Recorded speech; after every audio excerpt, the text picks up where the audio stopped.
Hello! I just went to look up He-Man characters because I can't remember any of their names and I had tons of the figures. So I just went to check out which characters I had.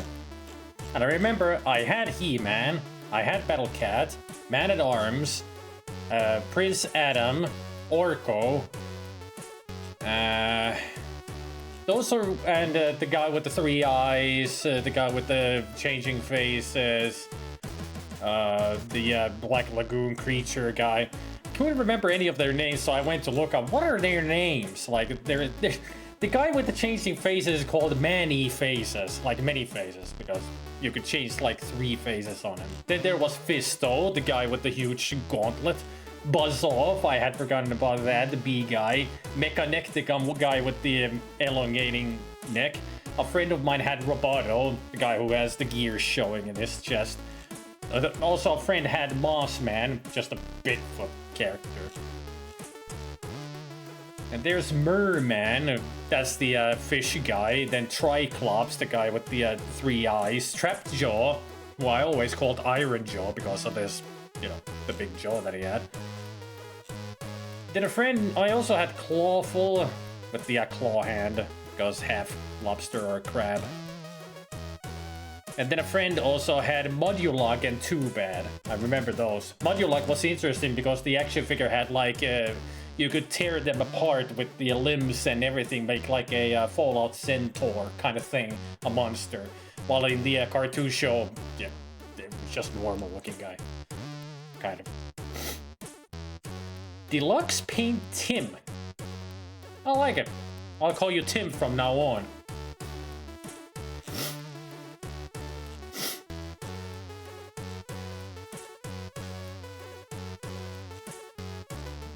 I remember also a friend had the bad guy Dvorak, I think it was called. That is the nemesis of She-Ra.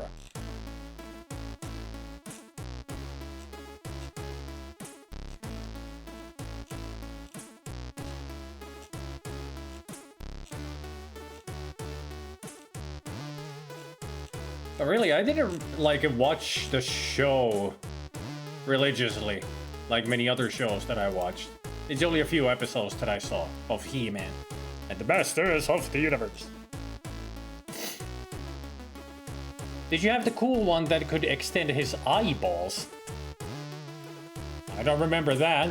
I remember there was a character that when it had like something, a kind of a pulley thing that went through his body, and when you did that, he would split in 2, and you just put it back together, like some kind of atomic guy.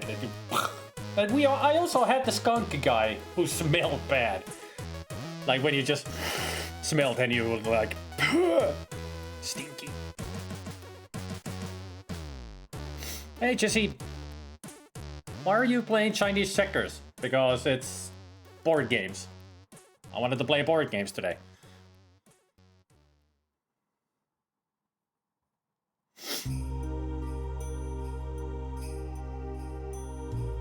Way better than that asshole Adobe Tim. I haven't used Deluxe Paint ever since I had Amiga. The real thing. I think I have Deluxe Paint on my separate Amiga emulator. On the Win UAE that I have. Just gonna go check if I actually have the ROM.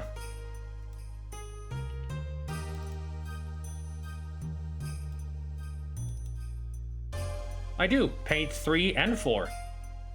Because I used both back in the day. Hey, Anakin!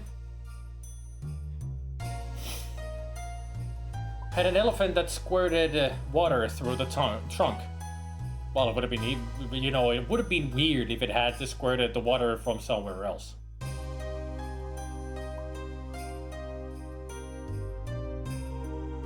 Nathan is in the game.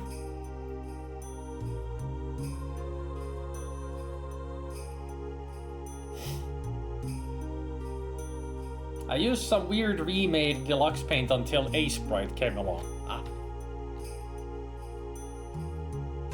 Got my editing skills from Deluxe Paint that continued onto Photoshop.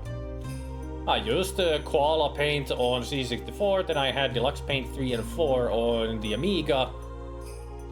And then, after many years, GIMP. I've been using nothing but GIMP. I mean, I do have A-Sprite now. That's how I made some of my animated emotes on my channel. Like the clapping bubbles dude and the winking Blobros over there. Hey, Goblin.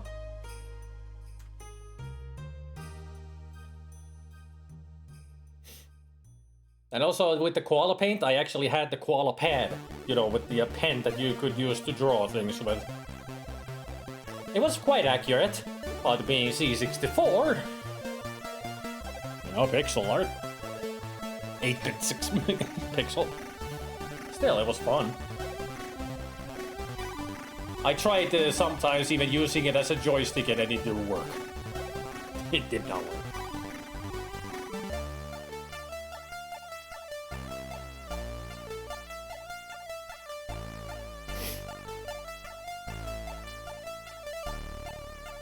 So Nathan, do you remember how to play Chinese checkers?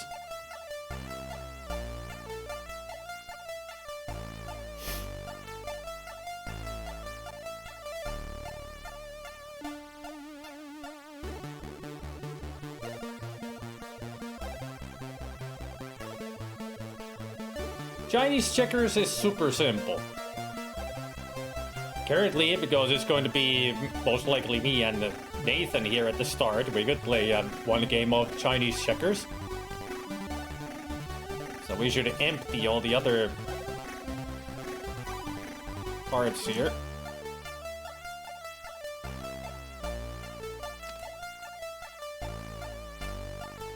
Because the goal in Chinese checkers is to get to the other side of the board. So for me, it would be get it over here to this side, and for Nathan, it would be the opposite, you know, the opposite side of where he starts. So it would be here.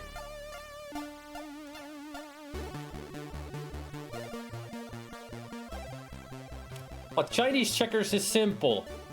We play in turns, and each turn you'd make one move. You can either move one of the balls like this, just one peg ahead, or you can use the one peg ahead of you to leapfrog over them. And this is how you can make your pieces move a lot faster each turn. And the whole goal is to get every of your pieces to the other side, to fill it up in the same way. Like bowling.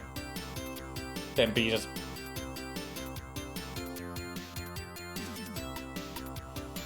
We had Chinese checkers, we had the regular... We had a box that had like the Morris, the 9-man Morris, the mill checkers. We had chess, backgammon. Yeah, once you have enough gaps, like if I had my pieces step like that, you can actually move this one piece leapfrogging over all of them to make one long step. So it's not just the jumping over one piece, you can actually go over several pieces in one turn. Leapfrog your way to victory. They can do that. They just do it. Like if you had a piece right here, I can leapfrog over your piece. But the thing is, you cannot move a piece over on where mine is. So if I had like a piece there, you cannot move this guy other than over here, because it's or over here. Or if I had a piece like that, then this guy cannot move anywhere else but there, because it's blocked. So that would be the only step that it can take. Like I said, it's a very simple game. You just gotta strategize on your moves, on where to put your pieces so you can start making like combination, leaping over everything.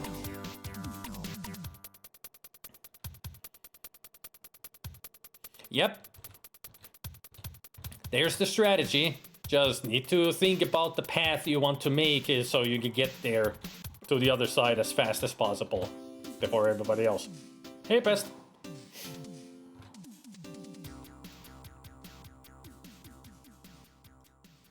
Simple, but a fun game, if you ask me. Even if you don't ask me, I still say it's a fun game.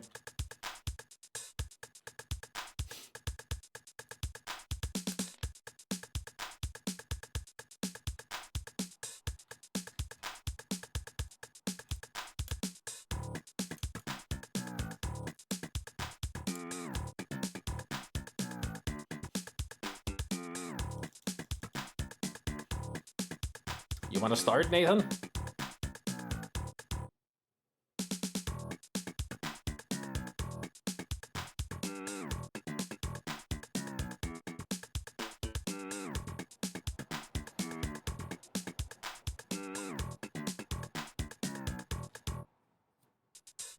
You want to start, or should I start?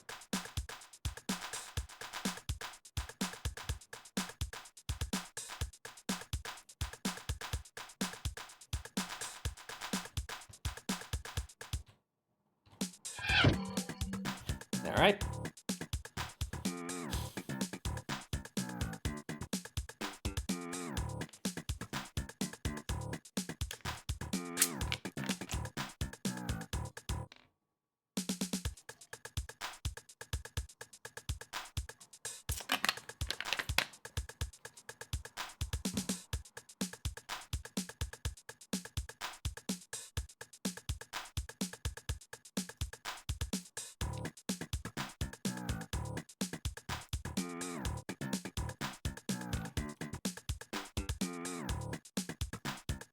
A 1, a 2.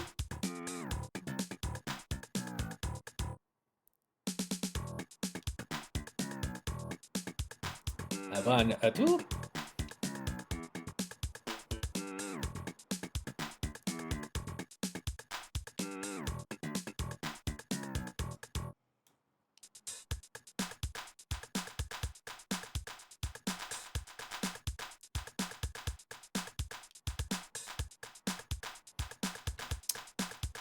A 1, a 2.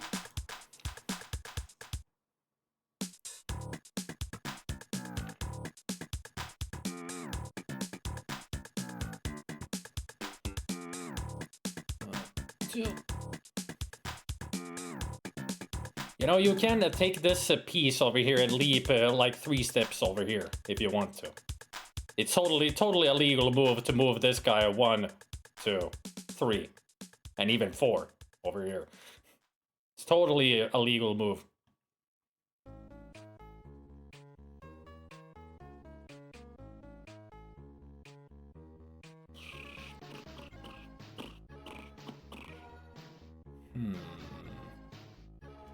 Alright.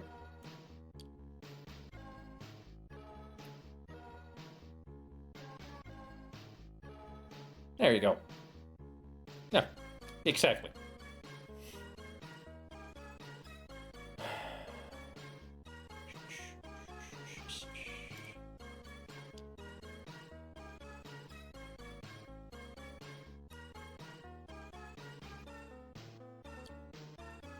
Ooh. 1, a 2, a 3.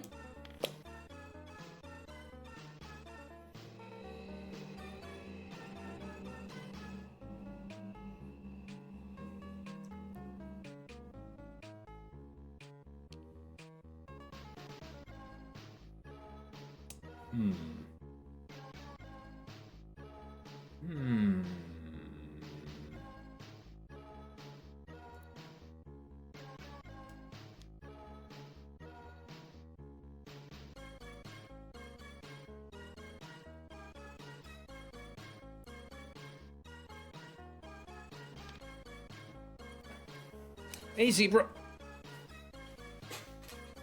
Blech.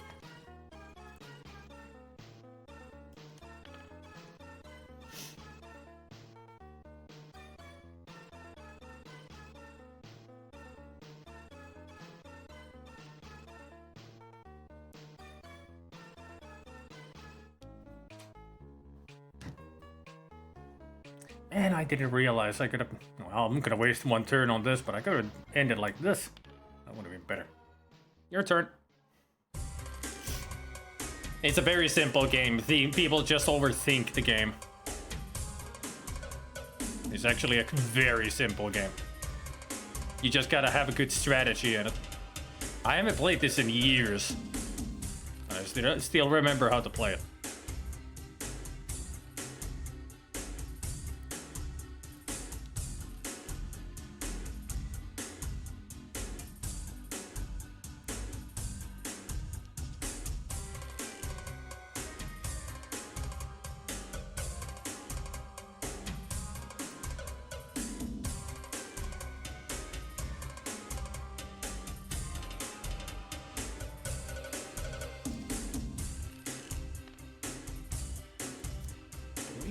Doink, doink, doink, doink, doink.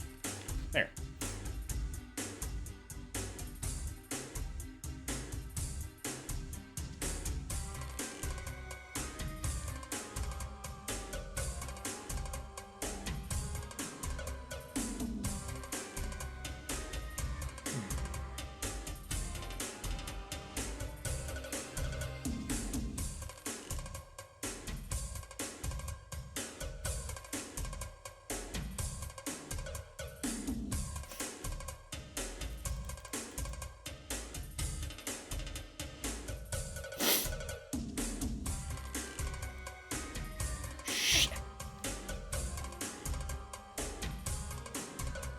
Well, there goes that strategy.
Oh, not that one.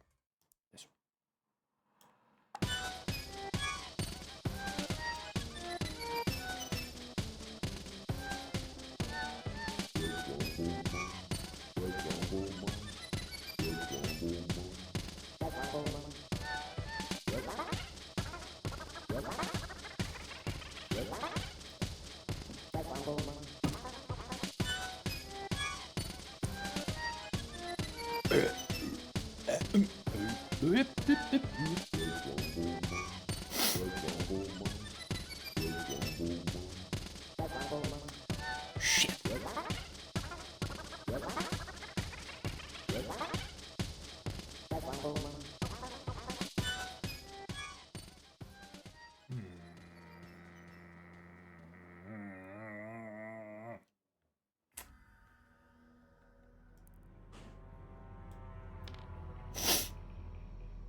Wait. I haven't made a move yet.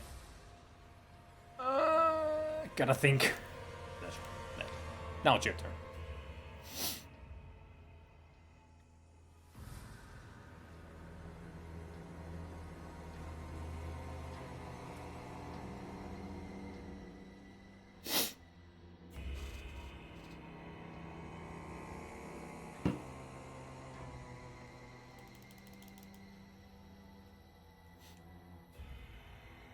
Your turn, Nathan.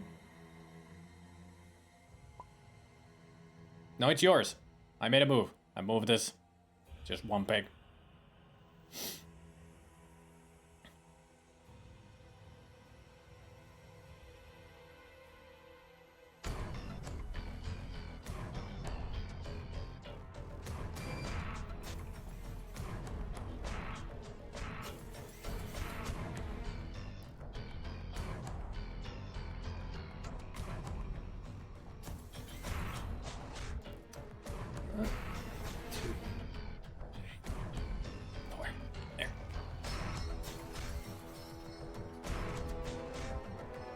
It was just that part I needed to think a little bit more. Oh, I got a good strategy going.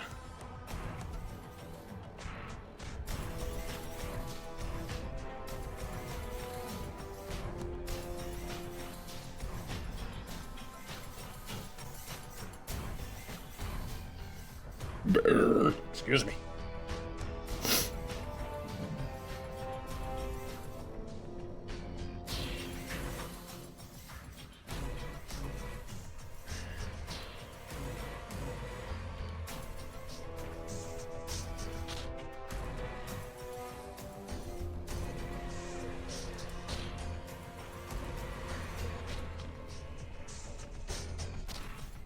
Not excused. Oh no. Shit. Well, there goes that plan.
Bum bum bum bum bum bum bum bum bum bum bum bum.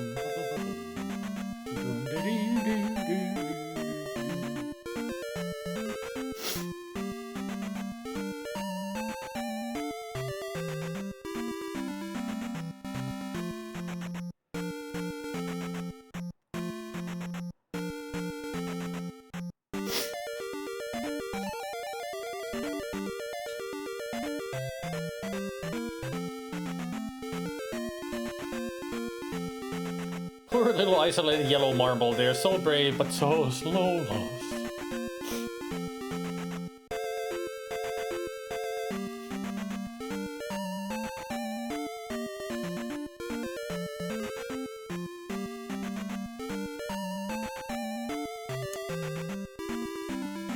No, it's your turn. I already went.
One more move left for me. There. Goal!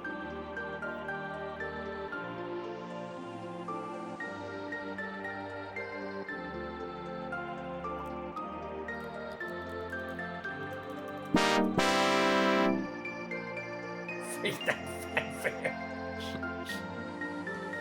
And the only problem, Nathan, that you did play it well, but your only problem, you left 2 stragglers behind.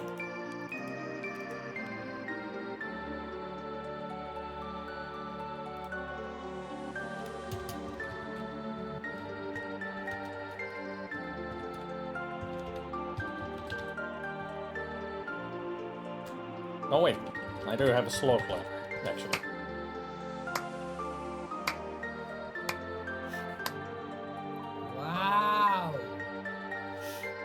Yeah, that's the whole idea about this, that you really need to keep everybody on the move. No leaving any of them behind. That's the biggest strategy of this. And you blocked me in a couple of spots, like I had big plans on making big moves, but then you moved just the one that I needed. I was like, damn it, I have to rethink. I know best, you just want the quiet clapping for golf clapping. I really should have something like that, a golf clapping. Quiet clapping.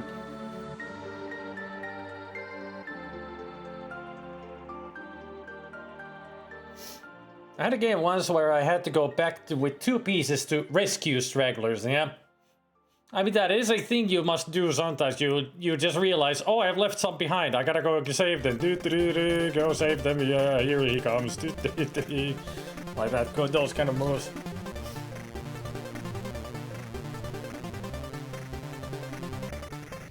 But this is one of those games that I do really like, because I like strategy games. Chess, backgammon, this. Classic board games that just requires just a little bit of strategy.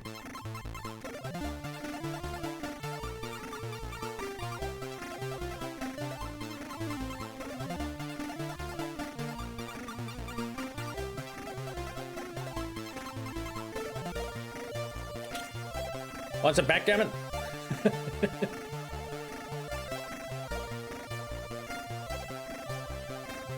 I had a game that you can play on your own with the same mechanic. I remember having these kind of board games on the C64 that you actually could play single player mode. They were kind of boring.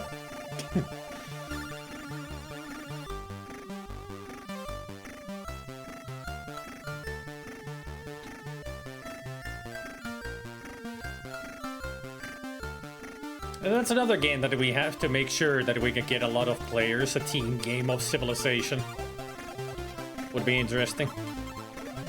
Never played backgammon. It's an easy game to learn as well. Hard game to master, easy game to learn. Let's see.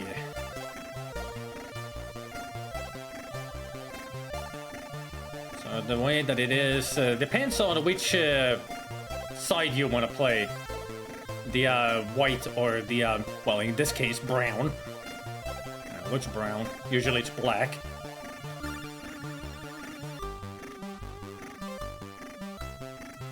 If you play as black, you would have to be on this side, like my hand is. So I'll be the black then, and you can be a white. I like it that there's actually two set of dice, one for the black player and the other for the white player. So basically, how backgammon goes, you need to get all of your pieces to your goal. So for me, I need to get all of my black pieces to move around to here. This would be the bank where they go.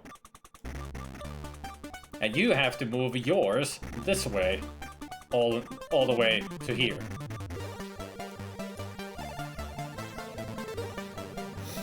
And the way the game works is that when you roll the die, it shows you how many moves you can move a piece. So I get 6 and 3. That would be I can move one piece 9 steps, or I can move 2 pieces 1 6 steps and 1 3. And that's how the game goes. And the goal is to get all of them to your goal. Simple enough. Also, there's the beauty that if you do roll the same number, like there's a pair of 2 here, you actually get 4 of them.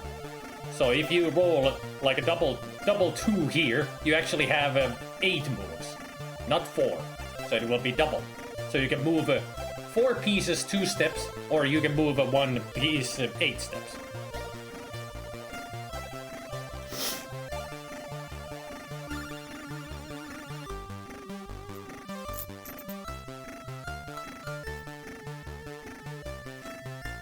Have I explained the game well enough?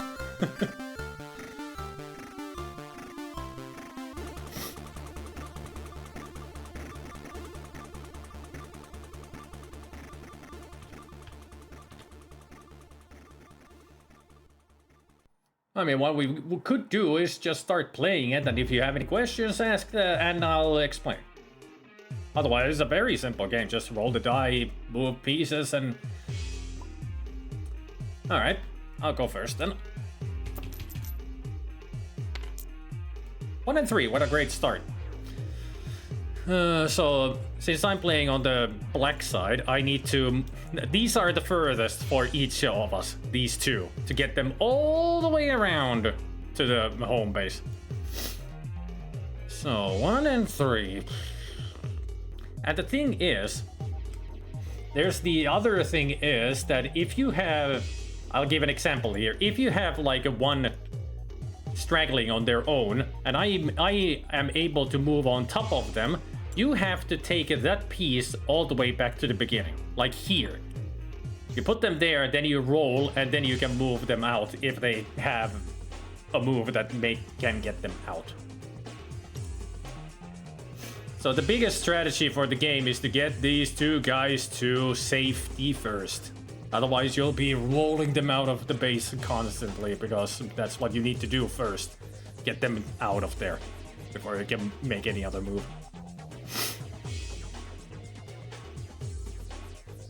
I'll move them. 1, 2, 3. There we go. Your turn. Those are your die to roll.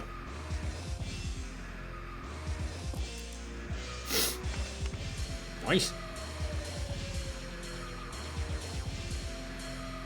So remember, you can move 1 piece 9 steps or 2 pieces in the 3 and 6 steps. And it's easy to remember that it's always 6 steps through here. So the 6 steps would be here. And this is 9, if you wanted to move 9. And if there's any of a duel of more than 2 of my pieces, you cannot put a piece there because I'm occupying that space. So if he had rolled a 4 or 5, you wouldn't have been able to move the guys over here at all because I'm blocking.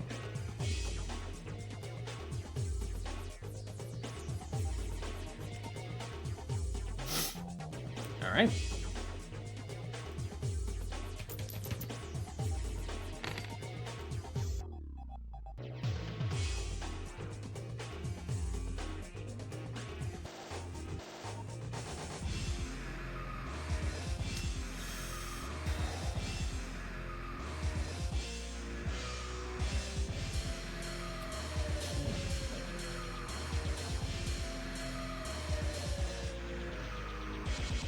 That would not benefit me at all. Shit, this is a really bad roll.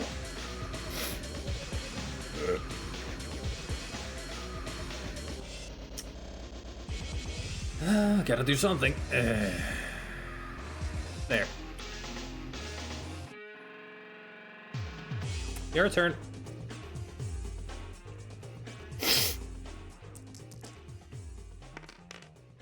Three.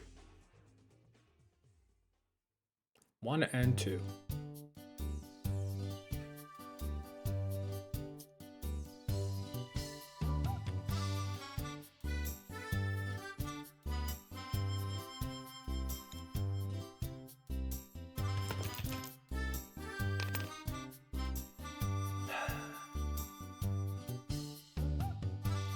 Well, that's 6. That one.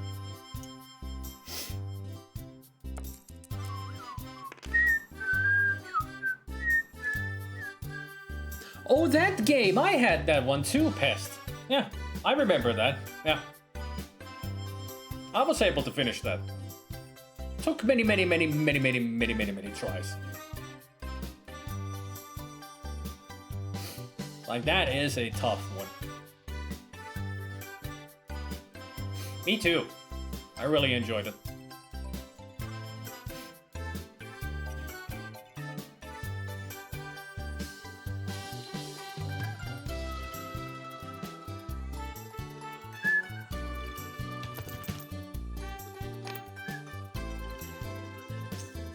Another 3 and 6.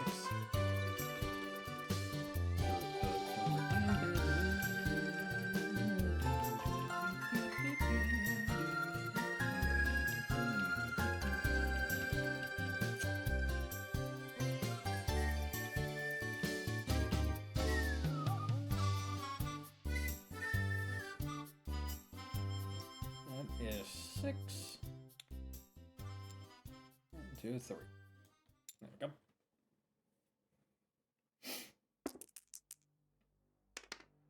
Ooh. Snake eyes. So you got 4 moves. You can move 1 piece 4 steps or 4 pieces 1 step.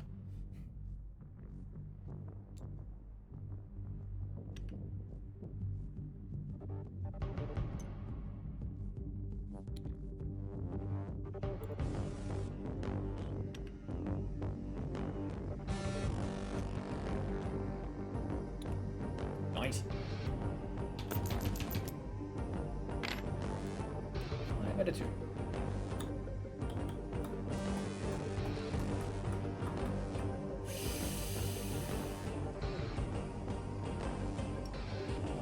And a 2.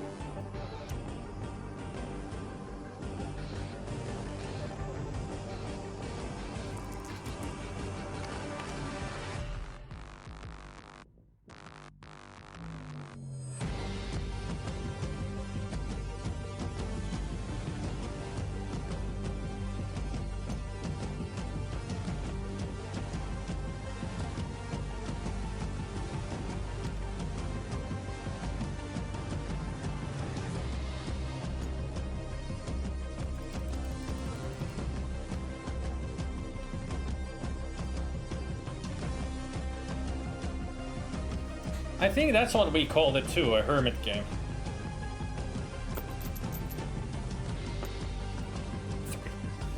Hey, Justin.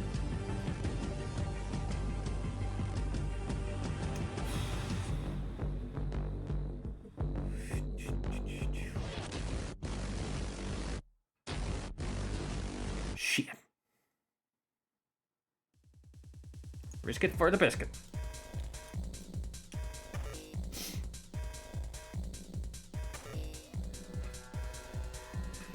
Your turn.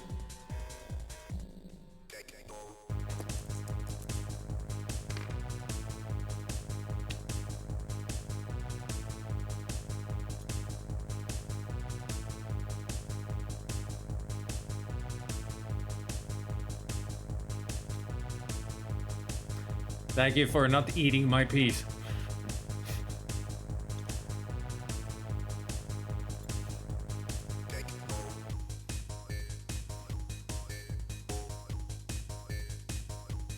Unless you wanted to do that on the way, you could have just moved one step, taken my piece, and then moved 6 steps.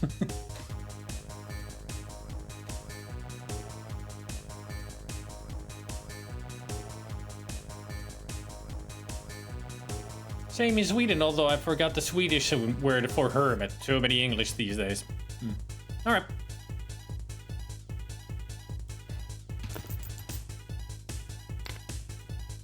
I rolled a 7 too.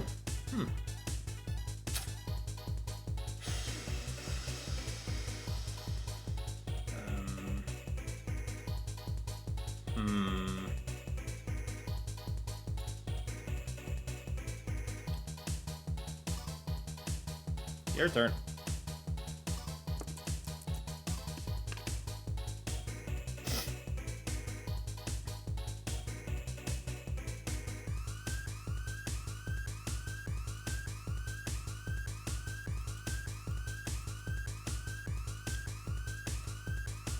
Come on, doubles. Damn it. Close. That's 5. 6. Your turn.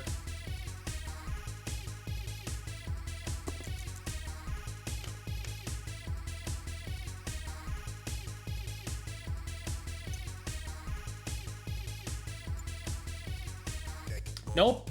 I actually forgot the one rule. You have to get all of them to home area before you can start scoring. I forgot to mention that. So you have to get all of these guys into this area. Then you can start rolling. And you have to get either the even number, like if you got many guys here, you have to roll a 6 to get them into the base. I mean, once we get to scoring, I can, you know, proper explain how the scoring goes.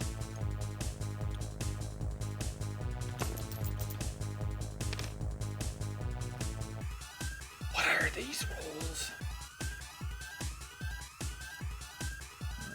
1, 2. 1, 2, 3. Your turn.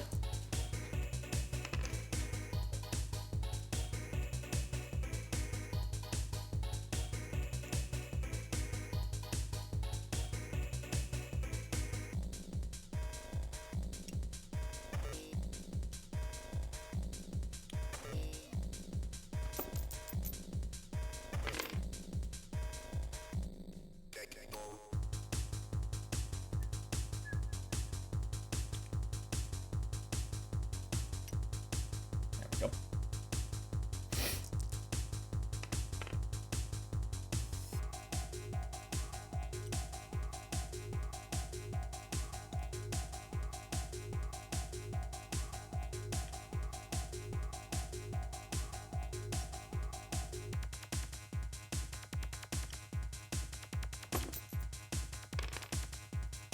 Wow.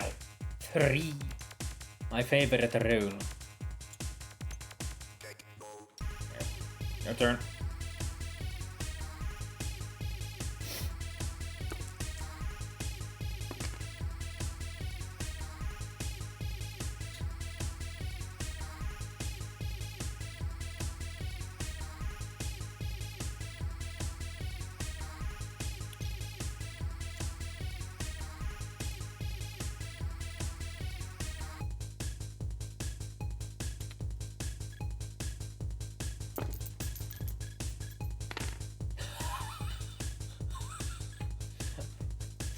Snake eyes for me too. What are these rolls, Nathan? Why are we so unlucky?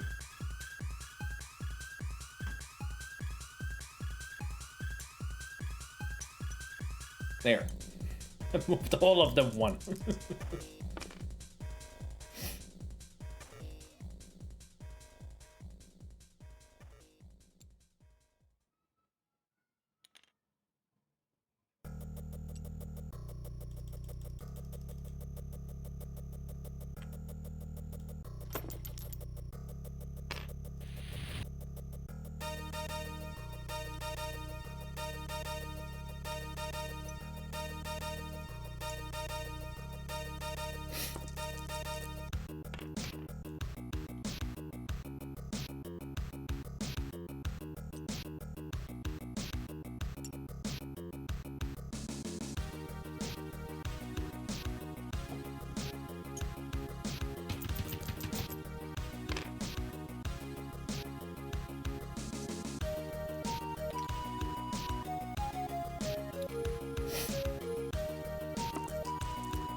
Nice.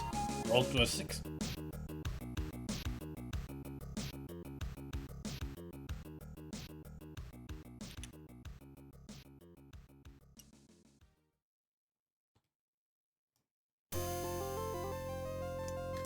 We're both in the same stage. About to start scoring. 1, 2, 3, 4, 5. And now that we've both got all of our pieces in the home base, I still got the 2 moves, 2 move left. Yep, and I get the first score because I got that move left. There. The one who gets all of their pieces into the base first wins.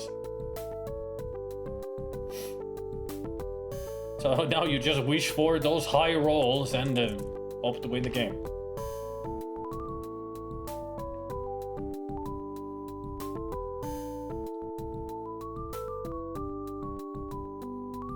Anything under, if you want to use the 5, you can use it for anything that is under 5 steps. And when it's 3, anything under 3 steps, it can go in.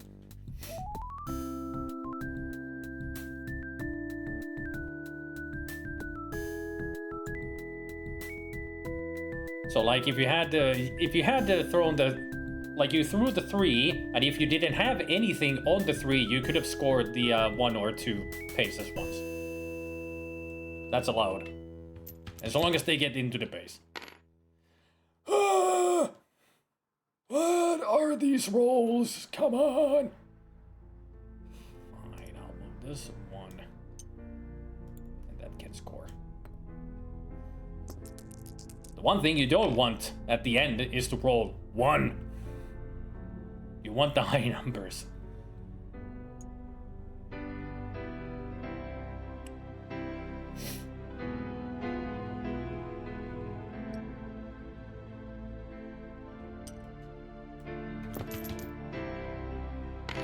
Are these weighted or something? I rolled another 1. Come on. Give me a break here, game. I'll use both of them for 5.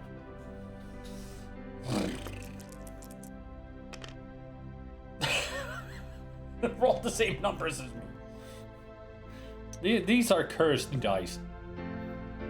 We're rolling the same numbers constantly.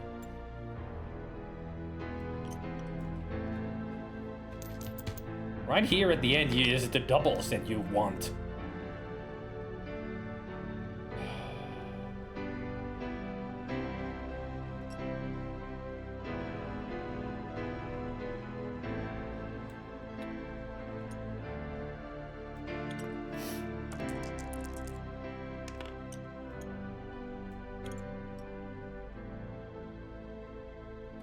Yeah, now you got 4 5s.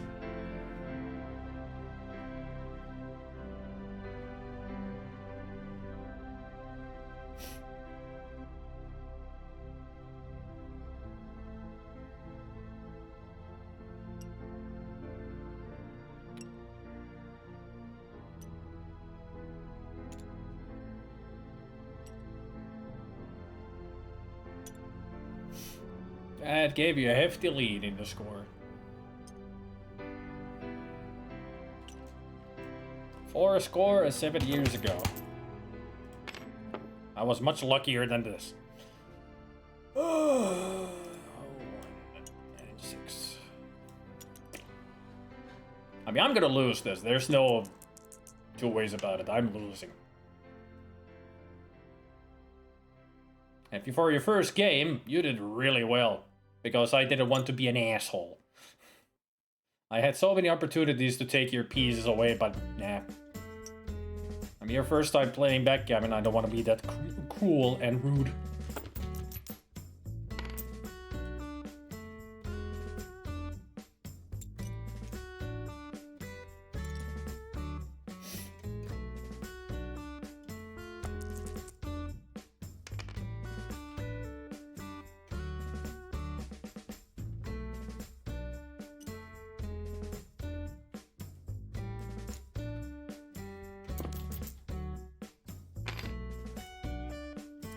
Great.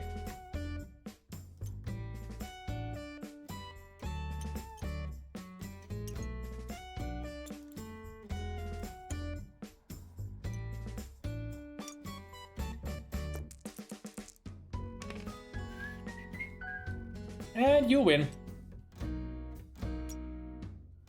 Nathan wins! Yay! Target!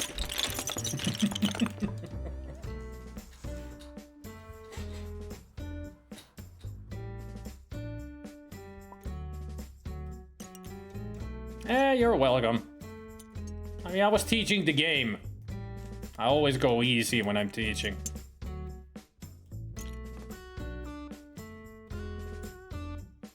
I hope you liked it. The game, that is.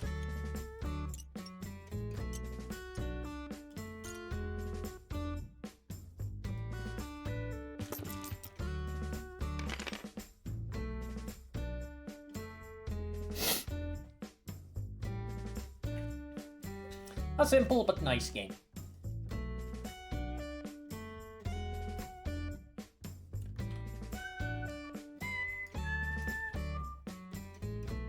Wanna try Civilization? I'm playing other games here, not Civilization. Are you talking about Civilization, the video game, or board game, or...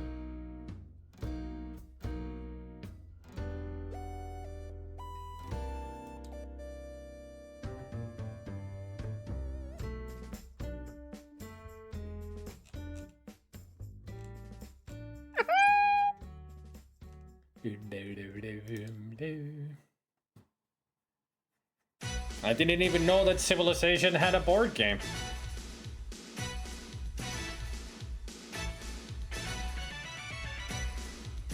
Or that there is a board game called this Civilization.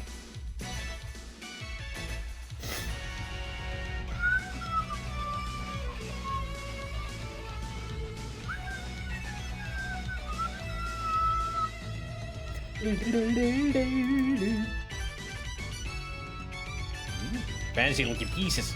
I just wanted to check what it looks like.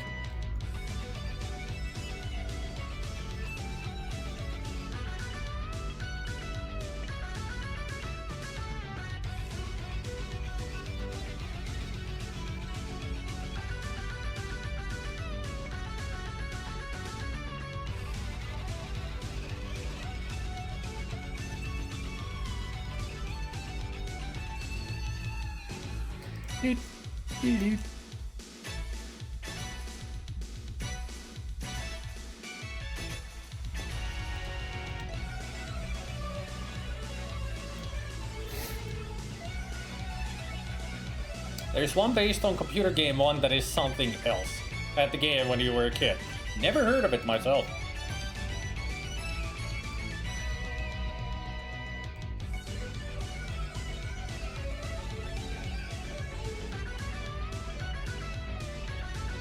I've seen the Tetris board game being played. Quite awful.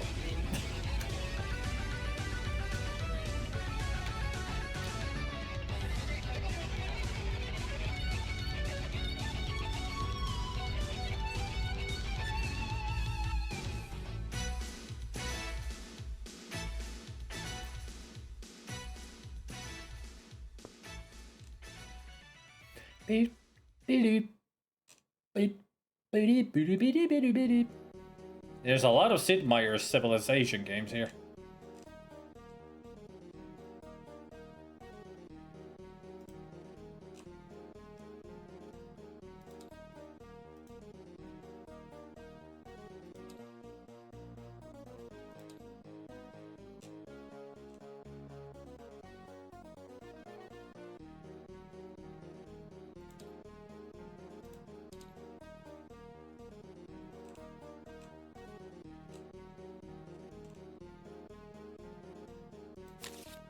There, game of Uno.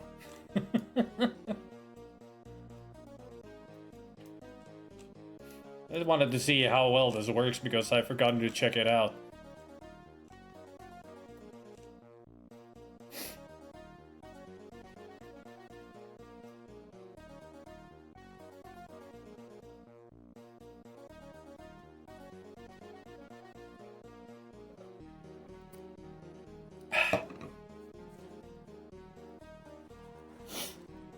Does Pest have a tabletop simulator? Haven't played Uno since kindergarten. I played Uno 2 months ago when I tested it out with the Zelda. Played against them.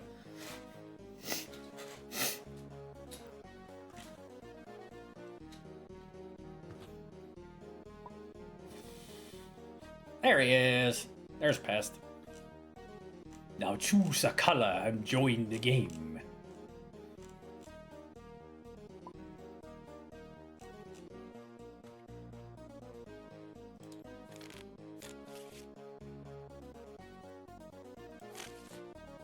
There, everybody's got a card. What a great beginning. Reverse card right away.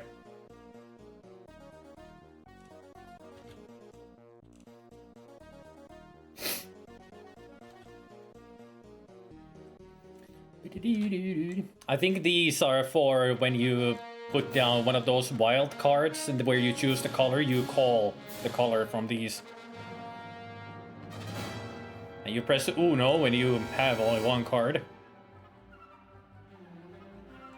It seems to be a very well scripted game. Who goes first? Shall I start?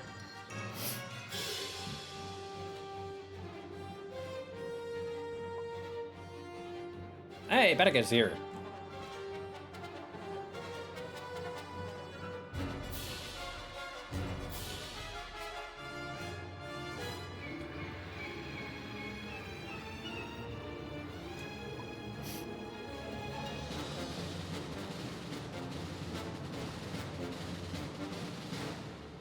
Hang on, let me reset the game again so we can get cards. Can we counter a drawing card with the same card if we have it? What do you mean? Well, that was a reverse card. And yes, you can put a reverse card on a reverse card. It'll just reverse the order again. So we always start clockwise, and with the reverse it's counterclockwise, but if you put another, it'll continue clockwise. And when it's a +2 or +4, you can actually stack them. So wherever it stops, that person has to draw that the multiple amount. So if I put a +2, you put a +2, but Nathan doesn't have a +2, he has to draw 4 cards. So yeah, things can stack up.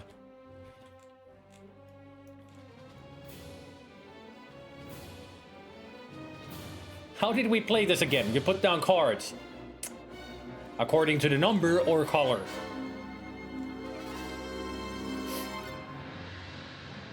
So also, we can play with the rules that if you have a card that is the same number and color, you can put them both.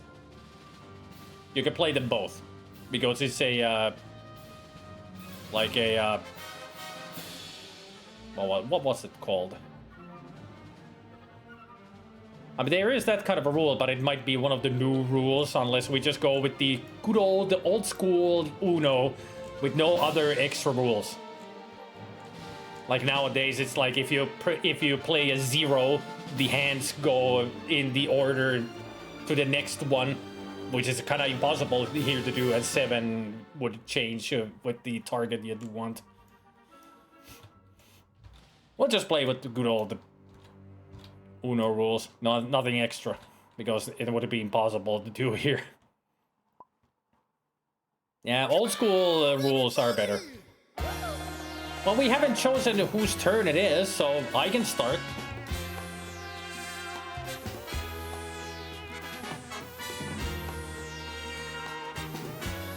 I'll just start the game. There. It's a red card.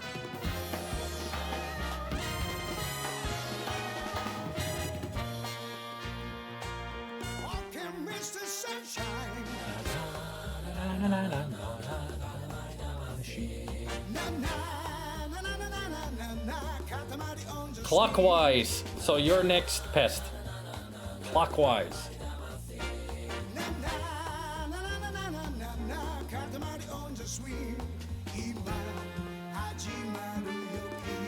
And it's red.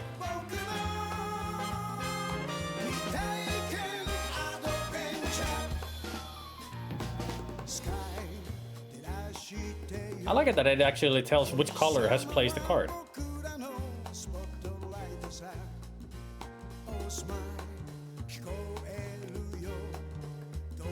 Ah.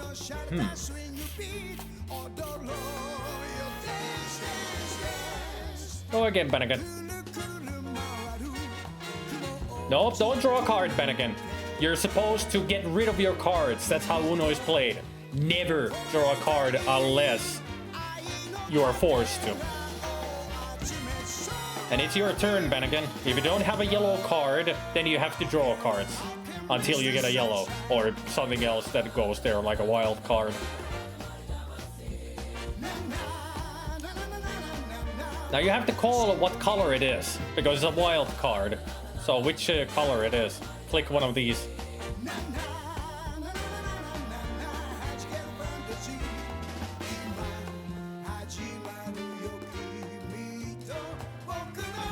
It's a blue. And also, Nathan, if you don't have a +4 wild card, draw 4. Alright. Pest, your turn. And it's blue.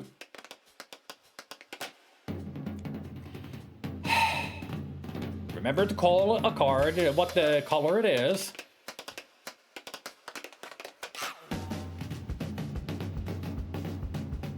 I'll draw 4.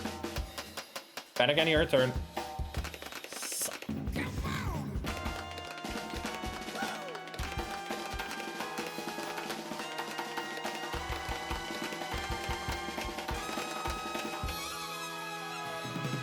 You can press here, draw 1 card. Bennigan, Bennigan, Bennigan. Read. There's draw 1 card, +2, +4. Click these. It works better. Because the game thinks that you're playing a card.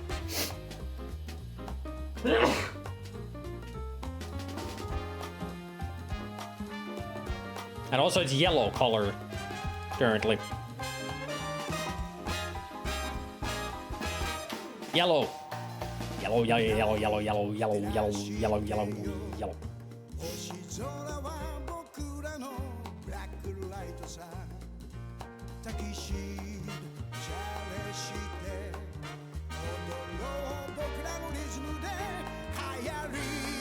And again, your turn.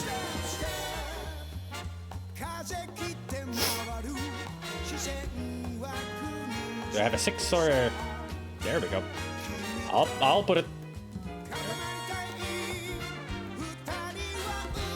Nathan, your turn. Yeah, if you don't have the color or the number, you keep drawing until you get the color or the number. That's exactly how it works.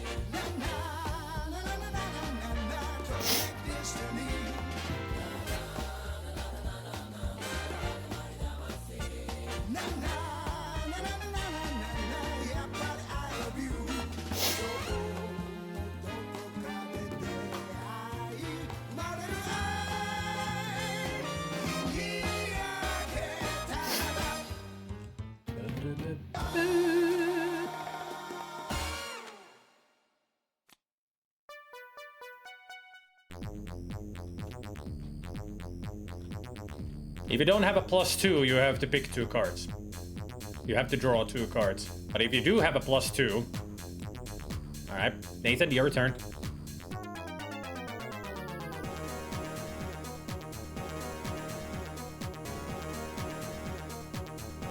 Ah, that skips Pest, so it's my turn. Sorry, Panic, but I got...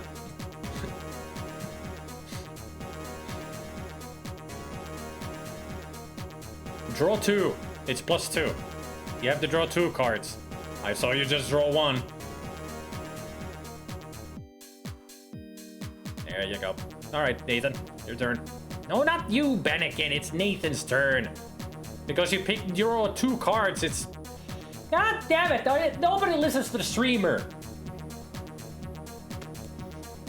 Bennigan, pick your 8 back because you drew 2 cards. It skips your turn. That was your turn, drawing 2 cards. No. No, I put +2. That forces you to draw 2 cards if you don't have a +2.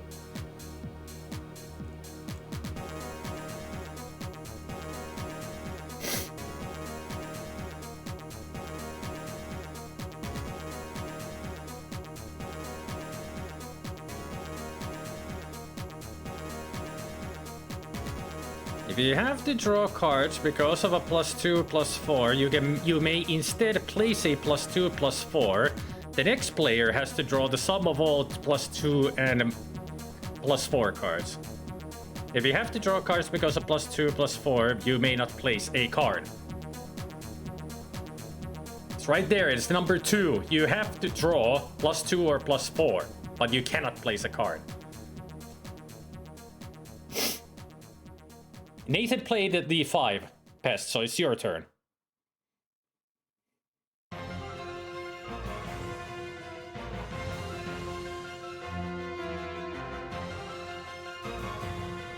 You draw cards until you can play either a green or a 5. It's not me, it's still you. You have to draw cards until you get a 5 or a green. Yes. Yes. That's how it works.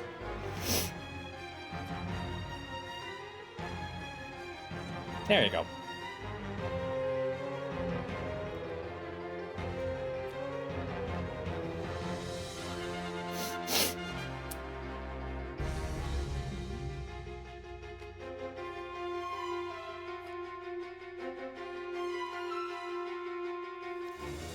Oh, back to Bennigan.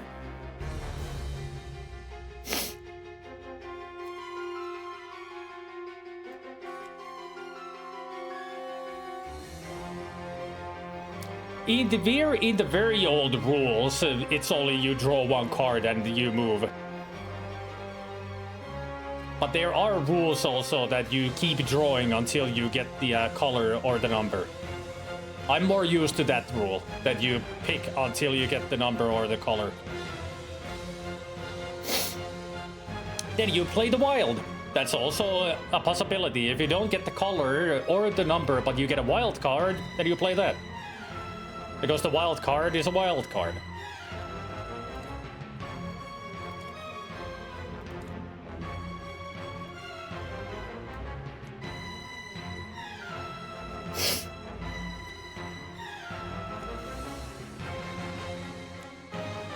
The goddamn card is blue. Ooh. Now you have to call the color. What color is it, Pest? Yellow. Alright, Bennigan, it's yellow. It's your turn, Bennigan.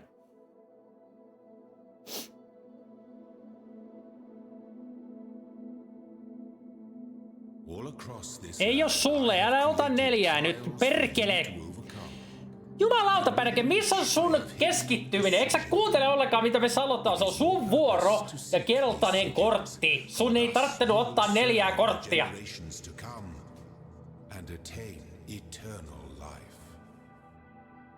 Onko se nyt keskittyminen lähtenyt kokonaan pelistä? Me et kuuntele ollenkaan, mitä me sanotaan täällä, tai miten peli menee. Sitä tulee ihan katastrofaalinen meininki nyt täällä. Niin, mut sun ei tarvitse ottaa 4 korttia kerralla.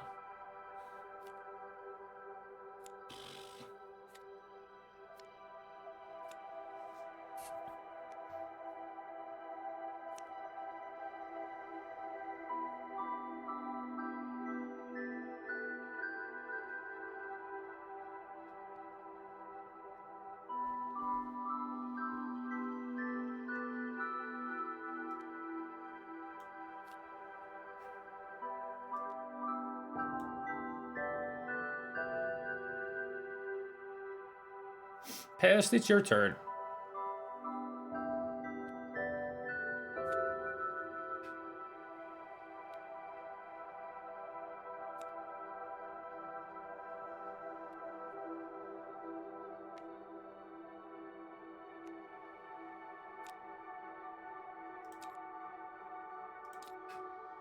We will need a lot more hemp before we're through. Hey, Specky.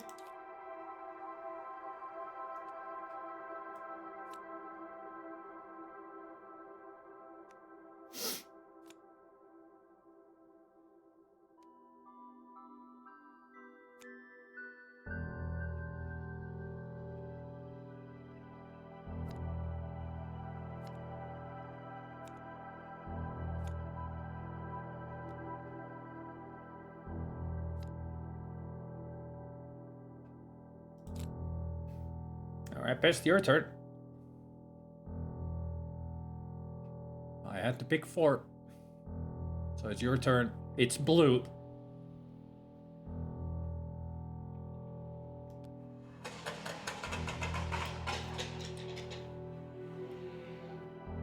Somebody freaking shooting out there? Oh, that was one broken freaking motorcycle. Jeez.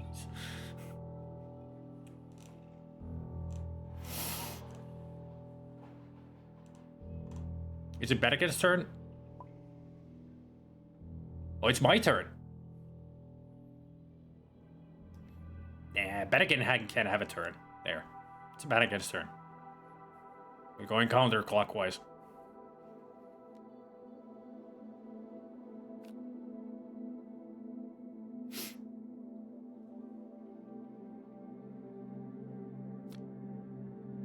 Alright, Pest. Your turn.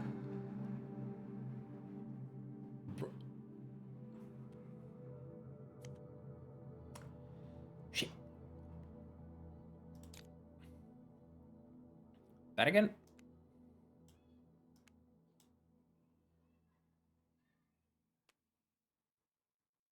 No, it's a +2, not a 2. +2.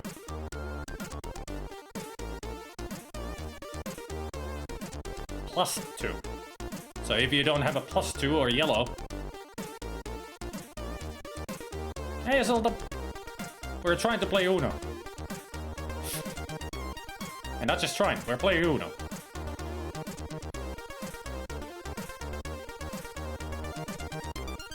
Pest, your turn.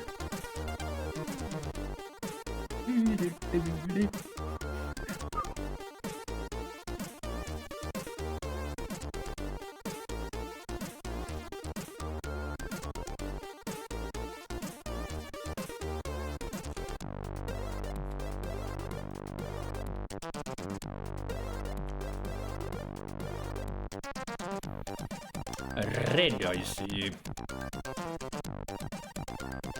Nathan, your turn. We're skipping Pest because he's too close to Uno.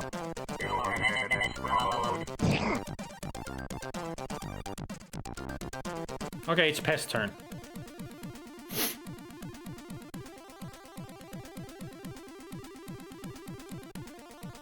Uno!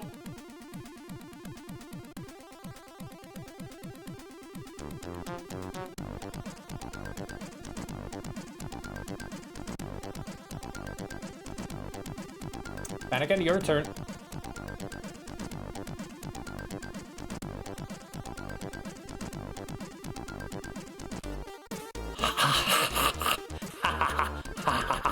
Take 2, bitch! No for you! This is what Uno does to people.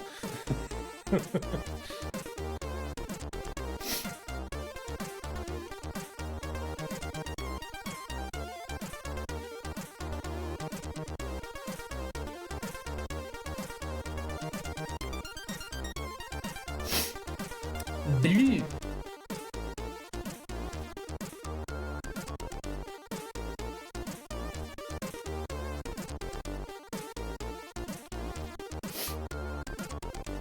This is what you do to people. Just playing the game.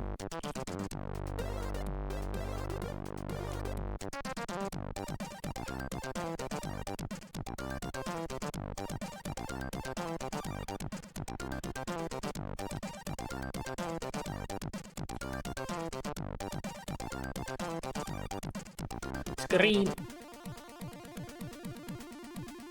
I'm sure that Uno is the cause of many battles. I cannot join, my brain is not working to this, and you're going counterclockwise. Those two together means it doesn't matter. Well, we were actually going clockwise, but now it's counterclockwise. Bleep.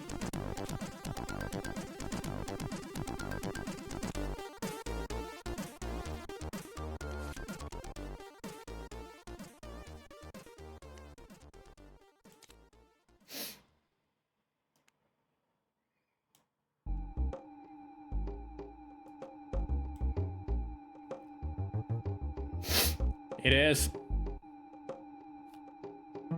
I mean, just look at all of us. We've got so many cards now.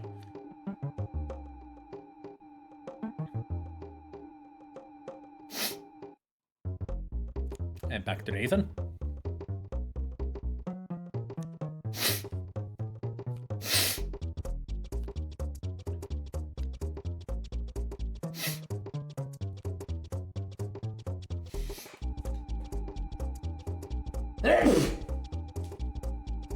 Stop it with the blue.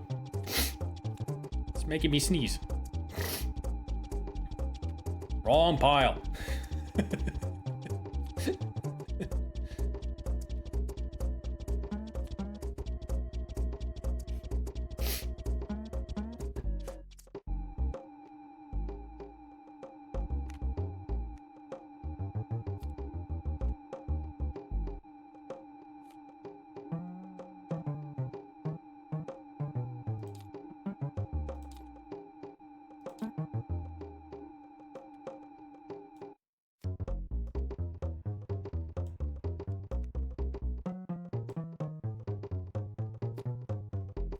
Who's playing? It's isn't it Bennigan's turn? Because we're going counterclockwise. Or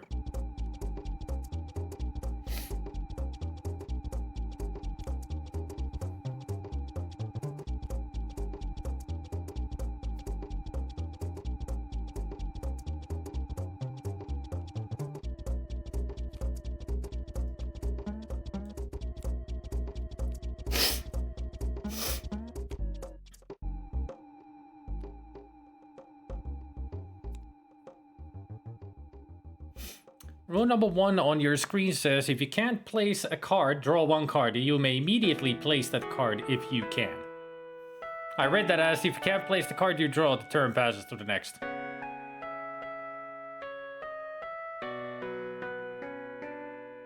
Is it Bennigan's turn now?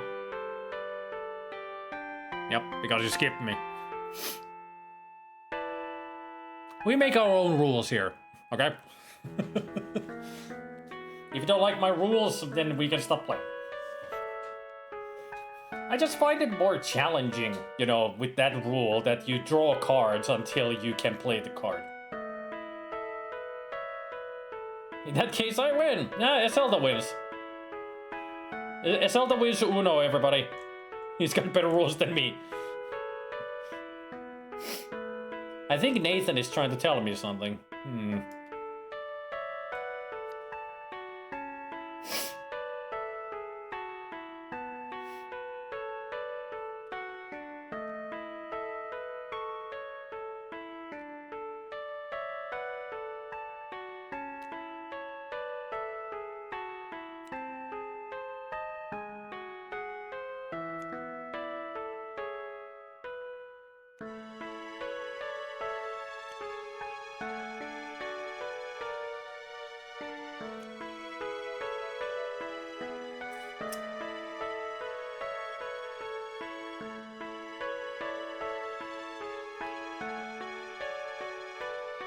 Back to Pest.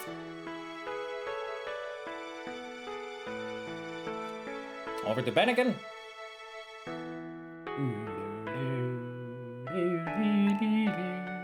Nice music. It's Final Fantasy VIII. I can tell from the style. Okay, Pest, your turn. Oh, it's my turn.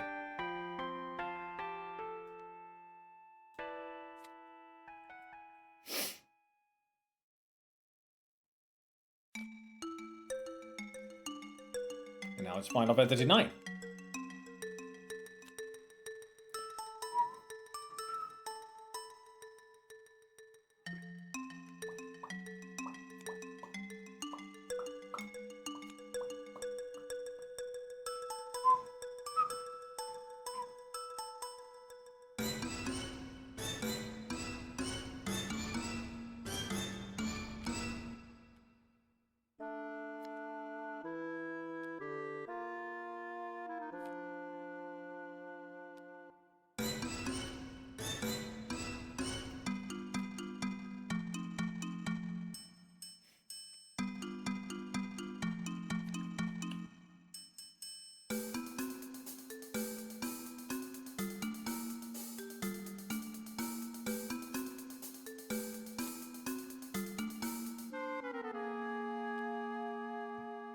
Just me indicating whose turn it is.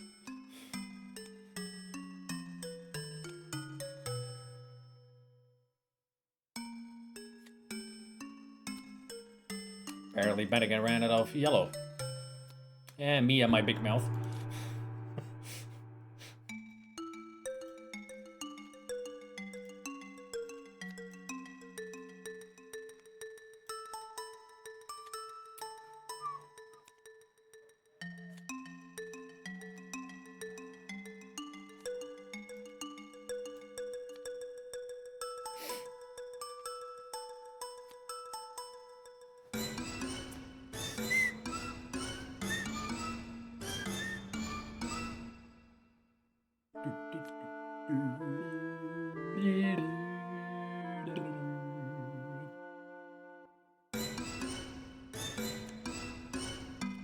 You can't play, it's a +4. Just grab 4 cards and it's my turn. Sometimes I feel like Bennigan is not really 100% in the game. Keeps making these silly mistakes.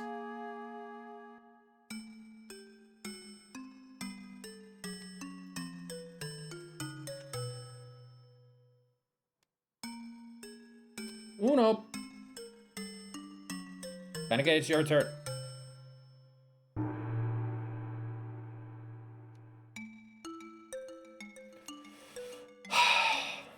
Well, we'll see if Pest wins. Hey, Pest wins! Woo! Fat!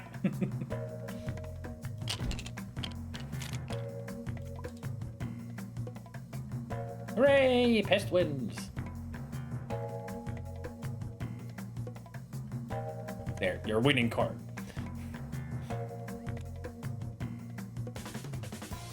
I had such great cards like a red 0, yellow 5, a blue 7, and a +2. I only had like 2 wild cards throughout the whole game.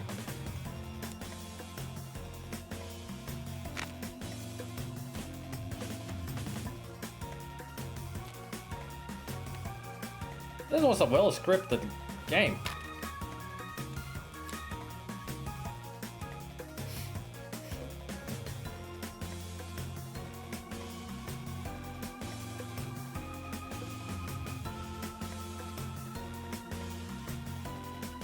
Nathan, you made yourself an enemy in this game.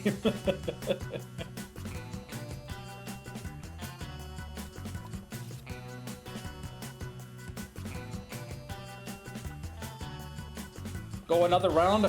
Yeah. Well, not anymore because the table's gone.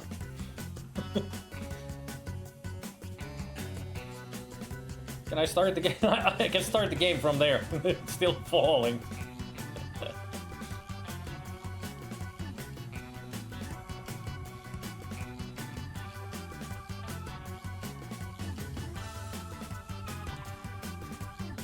There, that's better.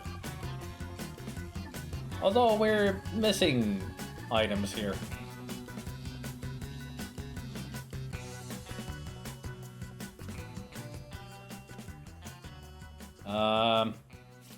Where did the reset button go? We're missing stuff here.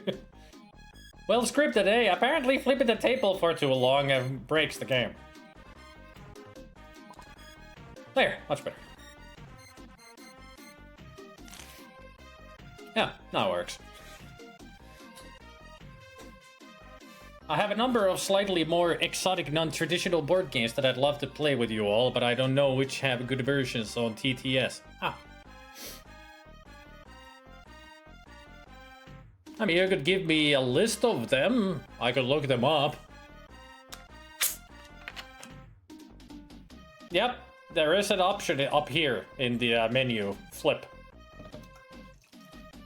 You just click that and then you choose yes or no to flip the table. You know, as you should when you get angry. Or when you're a sore loser. But yeah, winner plays first. So you go first, Pest.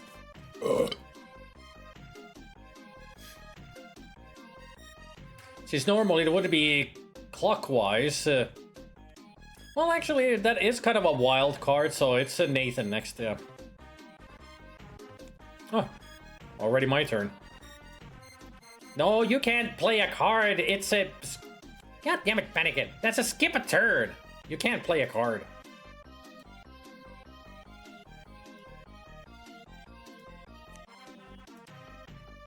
It's green. Pest.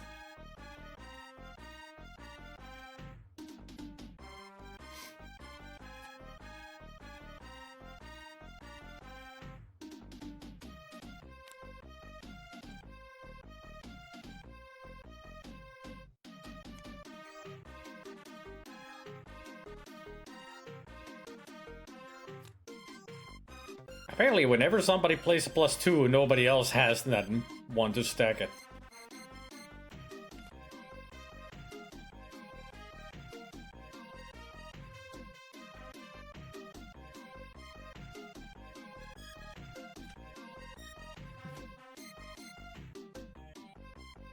Yes, if you luckily have a +4, you can actually stack it. Yep. So the next one would have to pick 8 cards. No, you cannot have +2 and +4 stack. It's only the same number. So +4 stacks with +4 and +2 with +2. I mean, it's good to check.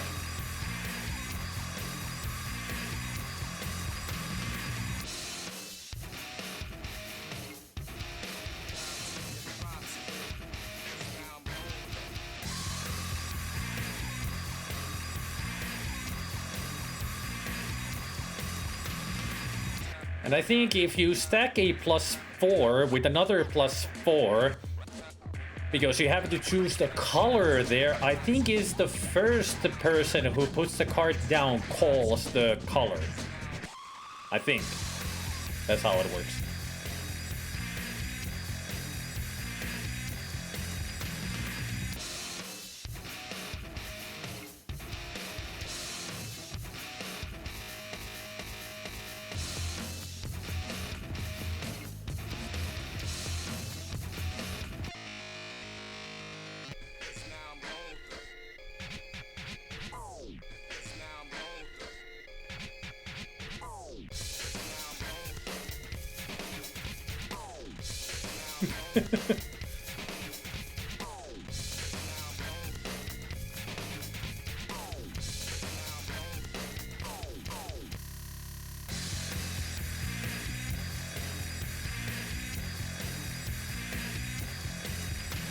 The color is green.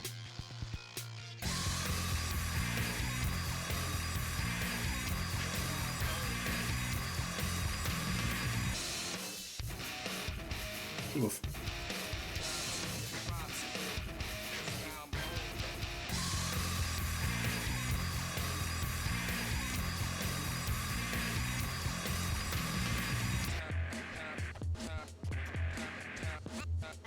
Blue.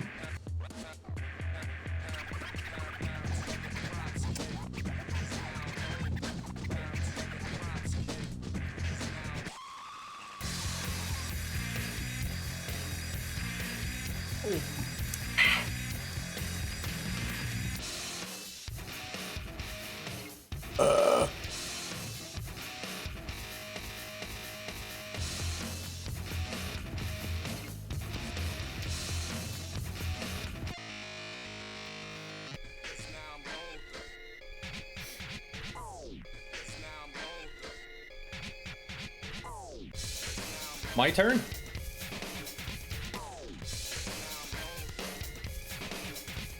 I was looking at the list that the SL sent me, so I missed out on, do I need to pick up 4 cards, or...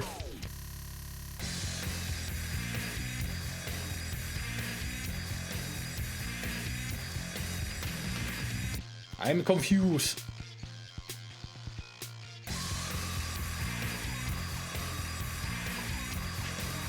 Spidey picks up 4. Alright, that's what I wanted. There we go. So now it's Bennigan's turn.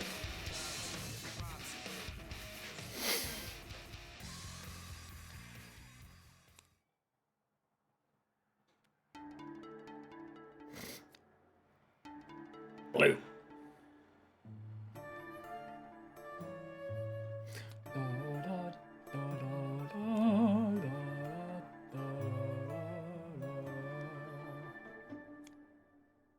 Hey.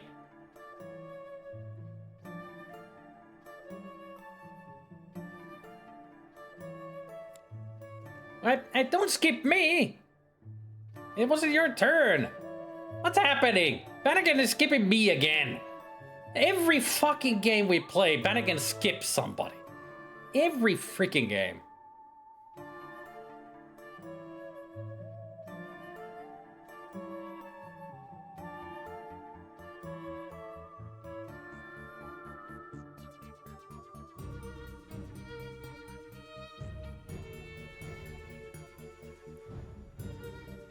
I mean, there was a +2 played.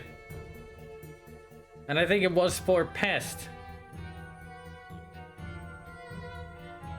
But you played a card instead of me. He's finished, no F's given. Well, I'm about to give him some F's. The game should have a button for that, like press it when turn is finished. Yeah, there should be something like that. Okay, so you gave Pest a +2. Did Pest get the 2 cards? I'm sure you did, Pest, but then you played a card when it's actually my turn.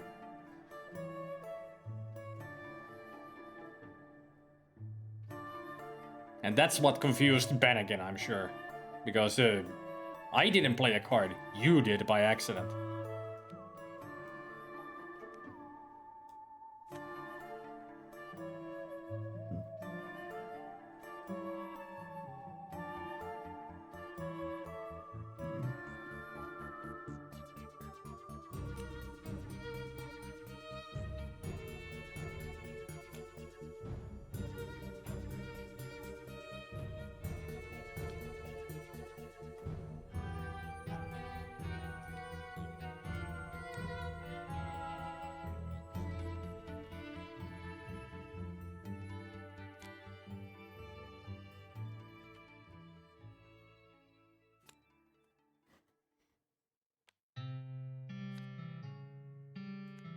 Back to you, Pest.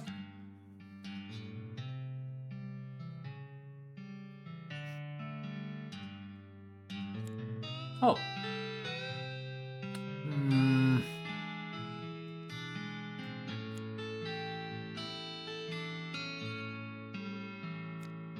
Alright, Nathan.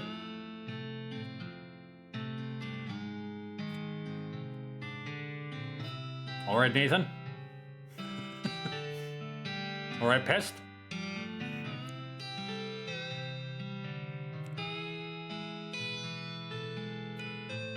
Alright, me.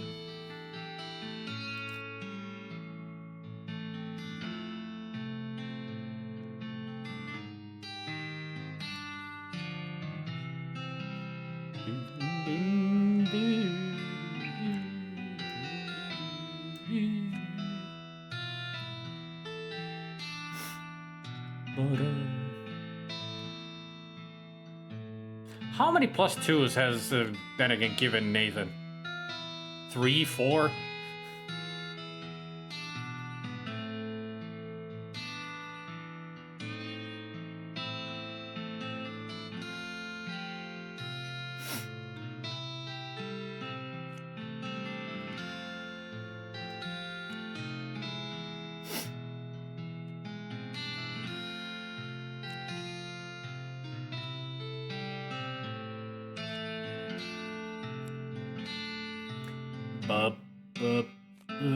Boy. I was wondering if it's going to be green.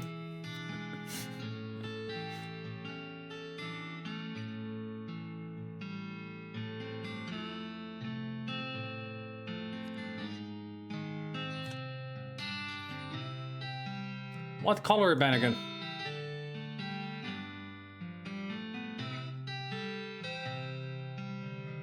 Blue. How did I guess? Pests once green. Bennigan once blue.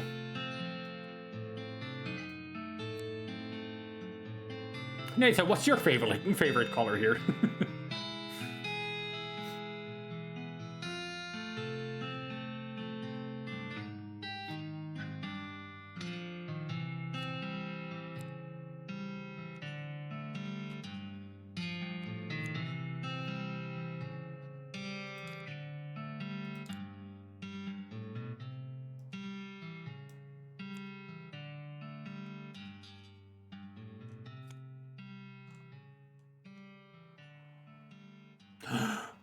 Color change.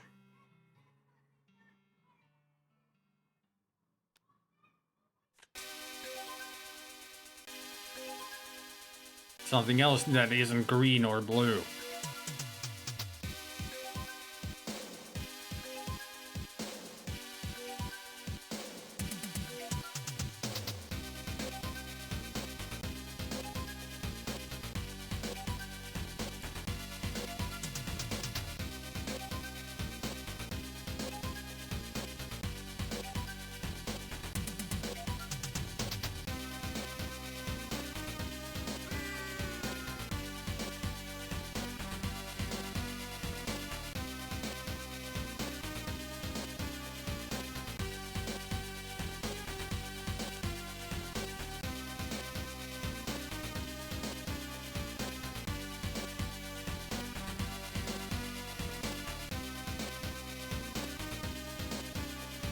Damn. No yellows.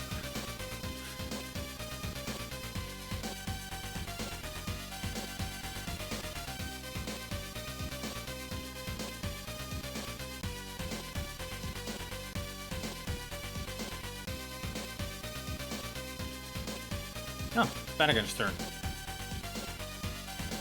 Skip this turn, but he gets a turn after all. I knew it was a bad idea to play that card. It was a really bad idea to play that card. Super bad idea to play that card. What the fuck is... Come on!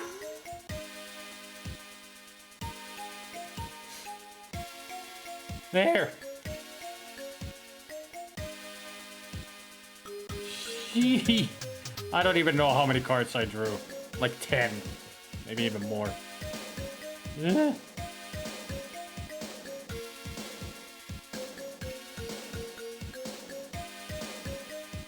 Yep. These are the rules I know of Uno.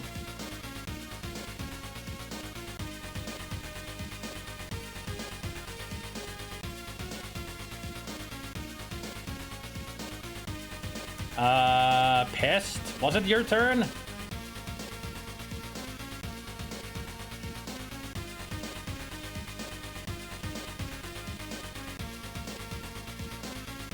It's a Bennigan's turn. I don't know how you'd have thought it was your turn, but now that we know what you have, yeah, try to play it now. Hmm? Try to play that one that is not blue.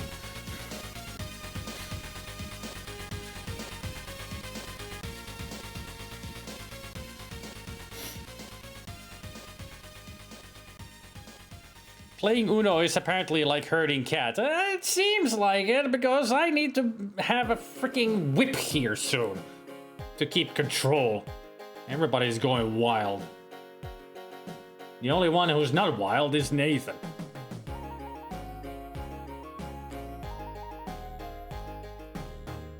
Nathan, go again.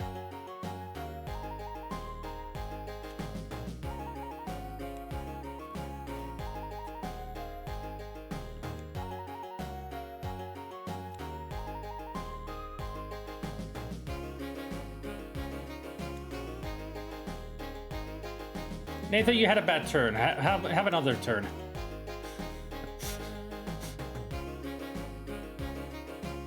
Now it's Bennigan's turn. Bennigan's turn!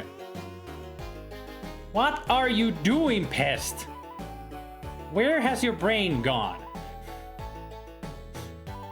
Like everybody's having brain farts now. And I thought I'm the only one who has brain farts.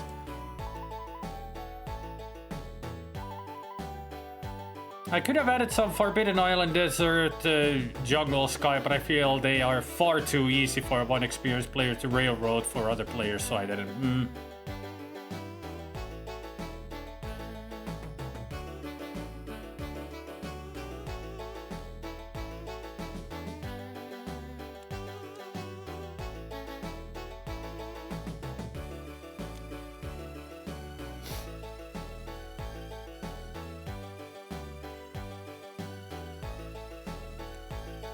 I mean, I know Uno can be chaos at sometimes, but...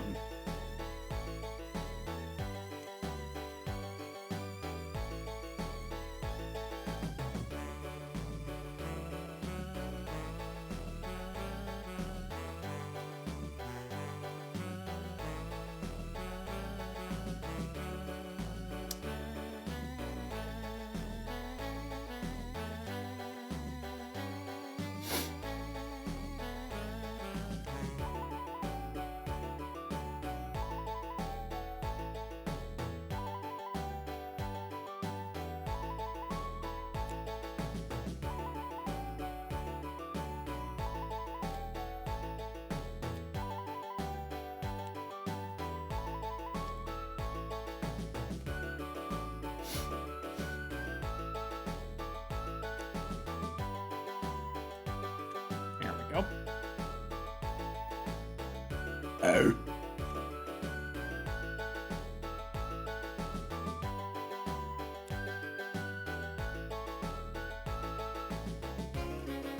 Why?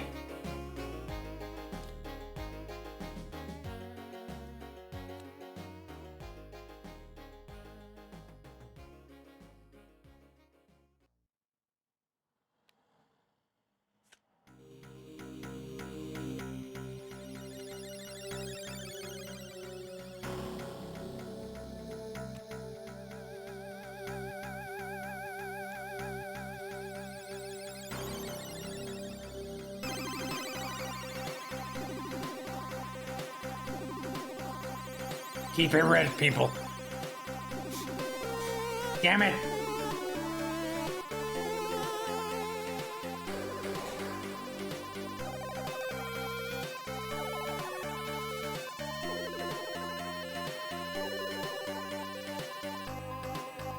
Why green?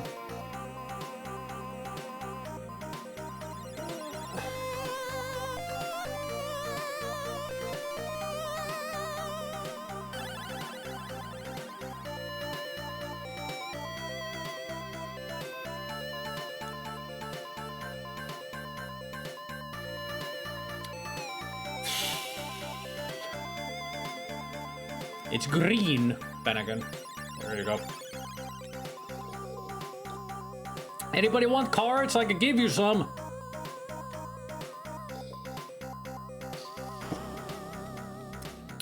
Oh! Oh! I'm not drawing 4. I'm making Bennigan draw 6.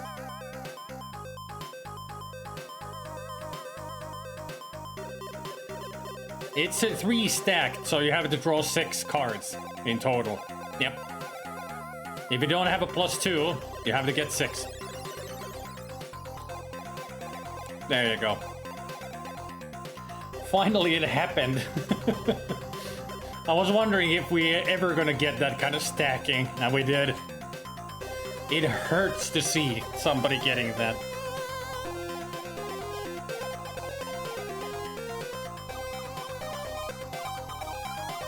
And I'm sorry, Vanagon, but I had another. No, it's +2 for you, my friend. +2 for you. If you don't have a +2. Alright.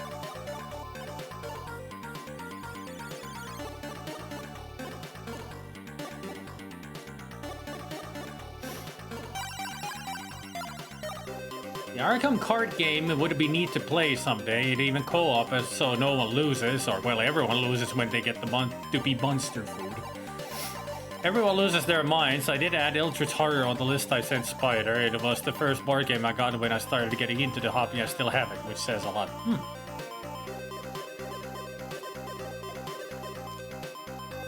I'll have a huge collection soon. Don't worry, Pest. I'll get all the cards. No, I'm holding him in my mouth.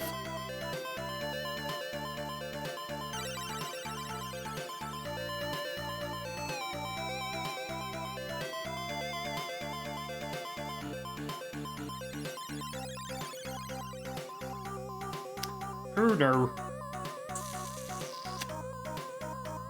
Yeah, screw it. There, Pest. Your turn.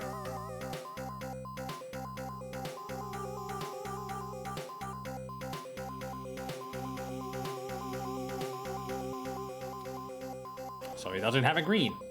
Oh no.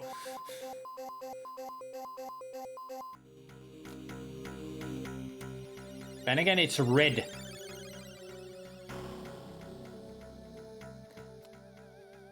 Well, let's make it yellow. Jeez, how are you so lucky? First wild +4, now +2. Why do you hate Nathan so much? Nathan, do you have a +2? Apparently not.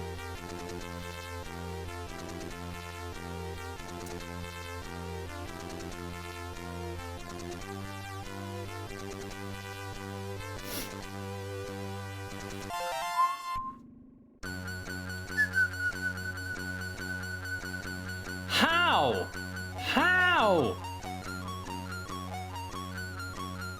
And it's red, apparently, because that's the color that he has.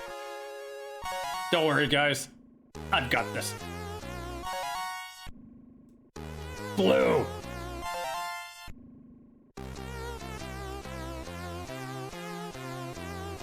Now he's got 2 cards. Well, you know that one of them is red.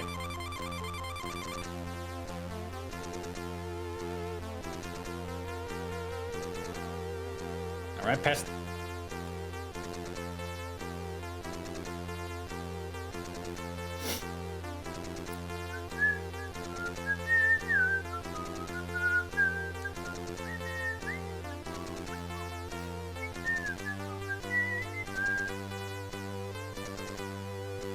It's not your turn, Pest.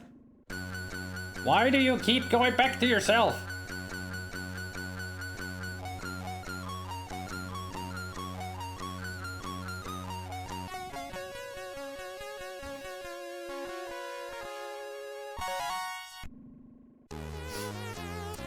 Just take your turn. You've drawn yourself an extra card. I'm not taking it away from you. It's your own fault at drawing cards.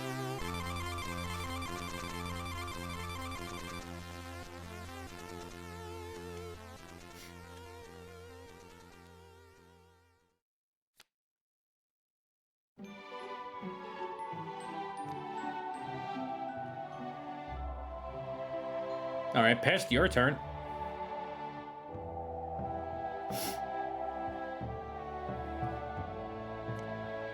My turn.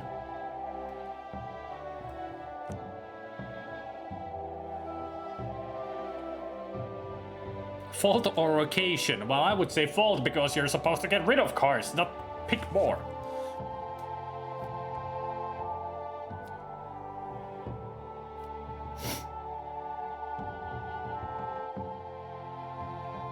Ooh.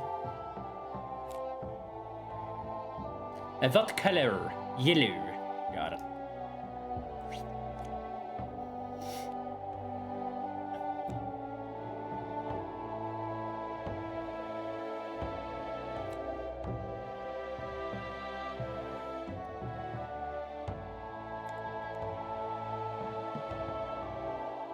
Now I'm doing what Pest does. I'm almost skipping his turn, or what Panigan does. It's your turn, Pest! Now I know how somebody brain farts. I just brain farted myself.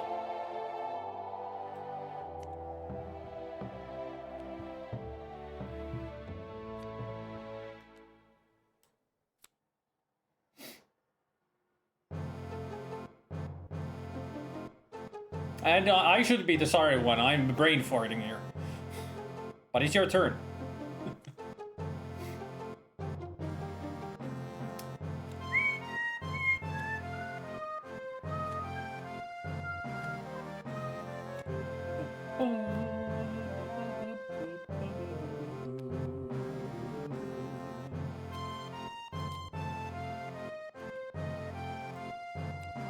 There you go, Pest. +2.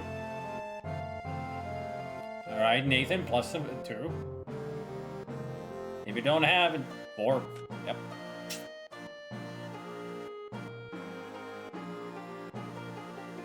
Well, there. Your turn, Pest.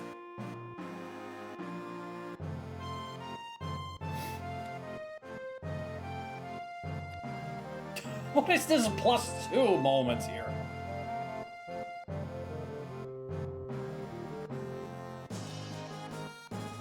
Everybody getting +2. I'm getting skipped. Past your turn.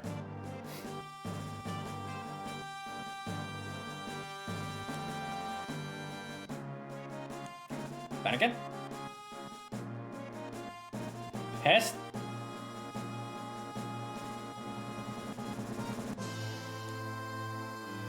Now it's Nathan.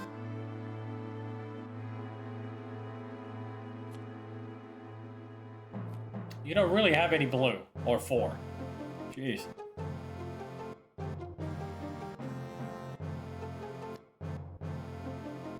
Nathan?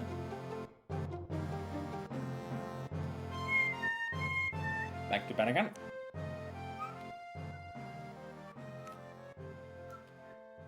Nathan?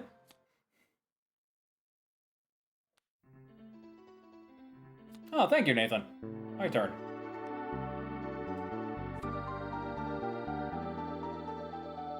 Now it's your turn, Pest.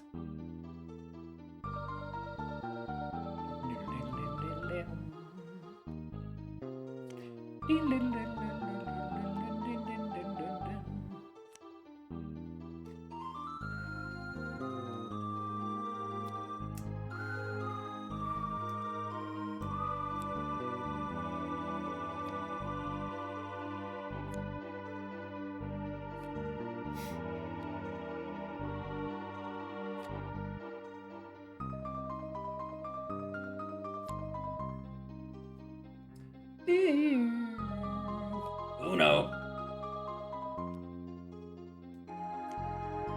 Hey, sweet.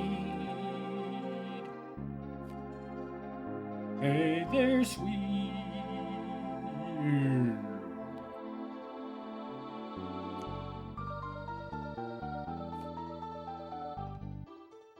Oh no. So he doesn't have yellow. You know that.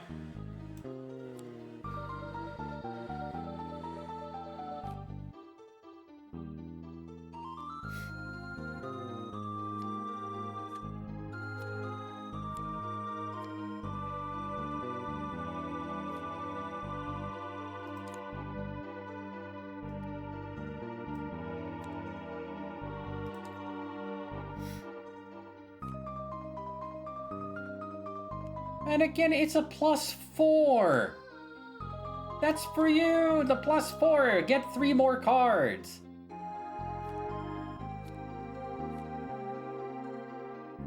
Do you have like 50-50 attention to the game?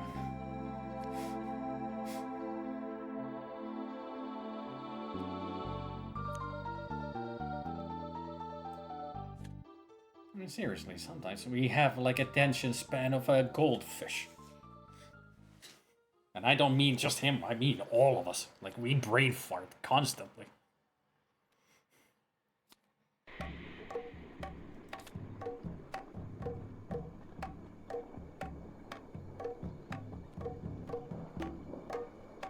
It's green, not red.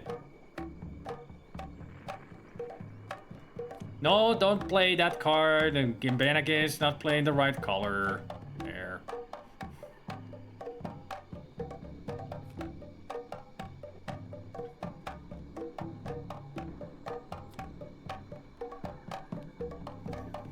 Better than the attention span of a salad, because a salad does not have an attention span. That is true.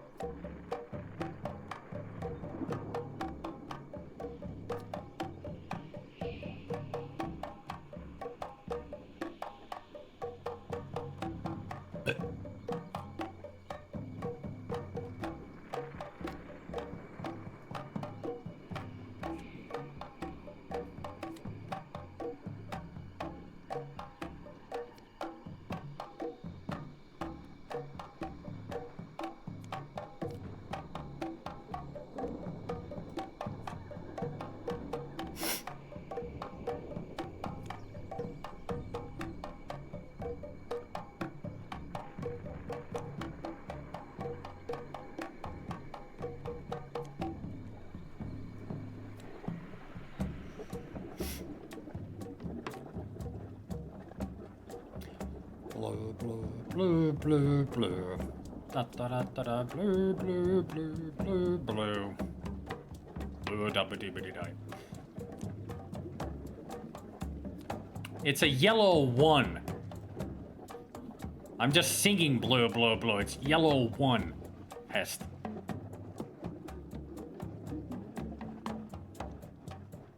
You were listening to me. Don't listen to me. Never listen to the streamer. I'm just confusing you. And wait 10 minutes when I'm going to complain that nobody listens to the streamer.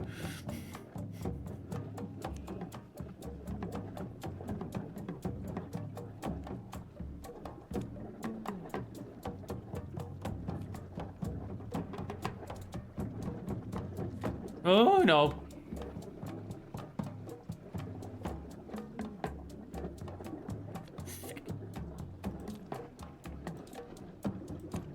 Come on, give me something good. I said give me something good. And there. Panican wins. Yay! Fat. Oh, no, sucks.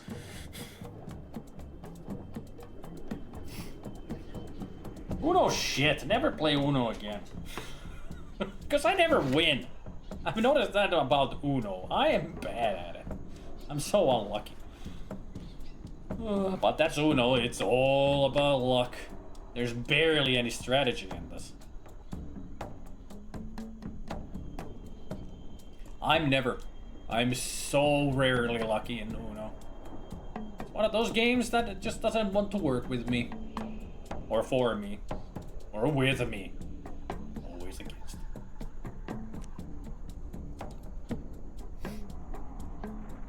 That's why we need to play co-op board games. Yeah, I do have heat. Yep. I mean, we checked it out, SLTA, at one point. I was about to say, don't think one can really be good at Uno, as it is all about luck. Yep.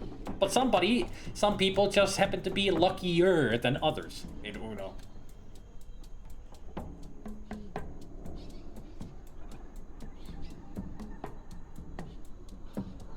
Alright, Nathan. I mean, it's getting late for you. And almost so much for us.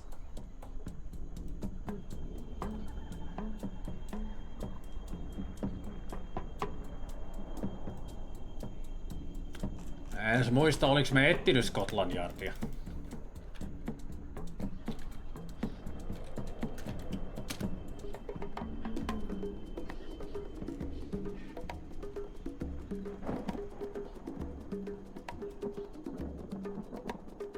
Oh, we are gonna play something else than Uno. Yeah, this was just Uno for a little while. We're gonna play something else after so much.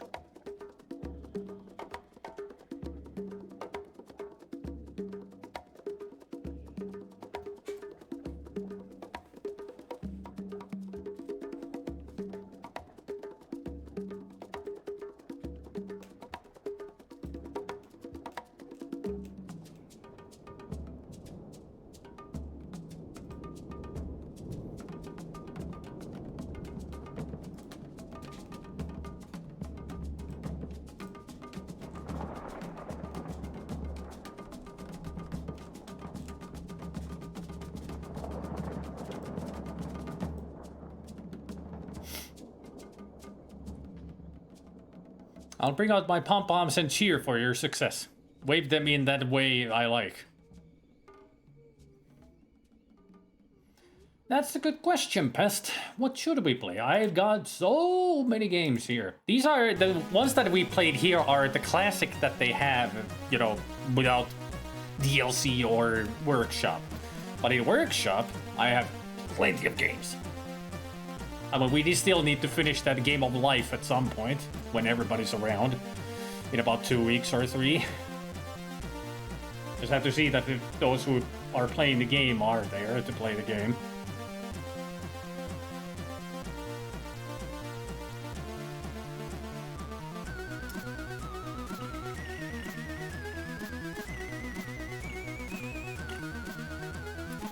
Once Upon a Time will require people to be on voice. At least that would make it easier to play. True. Because Once Upon a Time is a storytelling. Now, Once Upon a Time is with voice. Concept would work best with voice. Then there's Super Fight that I have as a DLC. That also works best with voice.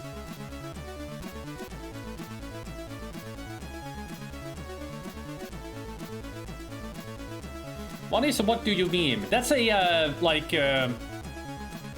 Cards Against Humanity, but with pictures. So you have a picture, and then you have a choice of cards to put the text on it. So you create a meme, and the person who's the card czar, using Cards Against Humanity terms, will choose the winner.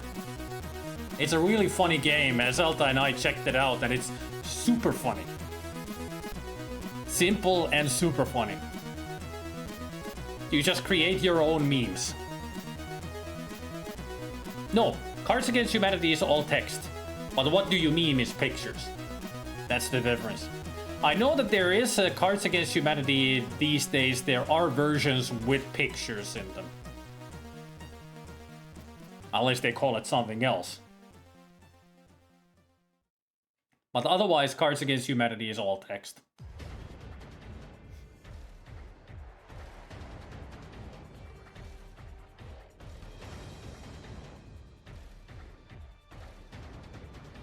We have been playing the Game of Life, Anakin. That was my first time playing the game ever.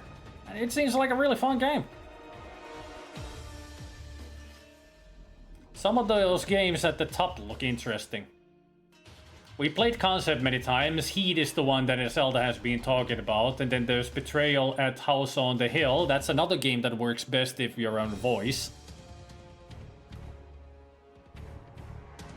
Destroy the Internet. Yeah, that has also pictures as well as text. Once Upon a Time is storytelling. Heat is a racing game, but Once Upon a Time is like a storytelling game that you make up a fairy tale of pure insanity. And the Betrayal is okay without voice. Yeah, it actually works with just text. But there are some games that work best in voice. Orient Express is an old game that I used to play as a kid. It's you are on the Orient Express, and it's traveling from whatever to Istanbul. And there is a crime that has happened, and you play as detectives, and you need to solve the mystery. The one who solves it first wins. So it's like Clue, in a way, but its own rules and everything. Hello. Hey there! Exploding Kittens is a fun game. I played it once with Zelda and Ubi on stream, and it's so much fun. Just insane. All right, we have played it. Yep. I keep forgetting.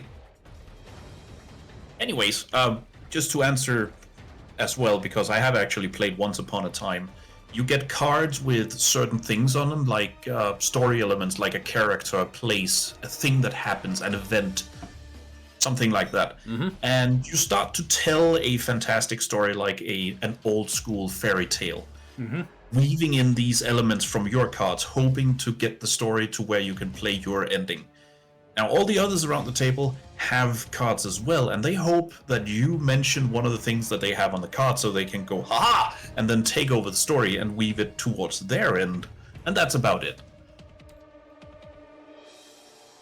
Great fun. I will say Heat. Heat is probably one of the games that I think would do well in this community, just because everybody I know who played it got really super into it. Super easy to play, and it has those mechanics that means that you're constantly neck and neck, so it's edge of your seat gameplay without ever being difficult. Hey. The exploding kitten. Hey, Proton Fig. Amiga Bill turned 50 years old yesterday. I'm doing birthday demo for him. Would you like to include your greetings? Ow. Just whisper me short text message. All right. Why Oh, not? nice. Actually, I'm gonna load up Heat so people can see what it's like. It's a really cool setup.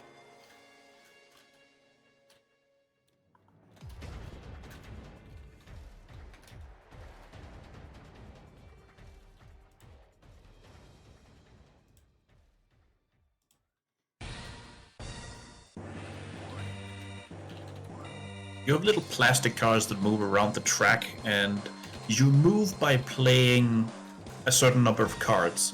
So the number of cards you play depend on what gear you're in. So if you're in first gear, you play one card. Second gear, you play two cards. That kind of thing. The cards all have numbers on them, and you add those numbers together to get how many spaces you can move. The thing is, every turn around every corner, I should say, has a certain number, and if you exceed that, you take heat, which is a sort of damage that just adds to your hand that you can't use for anything. So you want to keep the limit below that, while at the same time speeding past your competitors.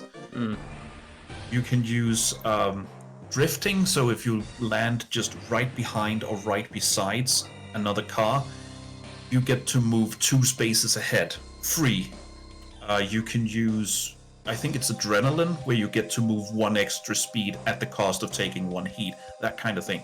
It's super easy to play, but it's immediately fun because you get to see, oh, people crash when they go too fast through the corners, or oh, somebody's slowing down, maybe I can overtake them before, oh shit, there's a corner. So basically, it's a Formula Racing board game. Yeah. As simple as that. Yep. I mean, when we checked this out, Zelda and I were checking it out, and he was explaining things to me. It was like, it seems like a very easy game. Yeah.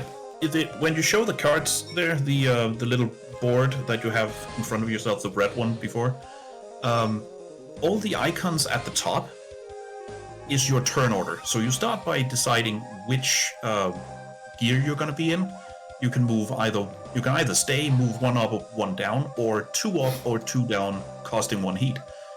Next is you play your cards. The next is you calculate the sum and move stuff.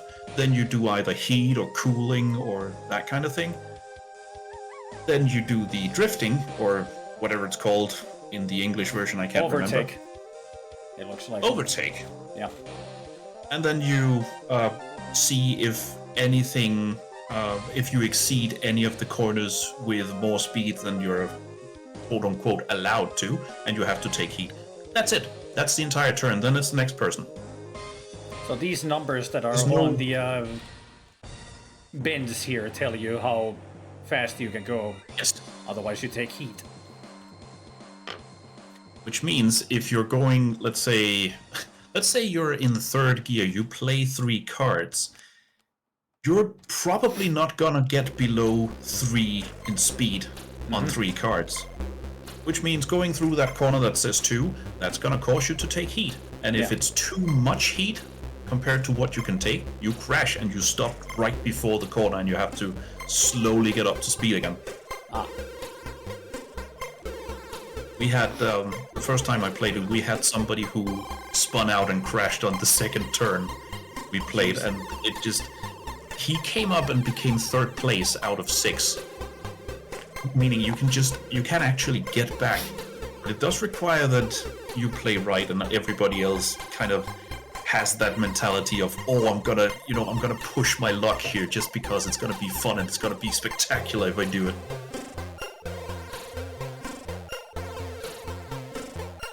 Did you ever play Millborns? Never heard of it. Nope. Not a name that rings a bell. Apparently a 1982 Parker Brothers game. A French auto race card game. Oh. Oh, wait. I think I might know this. I know there's another racing game that's supposed to be really popular, but no, it's not this one. Never mind. Beborn. And then, yeah, besides... I mean...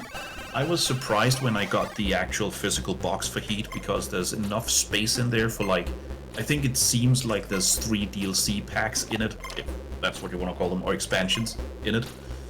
That's how much you actually get in the physical box. There's 5, I think, 5 or 6 different courses you can drive around. You can do Grand Prix mode where you race different tracks and compare scores between tracks. You can race against legends that have their own way of racing. There's so much in just the base game. And then, just a year later, they released Heat Heavy Rain, which just adds to the base game instead of being something that you have to play on its own. It adds weather conditions and road conditions as well. It's insane how much they packed into this game, and it's super easy as well. You know what they say, whenever a Zelda explains a digital board game, an albatross gets its muscles. Huh? Ooh. What kind of albatross? The turnwise one? I'm just imagining a very swole albatross seller. Yeah, what? Yeah. Zelda can explain another board game. Sure, that one. Okay. That was a Discworld reference, the turnwise albatross. Oh, yes. It's the same one albatross every time. It just keeps getting more and more muscly. I can just imagine it can't even fly anymore because it's so much muscle. And the wings are too small. Like, I mean, thinking back on how many times I've explained digital board games, both to you and to everybody in the community and to other people as well, I have a feeling it's like the Chris Hemsworth of albatrosses now. Getting to the point of becoming Jay Cutler, if anybody knows that reference. Oh, sounds familiar. One of those Mr. Olympia kind of guys. Yeah. Or bigger. Yeah. Would be like Andre the Giant. I should shut up in that case. It would be Andre the Giant by now. Or maybe Mark Henry. I mean, he was mostly muscle anyway. Big muscle, but yeah. I saw a video of Big Show saying that he only ever felt like kind of emasculated or inferior as a man at one point. It was right after Mark Henry had lost something, and I can't remember what it was. They met each other in the gym, and he saw Mark sitting there training, and Big Show went over to him, hey man, are you good? And Mark was sitting there with a penny saying, I'm trying to bend this penny, and he was trying physically to bend it, but I just can't get it right. And it was bending, it just didn't buckle the way he wanted it to. And Big Show just went, oh, yeah, alright, and went on with his own thing, because how are you even going to compete with somebody who bends pennies for fun? Uh-huh. It's just incredible. And that's why Mark Henry was called the strongest man in the world. He was. He at was that super point, strong. Absolutely. I mean, he was all strength. He didn't have the agility or anything, but boy, did he punch people out.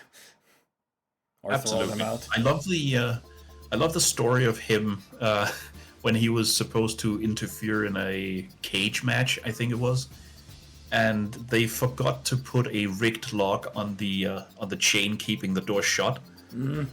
So they put a real one, and instead of just complaining to people about this, he had to interfere in the match. So he ripped the door off its hinges instead. Like, just as you do.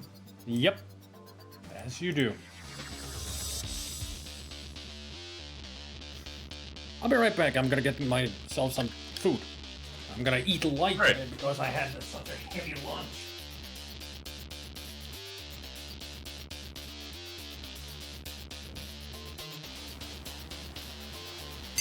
I'll do it, Nathan. Dinner.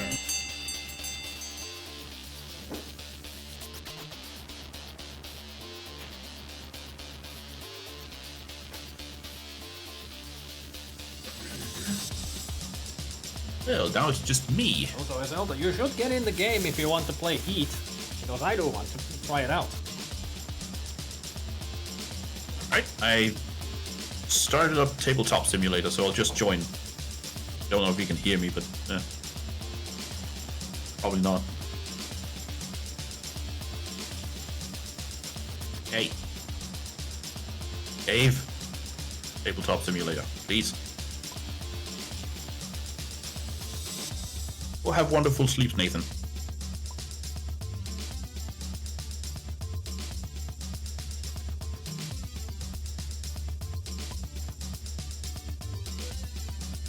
Yeah, this is one of those games that do better the more people you are, because there are more people to compete with.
I missed out on Nathan leaving.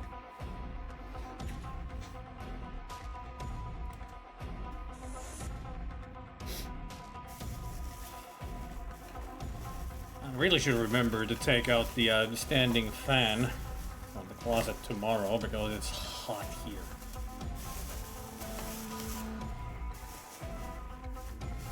That sounds like a good idea. The sun is shining and it's like super hot. It went up to yesterday already. It was like 21 Celsius. I'm sure it's the same right now. Oh boy. 23. Never mind. Even warmer than I thought. All right. And tomorrow it might go up to 25. Hey! Heat wave. Woohoo! My favorite. Well, Heat Wave's another game. Oh yeah. Stupid sun, the enemy of all computer nerds. we should figure out which track we're running. True. There's 8 in total. What is all this crap on this board? The game. Of a heat. Yep. Been a little while since I played it. It was before Christmas, but it was one of those lucky moments. I have to recalculate this. Hang on, because this is one of those stories that just it seemed unreal at the time. Ah.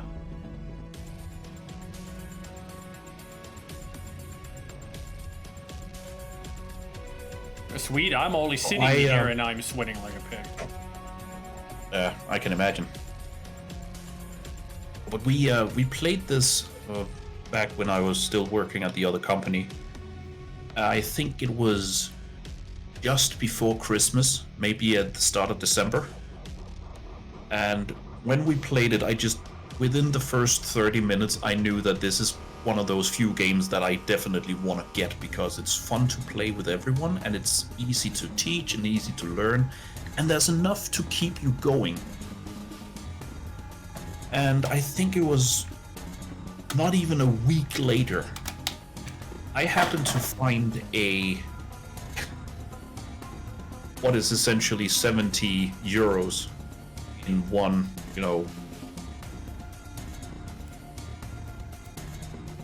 just in one piece of paper. What's it called? Hang on, I can't remember words now. A bill. There we go. Just a one bill of money, which is essentially around 30 euros, the equivalent. And that's exactly the amount this game costs. And I found that on the stairway leading up from our basement. Outside, so no telling who dropped it. It wasn't anybody from our apartment complex. Might have been one of the 4 or 5 others. No telling who it was. So free money. So I went and bought this game. Nice. Yeah. Have you ever played the card game Bonanza where you plant beans? It's fun. Never heard of it. I have. I've never played it, but it's one of those that get suggested quite a lot when I go to my local board gaming store. Hey, Hero It's Wolf. in there. Hey, Hero Wolf. And since they mentioned it, hang on. Silence. Happy post-birthday.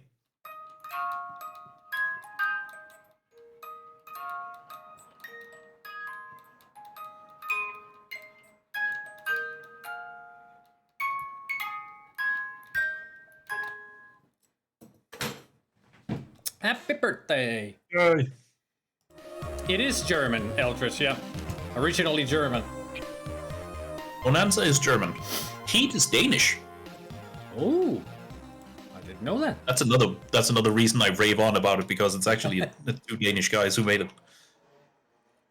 Like I rave about Afrikan Tähti, the African Star, because it's a Finnish game. Ah, I didn't know it was Finnish originally, but we had that when I was a kid. Played it a lot. At least I remember it being originally Finnish. I could be wrong. I will, for the viewers' sake, add that everything up at the top of the board here. Let's see if I can mark it out somehow. There we go. Finnish board game designed by Everything Kari here. Mannerla, originally 1951. It's a very old game. Oh, I like it. Everything in that square, disregard it. We won't need it for the simple playthrough. Oh yeah, Gimbled that Except we played, perhaps- that's also the Finnish version of Sorry and Trouble. Ah, Sorry, I keep talking the over only you. thing we might... It's okay. I think the only thing we might need from up here is the stress deck. This one. Otherwise, all the rest is for... This is for the expansion where you can do advanced upgrades for your car and, you know, really go into, do I want better tires or better engine or better suspension, that kind of thing. Okay. And there's Grand Prix mode and stuff up here as well. But we don't need that for a simple playthrough.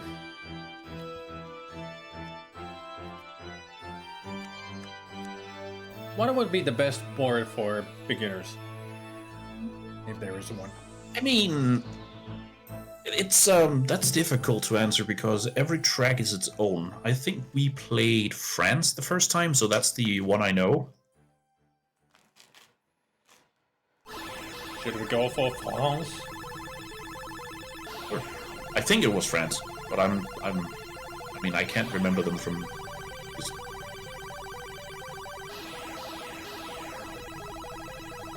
Loading 0 out of 1. It's gonna load up France for you, hopefully.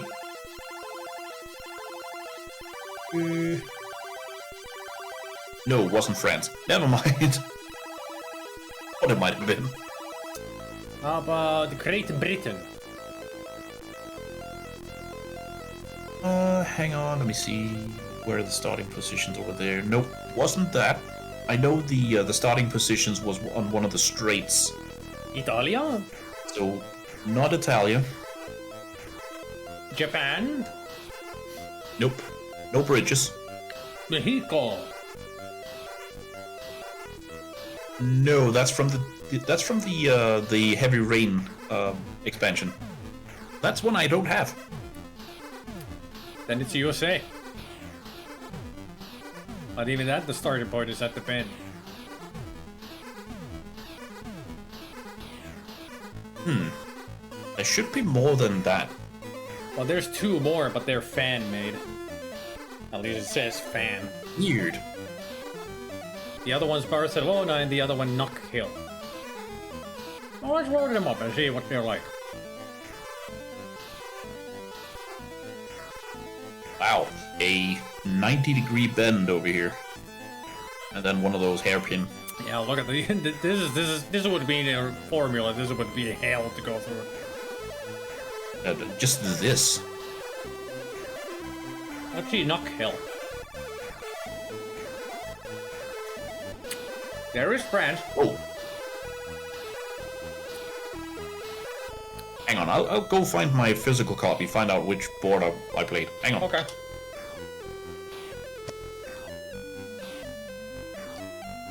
There's France.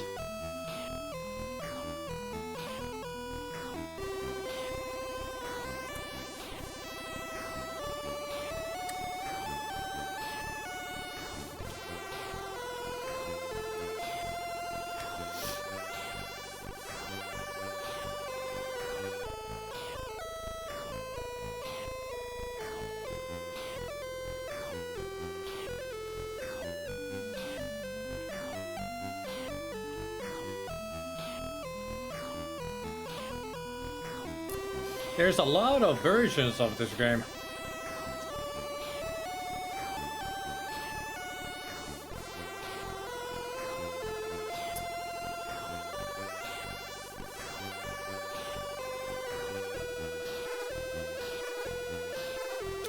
This is the perfect kind of fruit for this kind of weather.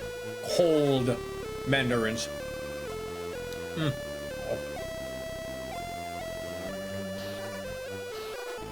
Or nectarines, how you want to pronounce it.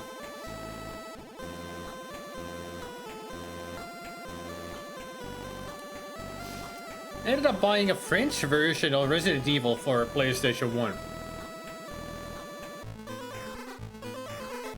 So they all speak in French? That kind of version?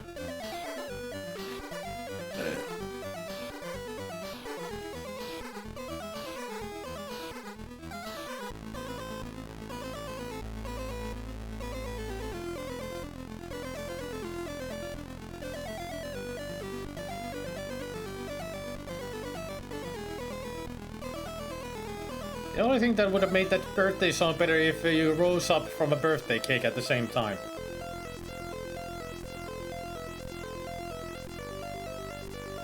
There we go. Found it. It is France.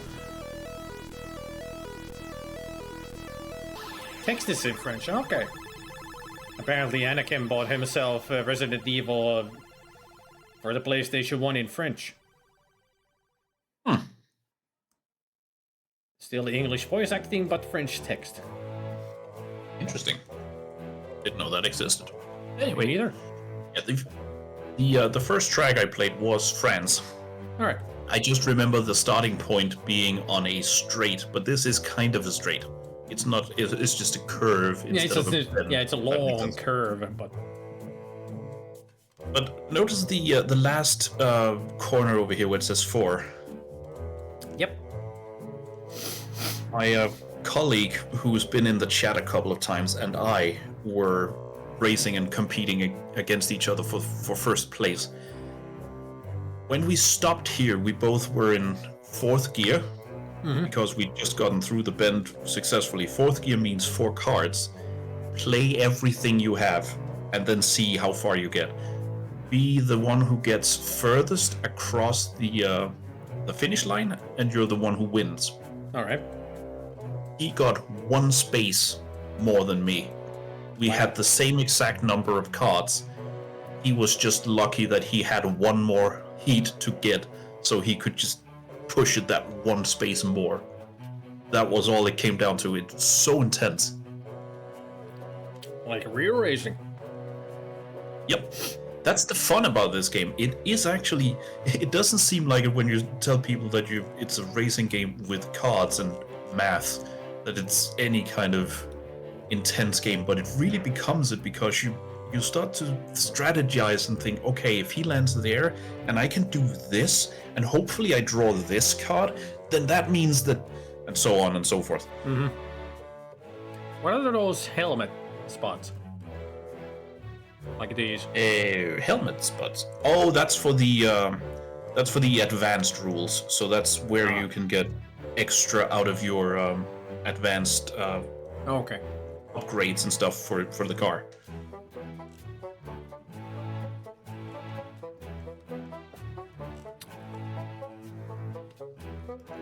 It's a little hard to tell, but you can actually tell that one of the lines around the perimeter, so here it's the inner line, is thicker than the outer line, right? Mm-hmm. Then once we get up to the corner here, it's there's some place where it switches. Oh, it's here. Yeah, there. Right at this corner, it switches. The one closest to the fat line is the one who starts. Okay. So if there are 2 cars side by side, it's the one closer to the fat line. Other than that, it's just the person in front who gets the first turn. That's how easy it is. And there goes Zebra quoting Curse of Monkey Island because it's playing the Barbary Coast music. Welcome, patron, to the Barbary Coast, where every haircut is an adventure. Aye, but you have to wait your turn. Not thee, yes, Edward. Snuggle Cakes, Van Helgen. Dude! Van Helgen. Oh yeah.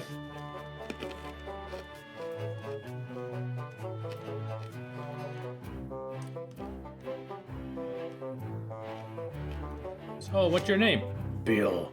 Bill? That's your pirate name? Bill? Cutthroat Bill. It puts another spin to it, doesn't it? That puts a whole other spin to it, doesn't it?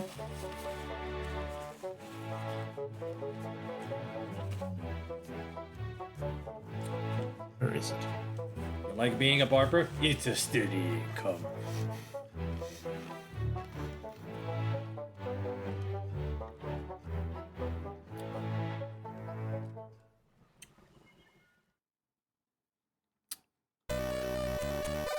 Enjoying that jawbreaker? Yep. It must be a really good jawbreaker. Yep. You don't say much, do you? Nope.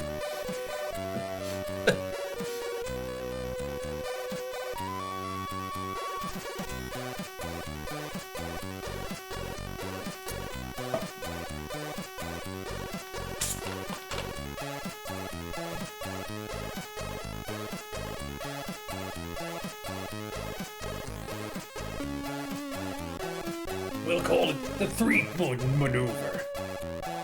Yeah.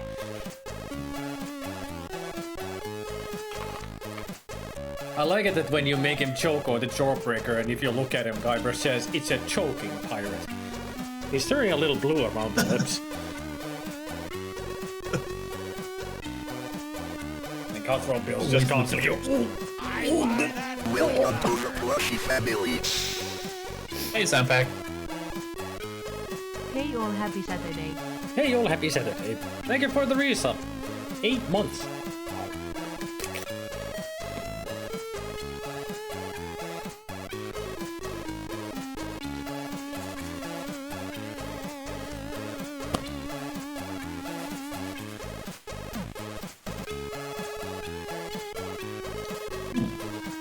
Nicely coated. So it actually has a slot for each space, instead of you just dropping it wherever. I like it when it's scripted like this.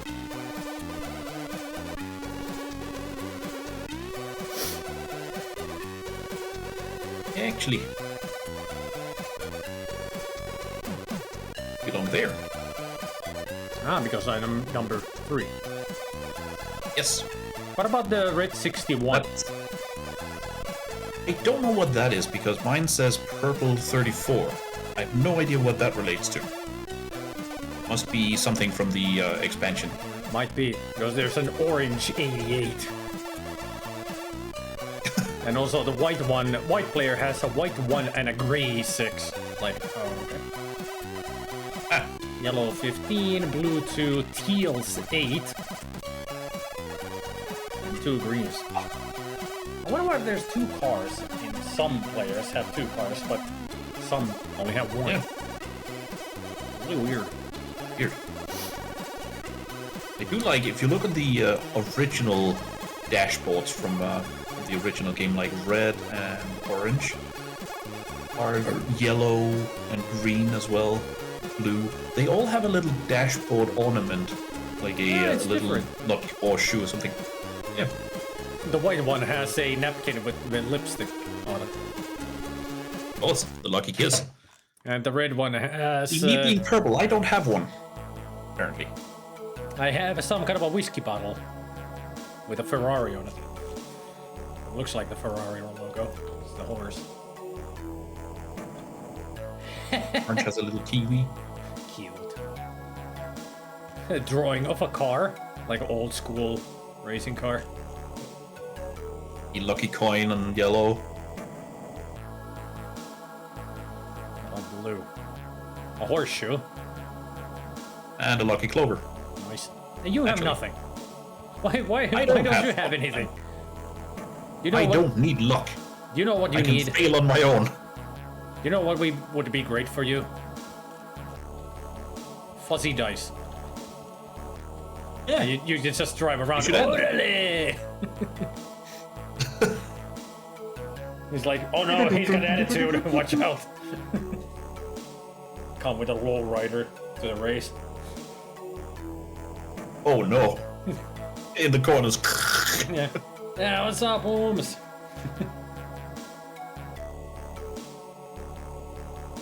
What kind of guy that you are?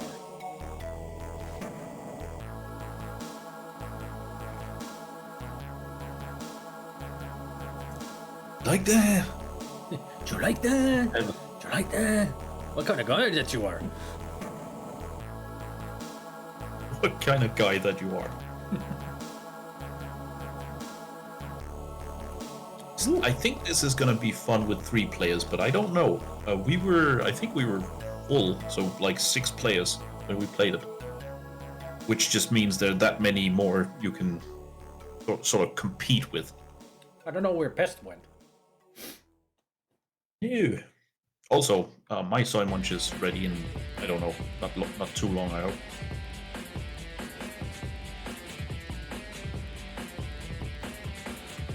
Even though I'm back on the stream screen, I'm still munching. Oh, didn't look properly. Welcome to join again, Pest. Sometimes it takes a long time for every asset to load up, so all you have to do is wait.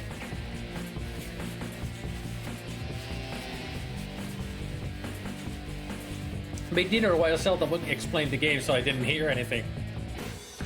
That's okay. I haven't explained how to play it. Yeah. He just explained what the game is like, but not how to play. Even I don't know how to play it.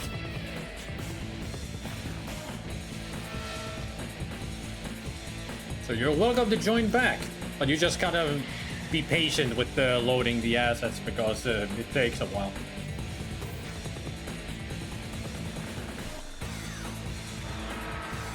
Cars go brrr, that's the rule. Kinda. And they go They more don't- brrr, they don't- depending on what gear you're in. Yeah.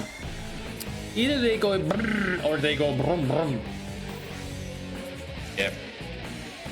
Or if it's more, more modern, then they would not make any noise because they're, battery cars. Electric. All you hear is...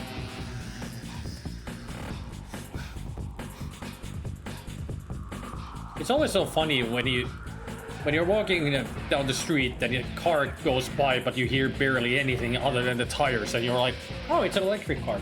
Easy to tell. Doesn't make any noise. My colleague, the first guy who was our intern, bought a Fiat 500, but electric version. It was the funniest thing in the world because the first time when he started the car, every time he started the car, the first time he hit, I think it was 10 kilometers an hour, it played music outside. Outside. Alright, I'll be right back. Yes, I'll explain Okay. in a moment. If you got an error loading, that means that it's just some asset wasn't loaded up, but it's like some picture somewhere.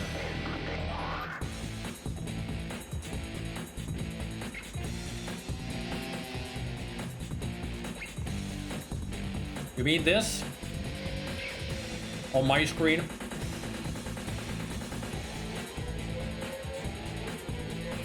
Don't worry about it, it's the rule book for the expansion. Not important at all. Completely unimportant, so you're not missing anything. We have a rule book in a Zelda. He's gonna explain everything. Not to mention, like I said, that is the expansion, which we're not gonna touch.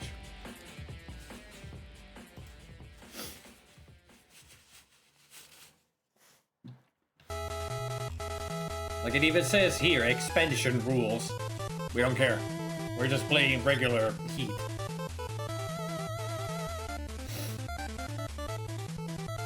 As long as you can see the map and everything else, that's all that matters.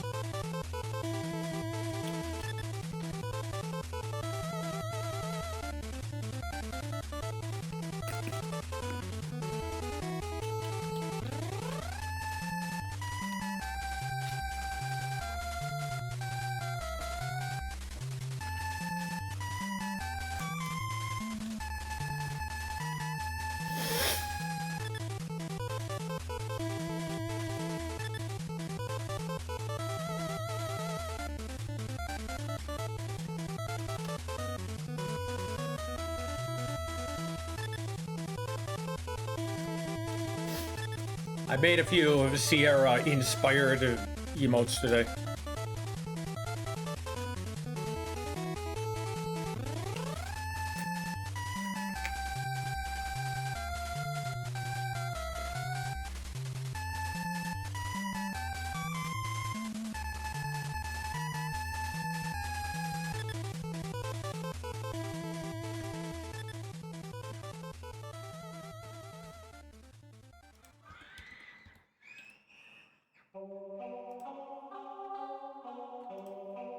Come on, give me better music for the emote.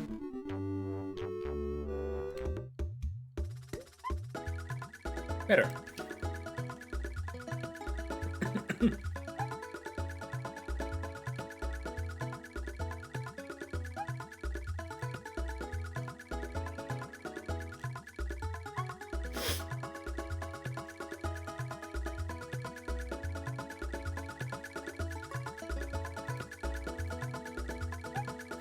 Wahoo!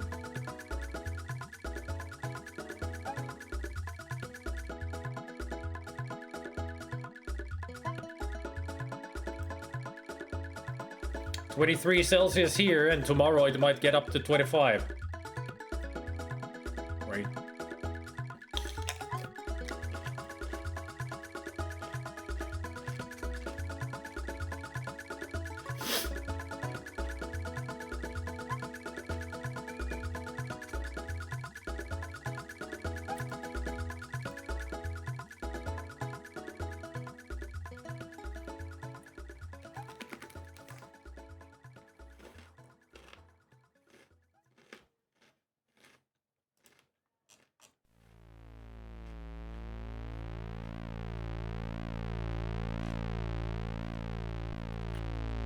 Alright, I am back. Welcome back. I have food. Thank you. By the way, I Do you have showed... any monolith in here? We have! Yep, we do. I show between the movies, I show Disney and Warner Brothers shorts. And yesterday we watched the magnificent Alibaba Bunny. Which is where Bugs Bunny and Daffy Duck go into that cave. Yeah. And I made a new sound. He'll open sesame. Which I can't hear because I have muted your... It's the where Hassan is trying to open the cave, saying the different sesame, the open Saskatchewan and everything.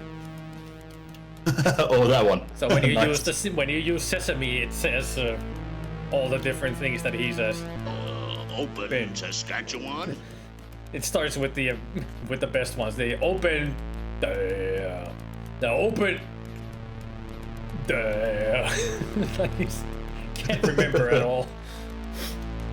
And also the other one is magic, which is when Bugs is as the spirit. Ziggity saggity. Flippity flappity floop. Ickety Oh, sweet.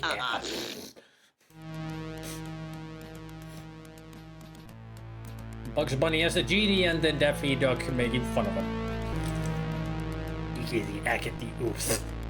Oh, sweet.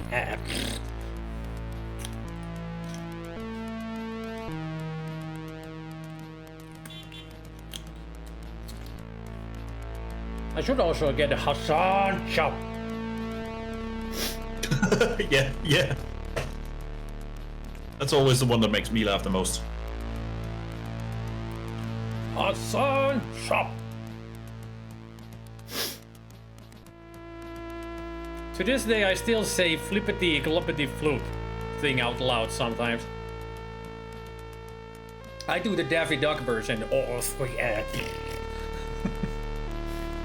Ickety ackety oof.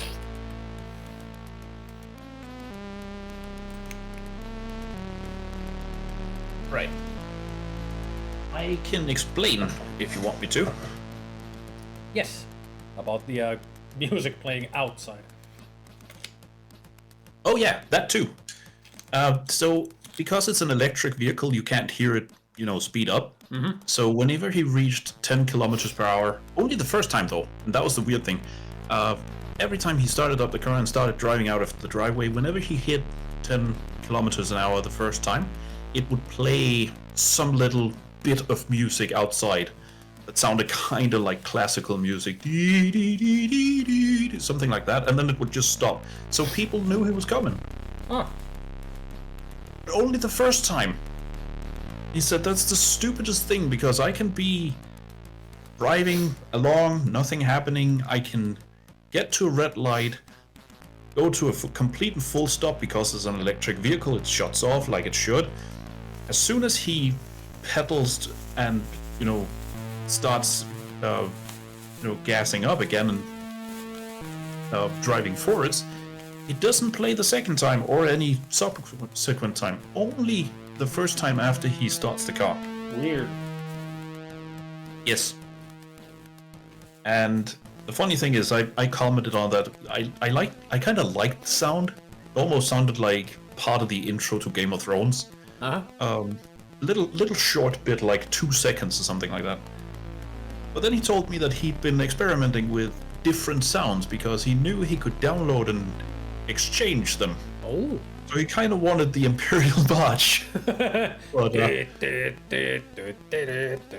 just imagine that from a Fiat 500. It's just the most absurd thing. Indeed. Did Daffy tick off the genie when stomping him in the lamp? Yep. Now he just goes, "Oh, no you don't. You want the treasure for yourself. No, it's mine. Go, go, go." Then the genie gets angry and Daffy's like, "Consequences, as long as I'm rich." And then the genie zaps him.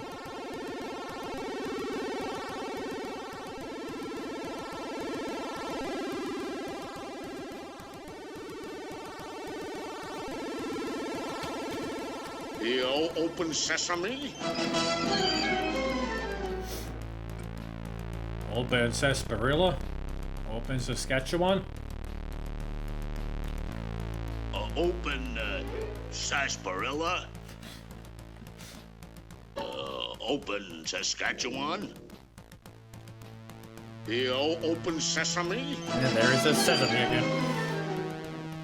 Open sarsaparilla. He says like 7 different things, the 7th one being Open Sesame, where he finally figures it out. What program do you use for the sound commands? Like for queuing them up? It's the Streamlabs chatbot. Oh. It has everything. It's got the commands, it's got sound effects, it has the quotes as well. I can put some timers, some giveaways. I was just not aware that you could. I wasn't aware that you could code multiple sound effects to one command, but cool. You can. When you go to the sound files and you add a new sound, if you want it to be multiple, you put them into a folder. Then you put the path to the folder into the sound file, and then it will play them randomly from the folder. That's how it works with the farce and so many other things that I have. The Murray quotes and all. I'll need to figure that out for myself then. You just go to your... I think... I mean, it's just when you go to the Windows Explorer and you find the path to the folder, copy that to the sound file path, and Bob's your uncle. What I mean is, I need to remember what I wanted to add multiple sounds Hanging for. as a testament to the power of the forces of evil. Now I know how will to one day actually claim make the victory over the command entire play earth. multiple, depending on what it chooses. That's awesome.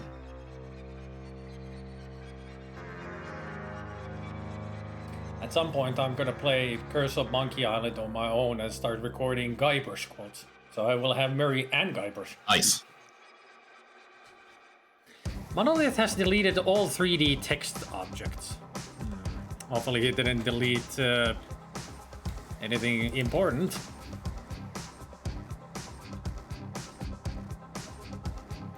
All 3D text objects. I wonder what those are. He's been using the text thing. Oh. So he's been writing, but it's been in 3D or something, so...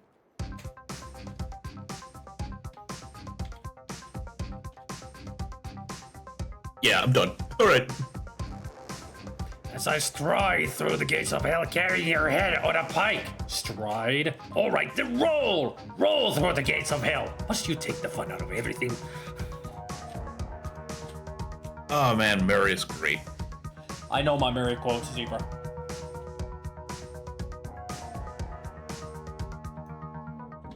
What would you rather be doing? I need to be among the illicit people, terrifying them and causing pain and misery. That will make you happy? Yes, happy in a dark, demonic way.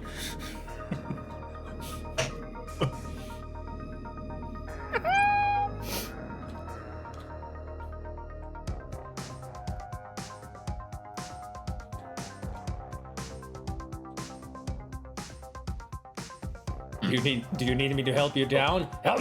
I don't need no help from you foolish mortal. I am Murray, the all-powerful demonic skull. Okay, I just thought I'd ask. Don't get me wrong, I do appreciate the offer.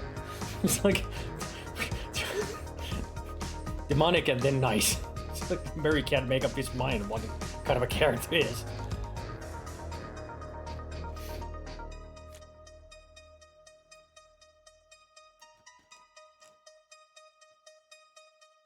Just trying some things. Don't worry. All right, it's just they're cutting into each other. It just looks weird. They are.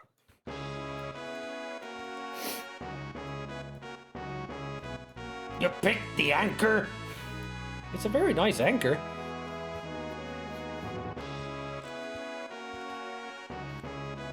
Oh, I'm never doing that again. I think you broke my skull. A mole skull. Serves you right. Stop scaring me like that. Did I scare you? Yeah, really? No, but more startled is more likely. Startled me in a very terrifying way. Don't talk down to me. I don't really have a choice. Because he's on the ground, so no choice but to talk down. True. I really need to play Curse of Monkey Island again. Such a quotable game. It is. It's a good game. It's an actor. Thespian! Also, the only Monkey Island game I think I haven't played. So. You should. Is that? You should. I've seen you play it. It's got lots of fun puzzles too. Just an overall really good game. Even though Ron had nothing to do with it. Only reason I'm doing this right now is to explain things in a moment. Ah. I am thinking that I'm gonna be the one explaining the game. Mm-hmm. How it works. I'm borrowing stuff from Blue. I mean, we're not. None of us is blue, so. Exactly. That's the wrong way around.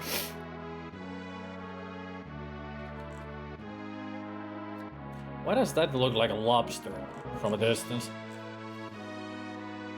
I have no clue. But it's heat. Meantime, more Borgor.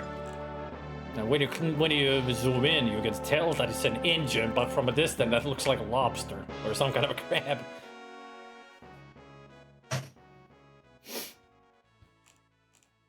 Eat lobster.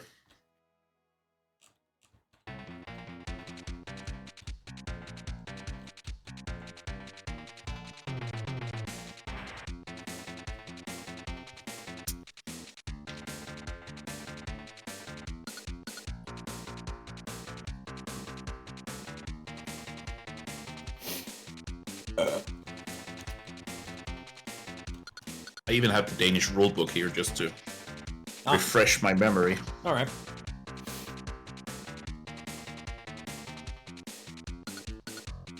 I recently knew the answer to the highest tier of a nerd quiz. The category was items in video games. They named the various answers, and you have to say what game they belong into. Items I can recall now are Jawbreaker with hair. Ah. Only has a little bit of hair on it.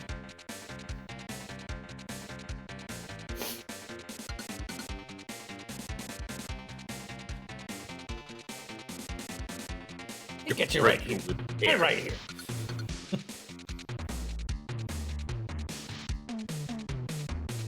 Madre de Dios, es el pollo diablo.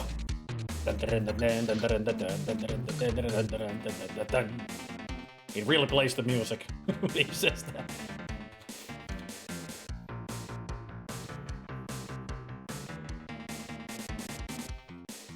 I just love one of Guybrush's reactions to it. Okay? Yeah. I mean, it's either what in English or okay. I still love the one you already have, the Yoha, because I know where it's from, and the way I don't know any other voice actor who can do that Dominic Amato does there, where he reads it as if it's the most normal word in the world, without trying to be funny and without trying to sound like it's a made-up word. Like it's just something you say on the regular. He reads it and says it. It makes sense to him. Yeah. That is yo-ha. I love that. The first time I heard it, I was like, what the fuck is that supposed to be? And then I realized it's ahoy backwards. Yep. It's the welcome mat that says ahoy, but the guy version reads it upside down, so it's yo-ha.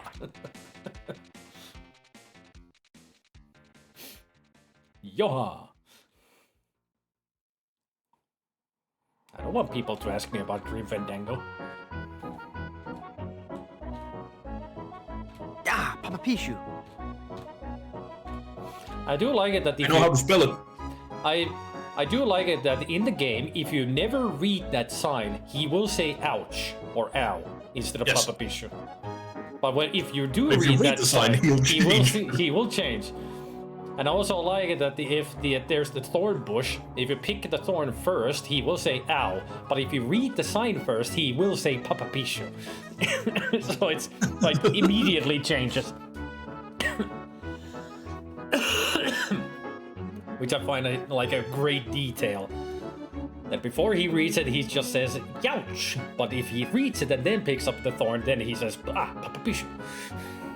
It's even more funny when you consider the fact that through most of the game and through most of the way other characters talk at him, you get the sense that even though Guybrush, clearly has a lot of adventures and gets through them more or less unscathed, he's kind of inept.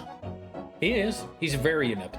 But at the same time, he reads something like that and it's instant. He just knows it. He just switches it up in his vocabulary, which takes a great deal of intelligence. It's such a great incongruous moment. I mean, he is a very smart guy, but boy, is he naive. Like, why does he even want to be a pirate? He would be a floor inspector. I also like it that if you haven't read the sign for the bush, and when you go to the hot beach, and when he walks on it, he bursts his feet and he goes, ow, youch, and everything. He never says Papa Pichu there. But when you do read the sign, he sometimes says Papa Pichu. He's that dumped into luck. I mean, that's basically it. Yep. And high charisma. It's like I usually say about my autism. Even though I'm autistic, I had the fortunate luck of stab dumping into charisma. Yep. I mean, that's Guybrush as well. He has a lot of charisma. He does, for some reason.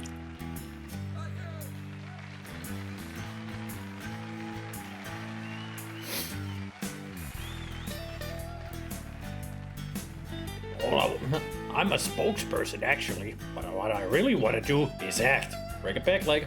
Thanks. Break a peg leg. I mean, he's got 2 peg legs and he's in a freaking dress. Just helping Slappy to rehearse.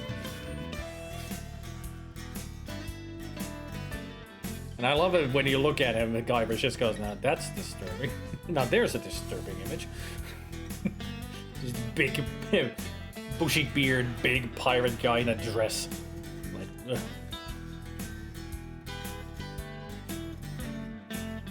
Hey, you're no actor. Get off the stage, you bum. What did you say? Well, I didn't. Just be quiet and help me rehearse. The C's of ventriloquism. Speaking of fun stuff with both words and acting and stuff, have you ever shown dancing in the rain? Or singing in the rain, sorry, at movie night? No, not yet. I intend to have like musical nights at some point.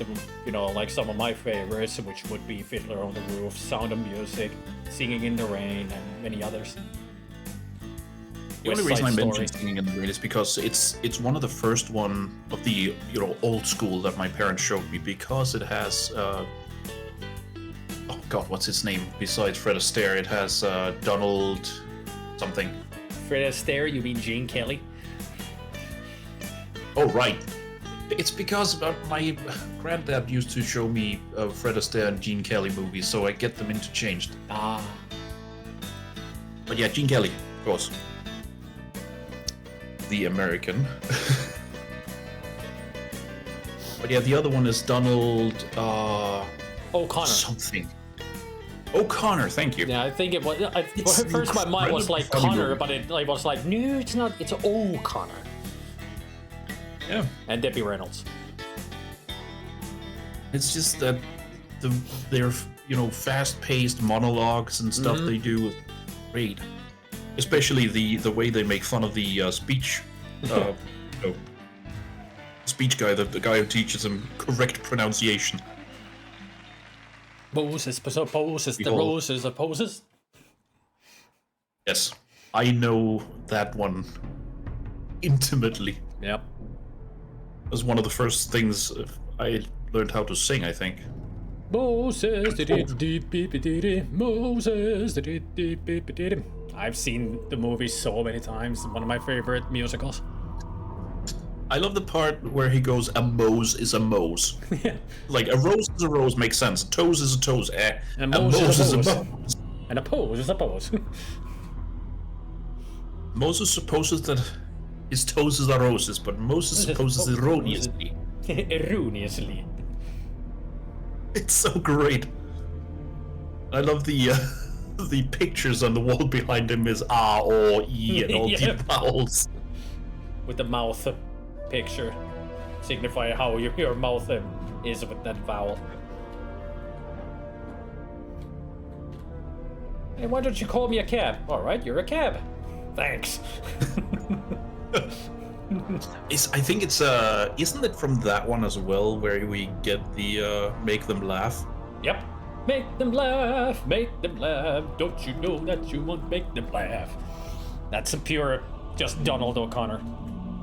With great slapstick comedy.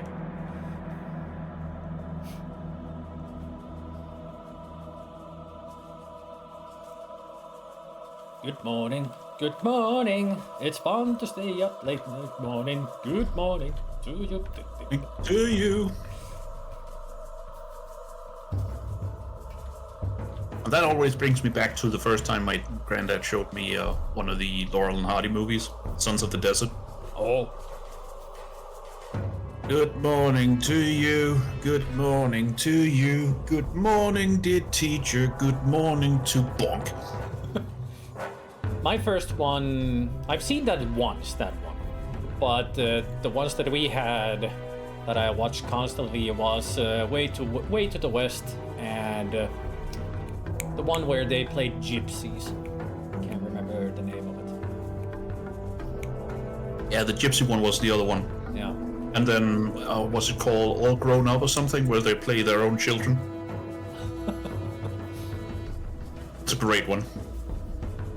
I wonder if they have a fight, and I think it's Dan Laurel who tries to pin it on Hardy by going, he hit me, but his hand is covered in a boxing glove, so he puts it under the cover, rips it out of the glove. He hit me first. I wonder if my brother still has. He bought a huge collection with all of Hardy and Laurel movies and shorts. Like it was a big collection of DVDs. Another thing you should show at some point, just for the impressive, physicality of it, show some W.C. Fields. Oh yeah, I've never actually seen any W.C. Fields myself. Would be fun to see some of it. The first one my dad showed me was I don't remember the name of it, but it mostly takes place in this one little hut in the middle of nowhere in the middle of winter, and throughout the movie he goes to open the door several times, and every time he looks out onto this right into this, like it's a gale filled with snow, it's real blizzard out there, and he goes, it's no weather out there fit for man nor beast, and every time he says it, it goes and dusts him with snow, and the snow that comes in the door, it becomes a larger and larger amount throughout the movie.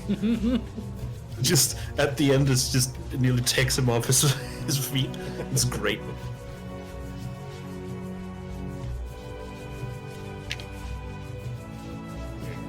Never give a sucker an even break. I think that's another one I had. I did have a a box set with W.C. Fields and Buster Keaton and one more. I can't remember what the last one was. Some great stuff in there. Also, I know I did surprise Kilgore at one point doing one of those box hype, movie box hypes, where he opened the field for, let's talk about just any kind of movie, and I brought up, hey, ever talked about Jacques Tati? Because nobody else ever asked about it, so I think he was impressed that somebody knew about Jacques Tati. I know great Jacques movies. We had 4 of his movies on VHS, and I watched them constantly. Such funny stuff. We had what did we have? We had Where the Traffic. We had my uncle. One uncle. Another good one. Then we had one of his earlier ones where he's like the bicycle cop. Oh yeah. And then one later one, but I don't remember the name of it. But yeah, we had 4 of them and watched them a lot because they're so funny. No, it was my uncle has the situations that I'm thinking about. It was the one where he goes on vacation. That's the one. Oh yeah, Monsieur Hulot, Les Vacances de Monsieur Hulot. Yeah. Monsieur Hulot's holiday. I just love it when he said, and like they're asking what his name, Monsieur Hulot. He's just got the pipe in his mouth, can't speak. Monsieur Hulot. Mon oncle is my favorite. It's just the only thing he says in the whole movie is just saying the name Hulot. Yeah, Monsieur Hulot's holiday. Yeah, the holiday movie and Mon Oncle are my favorites. But I also love the Traffic one, and I think they're all great. I can't remember that one movie. I gotta look it up on the IMDb. Mon Oncle has my favorite bit I've ever seen. No words needed. It's the one with the bouncing vase. Mm-hmm. You know, he finds this. He's at his. It must be sister-in-law or something like that. Yeah. And he, in their kitchen, he finds a glass vase which is kind of bulbous in the bottom, and he drops it on the floor, and it just bounces back up. And he's so amazed that this is non-shattering, bouncy glass.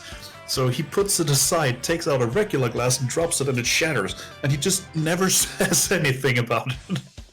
It's just such a great bit of visual comedy because you know exactly what he's thinking, you know exactly what he's gonna do, and when it just shatters, it's like, oh, of course it did. That's the movie. Playtime. That's what we also had. Playtime, yeah. So it was Traffic, Playtime, Monsieur Hulot's holiday, Mon Oncle, and one of his earlier ones that we had. Yeah.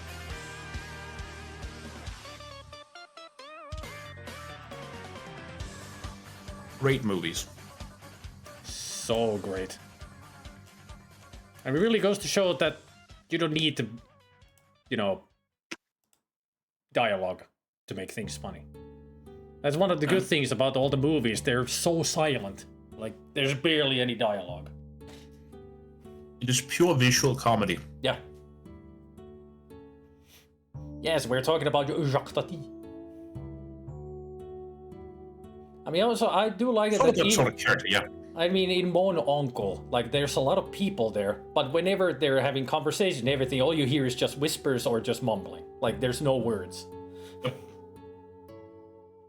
Yeah, like Charlie Chaplin or Mr. Bean. Yeah. Like more, like modern, when it was 60s and 70s, modern silent films. I'd say he's almost closer to Buster Keaton. Yes. Just because of the visual aspect of it.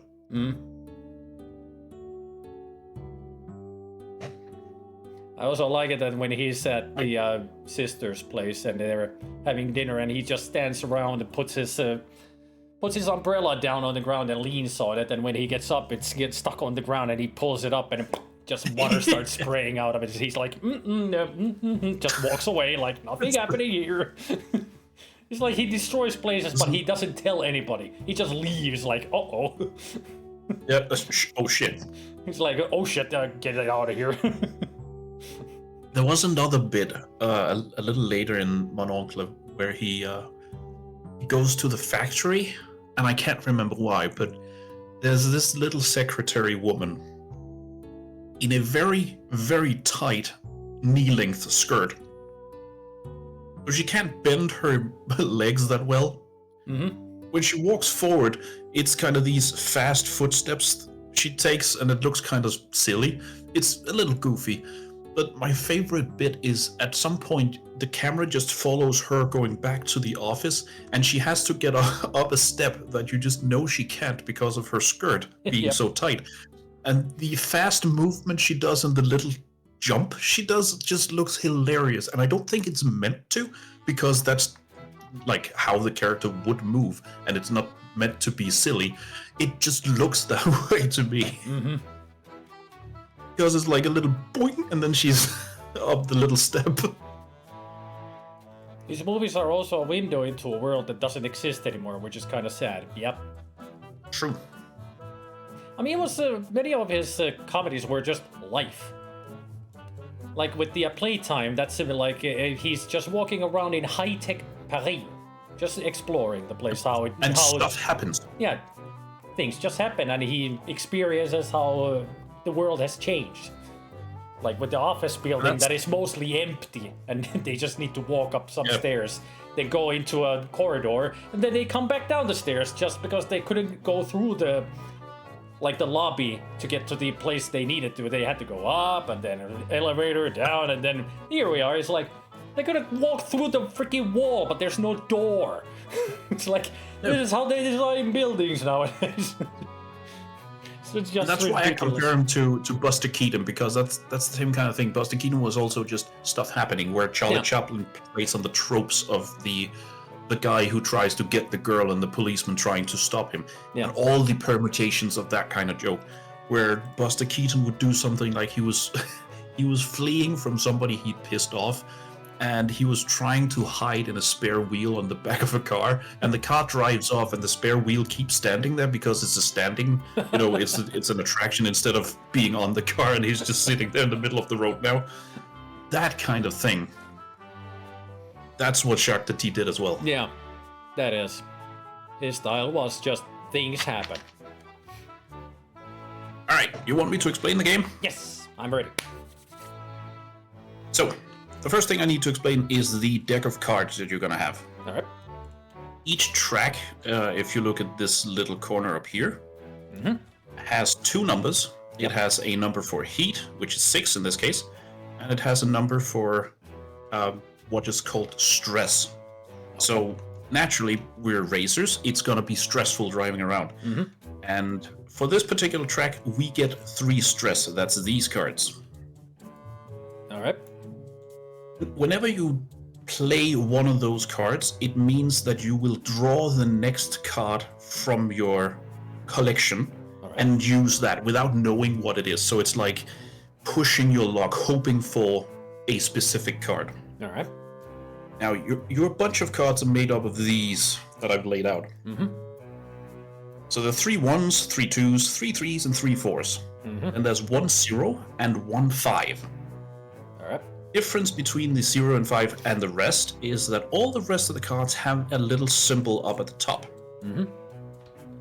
Those are the ones you use to measure how fast you're going through a corner. Alright. Or a bend. Or a bend, yes. Then there's the heat, which is just sort of a filler.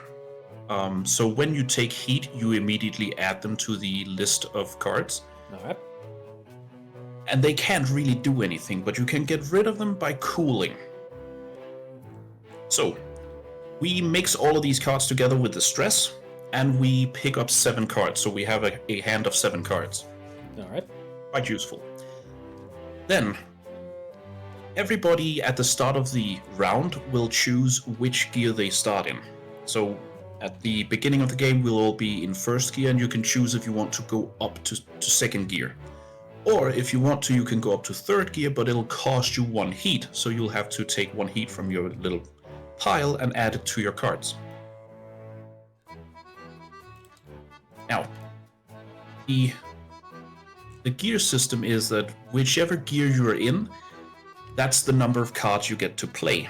So for the straight right here, it would be beneficial to be in 4th gear where you get to play 4 cards because that means you move that much faster.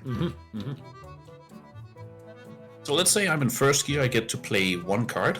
I pick my pen, let's say this, put it down. And the rest of you do the same. Not right now, but let's say that's the thing you do after you choose which gear you're in. You play that many cards face down. And then, when it becomes your turn, you reveal. Right. This is to lock you into your choice before you see what everybody else does. So you get to not really make any kind of strategic decision based on what everybody else does, but you get to hope and you get to, try and think, all right, I think he's gonna go for this instead of that. And if he does that, that means I can... That's how that works. All right. So once you reveal on your turn, you take all the cards with... I have to look at the rules because I have to see the symbol again just to make sure. Yeah, you add up all these numbers. So let's say it's just 1 card for now. I played the 3, so I move 3 spaces. That's simple enough. After that, I get to do stuff. Now, am I the last person in the row? Like, at this point, yes, I'm literally the last on the board. That means I get to drive 1 space more for free. Oh. Everybody who's last gets that 1 extra. But it does add to the little speedometer. Okay. So, let's say I go to this corner up here, just for the sake of explanation. And I go through with my 3. I then look at the card and calculate, all right, that's 3, that says 2. That's 1 more than the limit, so I take 1 heat for that. If I'd gone through with a 4, I'd have taken 2 heat and so forth. That's how the heat works. All right. Now, in 1st gear, I also get to do cooling, which means I get to get rid of heat I have on my hand. So let's say I've gotten to the point where I have just 1 heat card left down here, so I have 5 heat in the pack of cards, and I'm sitting with 3 of them. I can get rid of all 3 in 1st gear. Had I been in 2nd gear, I could only get rid of 1 of them. But still, that's how cooling works. All right. So after you've moved around the board, you get to do that. You get to cool. All right. You get to cool off the engine. You get to boost if you want to, which means you draw the next card from the pack and use that. And that can be beneficial or it can be detrimental, depending on the speed you get. All right. Then you calculate whether or not you land next to someone or, behind someone, because that affects that you can go 1 step further. So let's say you're racing up here, and the cards I've played puts me here. I would then get to, for free, move 2 spaces forward. If I land here, I would get to move 2 spaces forward. That's how the, I think it's called adrenaline, is used. Or slipstream, possibly. One of the 2. Yeah. Once you do that, you calculate the amount of heat from going through bends or corners. That's always at the end of your turn you calculate that, because there might be things that add or subtract from what amount of heat you get. After that, you have however many cards left on your hand. You can discard as many of them as you want, and then draw up so you have 7 cards again. And that's it. That's how you play Heat. Alright. Seems simple. Trust me, Pest, it will make more sense once you see it in play. It's just that there are a few things to keep a track of. So each of the numbered cards that has a little speedometer are the ones you add to the track here. Question. Yes. With the cards on the side, with the 0 and 5, do we put those into the pack with the other numbered cards? Yes. And also this extra heat goes into the heat? No, it goes into the pack. You always start with that 1 heat. Alright. So all of them into the card pack. Yes, you'll notice each heat has a little symbol of a trash can and an X on top of it, meaning you can't discard those. You have to keep those in your hand unless you can cool them. Ah, okay. And if you, at one point or another, run out of heat cards, you crash. Is the game over if you crash, or...? No. You just get pushed down to first gear, and you have to get up to speed again. Okay. But you start. Let's say you crash in this corner that says 4 right here. You start right before that line. Yeah. So right here. Okay. And then you have to wait until your next turn to go around again. All right. Does this game star Al Pacino and Robert De Niro? Yes. Probably could, yeah. All right. Let's see, green 4, red 3. That would mean you start, Spidey. Alright. So, first things first, you add those cards and the stress to your little deck of cards and flip them around and mix them up. Yeah, I've been doing and draw that. 7 cards. I've got all 15 cards in there. You should do that too. Do I... What about the... So I had those there too. Alright. I was about to ask. The heat and the stress you add. The stress ones. Sorry, not the heat. The few extra cards and the stress you add. Yeah. And this is I don't know. Can you see my? Nope, can't see them. Okay. All right, cool. So it's 7 cards. Yes, it is. And you'll always want to have 7 cards on your hand. All right. Can I look Sometimes at them? Sometimes you're forced to have. Yes, of course. That's how you plan out how far you want to move. Fuck. Good cards is Good what start. I'm saying. Yeah, good start. So Bannikin. I just want to make sure the Bannikin has added his cards right and all that. He hasn't. I think he said that this is a bit too complicated for him as well. Alright. I'm just gonna remove Bannikin from the map. It's only if you want to play. Oh. That's fair. I mean, we can do like sort of a test run so you can see how things work. It is a lot taken in the first, just at first here, because there are a few things to keep track of. But once you get into the thick of it, which is about 5 minutes, it'll be really easy.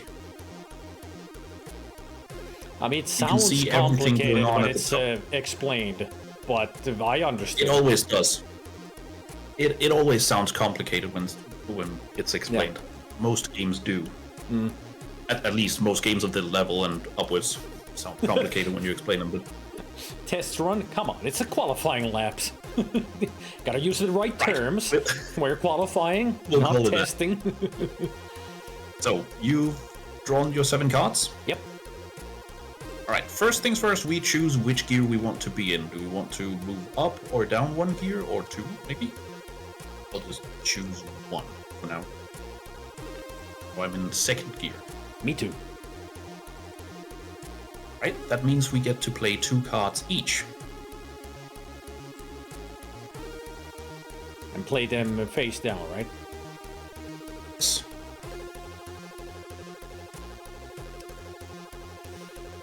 What do the 0 and 5 do exactly? Because they don't have that. They add that speed to your movement, but they don't count towards the corners. Ah. Only the cards with the speedometer counts towards the corner calculations. I have laid down my cards.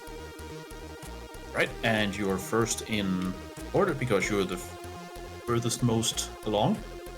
So reveal your cards. 3 and 2. All right, you get to move 5. 1,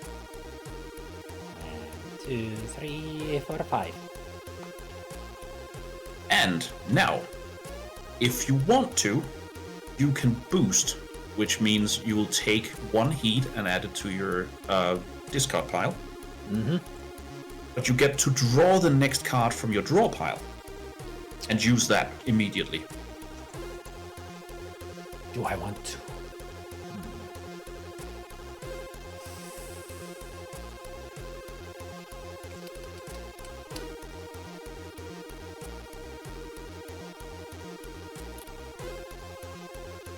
Why not?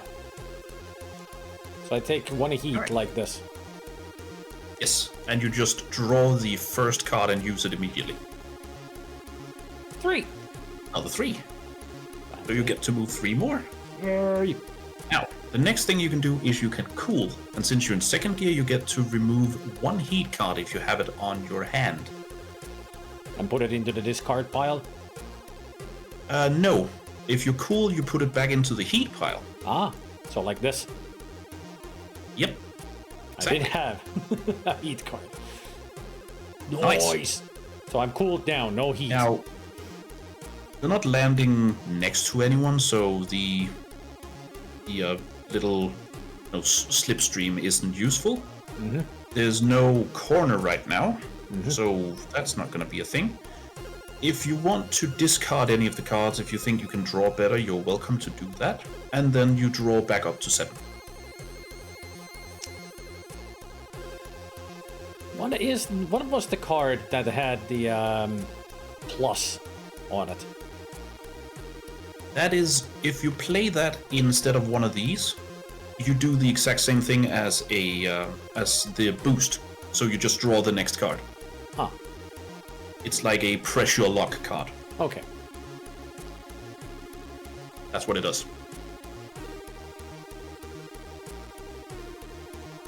I think I'm gonna end my turn there. Alright. Just baby steps. Discard. Alright. And draw back up to 7 cards. That's 3, if I can calculate correctly. Yep. Alright. Then it's my turn. Oh, a 3 and a 4. Ooh. 5, 6, 7. Now, because I'm the furthest most back, I get to use my special powers and move 1 more step. The one furthest behind can always do that. Yep. That's free. Rubber Since I'm landing right beside you, I get to use the slipstream. Oh, great. Rubber banding and slipstream. What is this, GTA 5? Yes. Basically. And I also get to boost if I want to. Which, I mean, it's 1 heat at the start of the game. Why not? I'll just... Oh. Alright. Dang. Yeah. You just passed the 5, but that doesn't add. 1, 2, 3, 4, 5. So I would be... Let's see, where's the... And that's 5? No, that's more than... more than 5. That's 7. Yeah. Yeah. So that's 2 heat Plus, because I use the free one because I'm at the back, that's one more. Ah, that's 3 heat. Ouch. And I already took 1 for boosting. Yep. Oh, crap. All right. So you have taken 4 heat. 2, 3. Yes. You have only 2 left. And the 1 in your hand, so 3. Yeah. Not the best start. No, that was stupid of me. So can we now change the gear if we want to, or? See, I've to discard that one and discard that one, and I get to draw 4 cards. And there we go. Now it's your turn again. Now it's everybody chooses gear. Mm-hmm.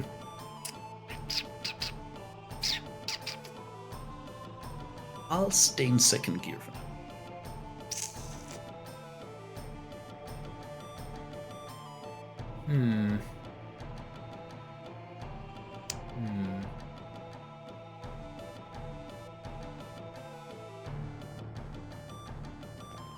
I'll stay on 2nd gear. A plan. Right, so we get to play 2 cards each. I hope my plan works here.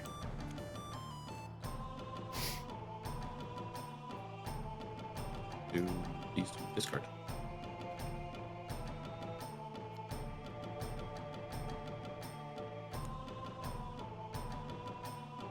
So I shall reveal Yes.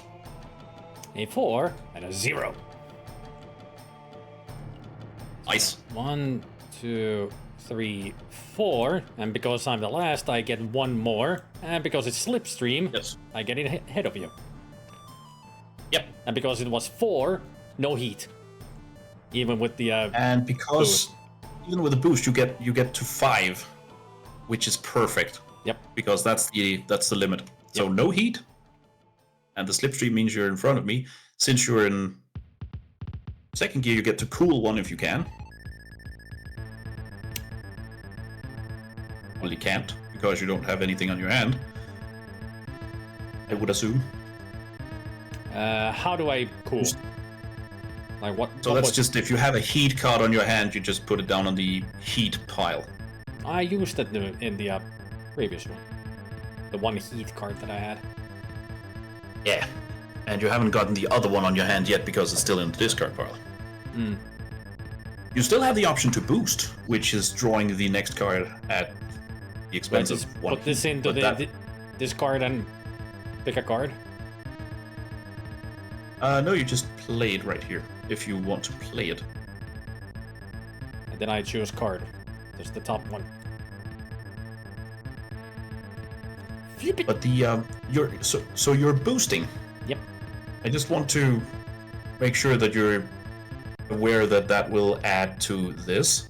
Oh, Yeah. you didn't explain that. Ah, that's why I'm saying it now. So you get to redo if you want to. I would say don't boost at the moment because you hit that threshold so perfectly. Yep. I'll just put this back into the pile and shuffle them. Yeah. There. I mean, that would have given me 4 heat. And the little pressure luck card is played instead of one of the numbered cards. Ah. All right. All right. What turn? It's your turn, not me. Halo Halo 2 anniversary. Have fun, Zampak. 1, 2, 3, 4, 5. There. And I don't want to boost. I'm not the one behind. I get to cool 1, which I'll do. Oh, forgot to put my cards into the discard. Don't want to boost because that'll give me more heat. There's no turn coming up. All right, that should be it. Let's see how many cards I have left. I have 6. All right.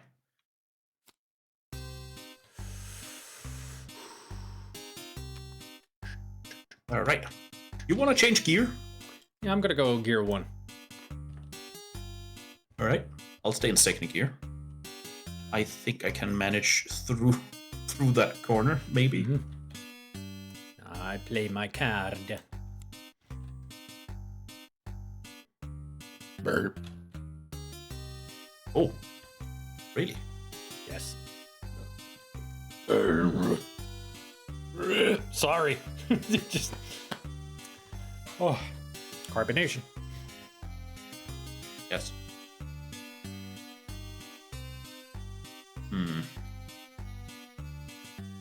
Plan carefully. Yeah, that's the thing. Yep, that's. This is a tough spot. We'll do.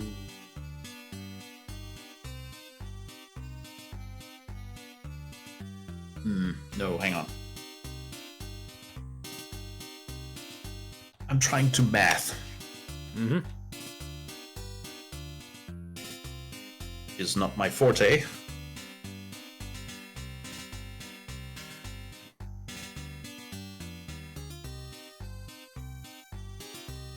Alright. I will do. Alright. So I am in front. That means I go first. Alright. And reveal. 1 and a 1. 2. Go. I could cool, but I don't have anything to cool. I could boost, but I don't want to. Up behind, no rubber banding, no slipstream. All right, that is my turn. Alright. Here's a 5. Ooh. 1, 2, 3, 4, 5. I'm behind you. I'm right behind you where I stopped, so I just slipstream past you, right? Yeah, and the fun thing about slipstreaming is it doesn't add to your total. So there you go. Which means you can actually get through that corner without taking heat. You Yep. bastard. So if I boost it now, I could. And if it was like 1 or 2, I wouldn't get any heat. 2. That's still your round, so it would still add to that amount for the corner. Next round, on the other hand, you could boost if you want to. Yeah, I'll save it for the next round. I'd say good call. So, I am gonna switch down. Downshift! I'm gonna go way up. I'm gonna go 3. I'm gonna be a speed devil. Nice. Oh, yeah, I need to pick 1 card. That does mean, since you're changing up 2, you have to take 1 heat. Oh yeah. That's the little symbol over here. Right. You get to change up or down 1 for free, and if it's 2 up or 2 down, it costs 1 heat because you're basically breaking the engine. So do I put 1 heat into the discard pile? Yes. Alright. Whenever you have to add heat, you always add it to the discard pile. Alright. And if you run out, you're fucked. Yeah. For a round, and then you get to go back in again. So when you overheat, where do you just continue where you left off, or does it put you somewhere else? So let's say I go through this one with, say a 5. So a 4 and a 1. That will make it 5. That means I would take the last 3 heat. Yep. I would run out, and I would crash. Yep. So I start right at my position where I am now, and I think I add more adrenaline or more stress cards, if I remember correctly. Okay. But I'm pushed all the way down to first gear, so I can only play 1 card the next round. Alright. So you just go That's back how that where works. you crashed, behind the Yes. line. Alright, got it. Let's say right where I am now, if I took that with 5, 7 more all the way around, I would end up somewhere over here, possibly. But because I go through this too fast, I would crash and start right where I am. Yeah.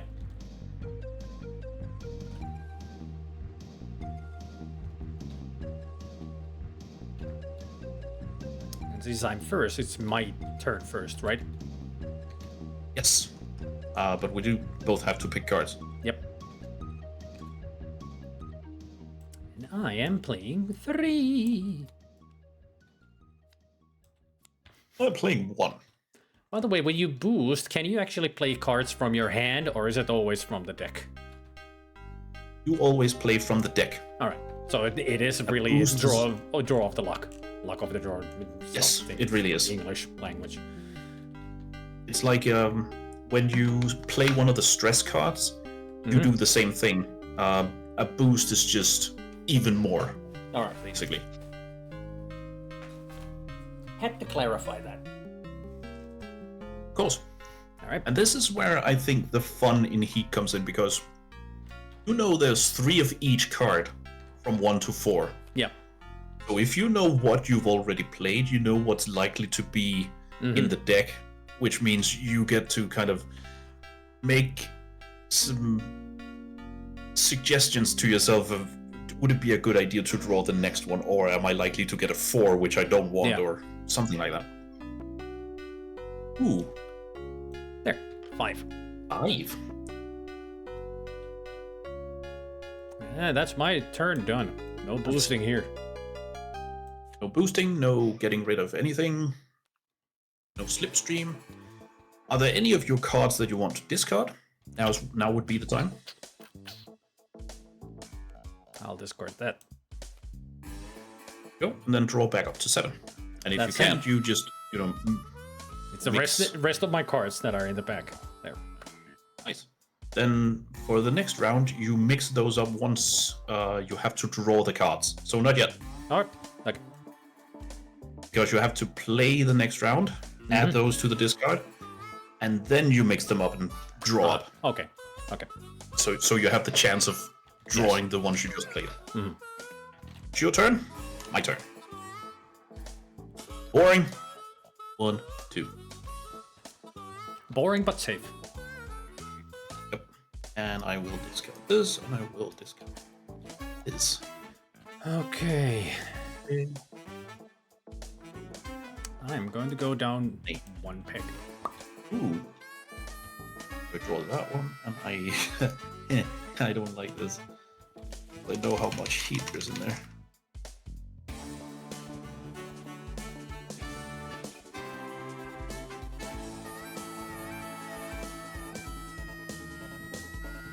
I will shift up to 2nd gear. Yeah, I went to 2nd gear You're as well. playing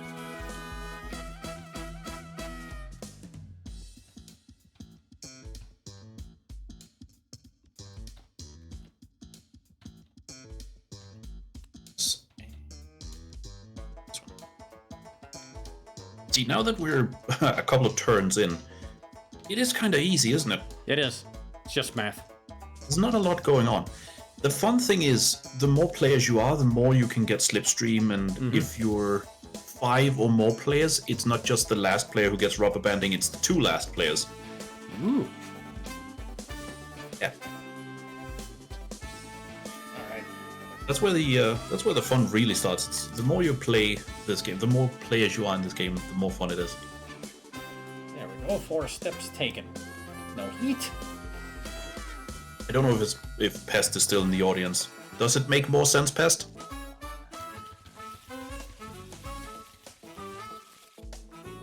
Go, my turn. That was your turn? Yep. Me.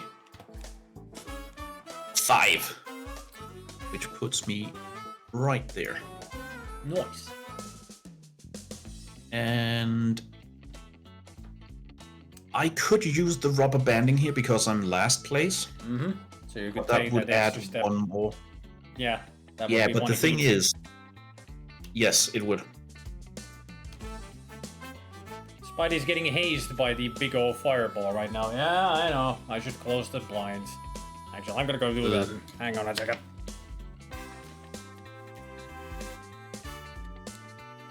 Adding a new discard pile, so...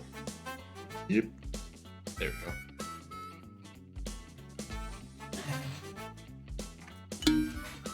Discard this one. I'm sure that's better.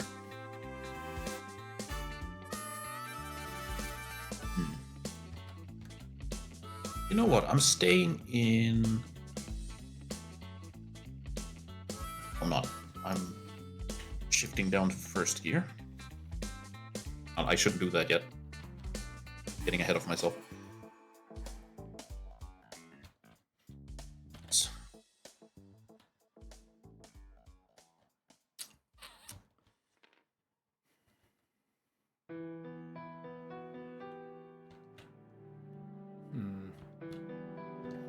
I'm gonna stay on second gear.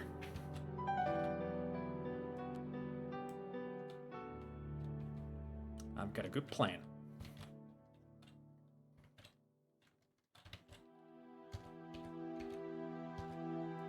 Oh, right. That's what the stress does. Sorry. So, I had to reread the rules. Yeah. So the little speedometer icon you have Yep. on some of the cards. Yep. When you play a stress card like these, or when you play a stress card, you keep drawing until you draw one with that on. Ah. That means if you draw 5 or 0, you draw one more. All right. And if that's a stress card, you draw one more. Mm-hmm. The speedometer doesn't do anything to the corners. That is just the overall speed. So if you draw a 5 in a 4, like if I play a 5 here, that's still one more than the corner, even though the 5 doesn't have the little icon. I had to reread the rules for that because I couldn't remember. So if I played a 5 here, I would still get one heat. Mm.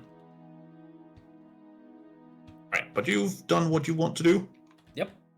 I've drawn my cards. All right, I will. And you're in front, so your turn. I'll be right back. I'm gonna get myself a drink. It's so freaking Here hot. I need fluids.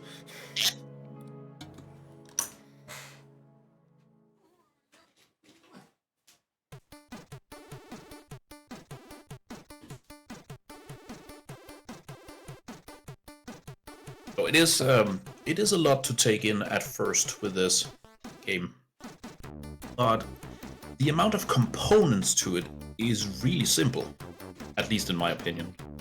I have various other board games that are far harder to explain that I wouldn't want to play with a first-time player.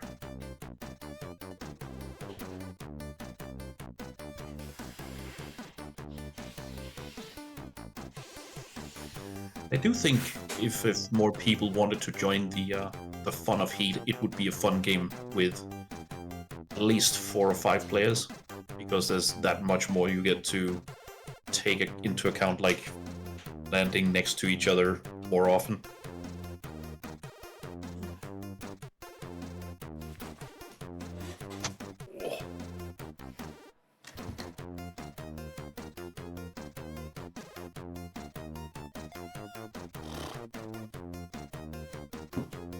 Hot, and my back is killing me now. Sitting in a bad way for a long time. Stardew Valley board game was deceptively hard to play correctly. Really? I have looked at that in my board game shop, and I can see that. That's kind of why I haven't picked it up. It does look fun, but it does also look like something that takes a certain amount of brain power. Ah.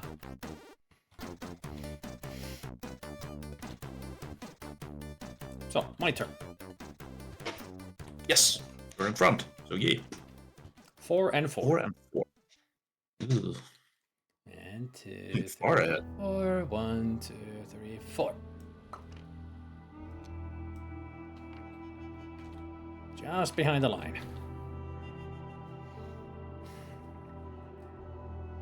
Alright, no boosting. No, that would be too risky. Do you want to cool? Do you have anything you can add to that? No. Alright. Draw back up to 7. Unless there's something you want to get rid of in your hand. I'll get rid of another 4. Alright. Alright, my turn. Yep. E4. 1, 2, 3, 4. I don't want to use the rubber banding. Oh, right! Another thing about the rubber banding. Because I'm last, I get to cool 1 more than what it says on my stick shift. Oh, an extra. Yeah. But at the moment, I can only cool the one I have. I don't want to boost. That would be too risky. No slipstream, no nothing. Add that. That's 5. That's more cards.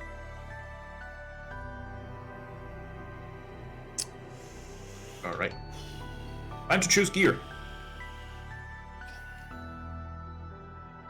Second gear.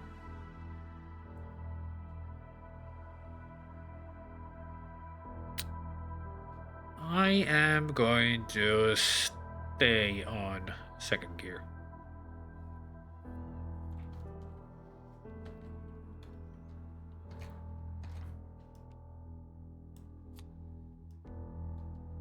There we go. Got my cards in play. Nice.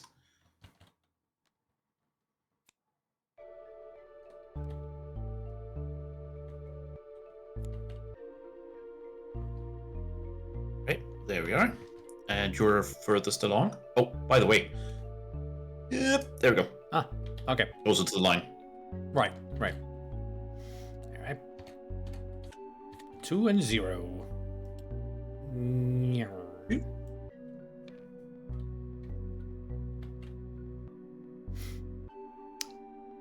And then That's cool 1. gonna cool. Do you put it in the heat? You Okay. cool, yeah, it's to the heat. Alright, there we go. Yep. And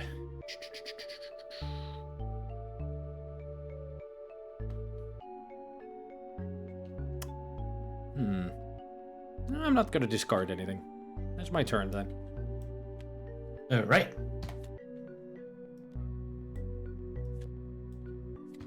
Have you ever watched a guy on YouTube called Chris Bowden? Chris Bowden. He usually starts his short with, "Hey, you want to see something cool?" Don't think I have. In any case, you want to see something cool? Ooh. 8. Very And cool indeed. I get to cool 1 because I'm in second gear. Because I'm furthest behind, I get to cool another 1. Nice. I don't want to boost, but I do get to use the slipstream.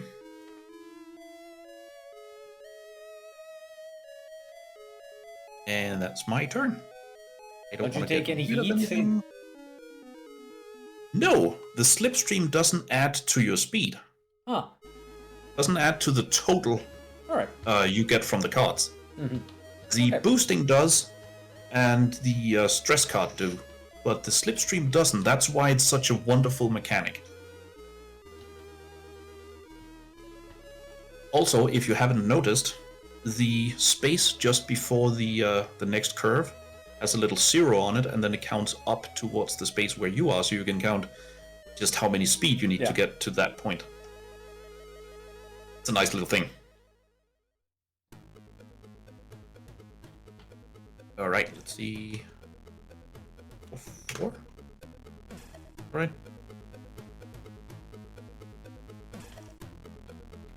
Yeah, was right.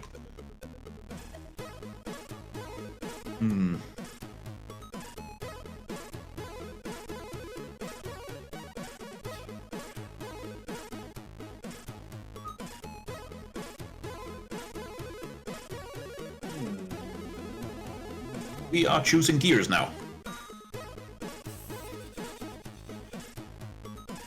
We'll risk it and go up 1. Me too, I'm going 3. Right. Third gear.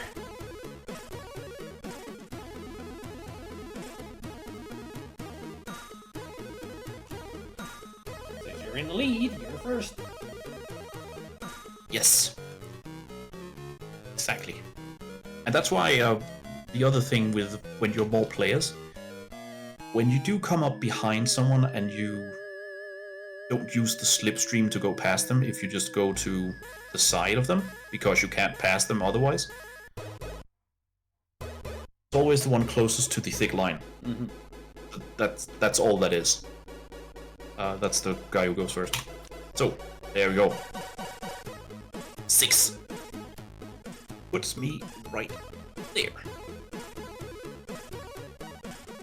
I don't want to cool. I can't cool. And I don't want to boost at this point. So I'll do that. And that's my turn. 3, 2, 1. 6. So I'm right behind you. And that means you can use the strip stream and actually go above the curve. Yeah, but that's 6, so I take 2 heat, right? You would. No, wait, you wouldn't, because it's a slipstream. Ah. So. Boop. Yep. Alright, that's the moves, and I'm going to discard 1 card. It's almost distracting, actually. That's it. I get that, Danica. Alright. So I will downshift 1.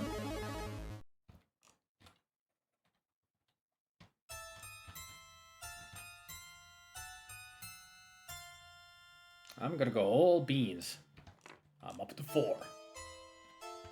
Were you at 3 before? You were, right? Yep. Alright, cool. Just wanted to make sure you didn't have to take any heat for that. Yeah, we were both on the 3rd gear.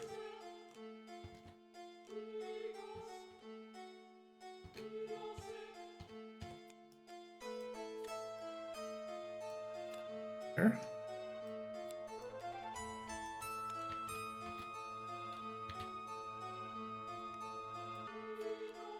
I know for a fact that when you play just 2 players, it would be a good idea to bring in the Legends races, which are other cars that you race against, because that gives it that feeling of being more players. Mm-hmm. But I haven't read the rules for how they move, and it's kind of esoteric. So that's something I haven't looked into yet, but I will, because it's a fun game.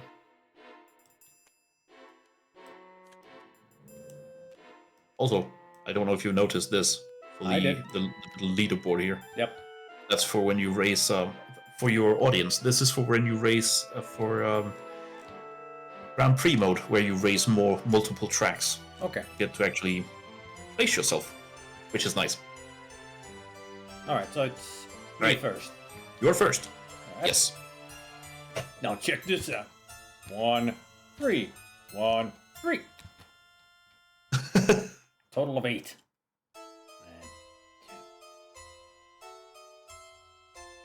There. 8.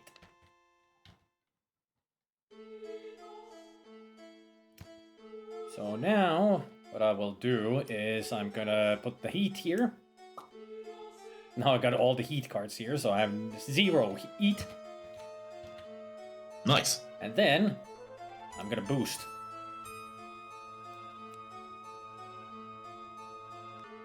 Come on, 5. 2. I'll take it. Can you actually use 2 boost cards on your turn, or is it just 1? Just 1. Alright. And that's my turn then. A total of 10 paces.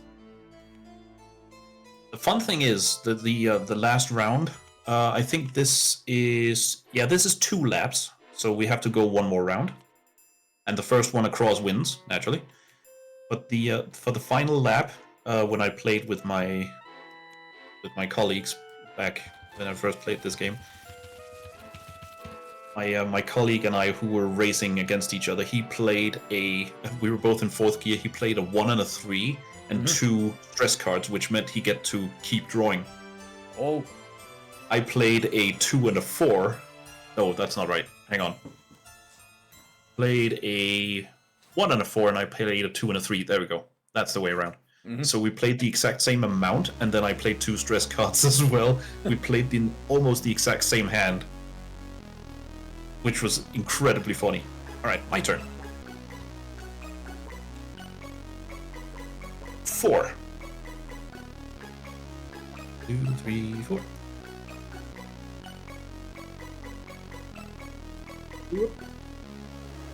And I get to discard, right?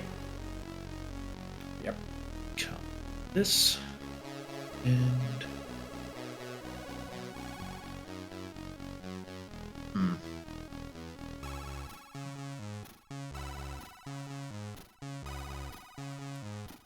That's my turn. Alright. Right. Gear time.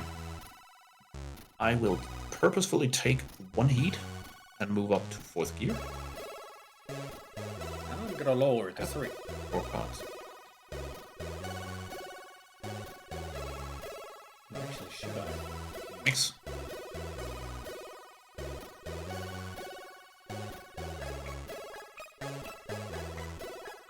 Alright. I'm in 4th gear, so...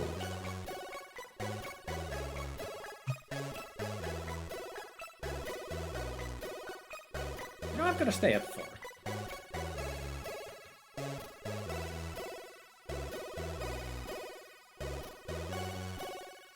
Yeah. I'm sticking at 4. Alright. I mean, from back here, there's 24 spaces before you hit the next corner.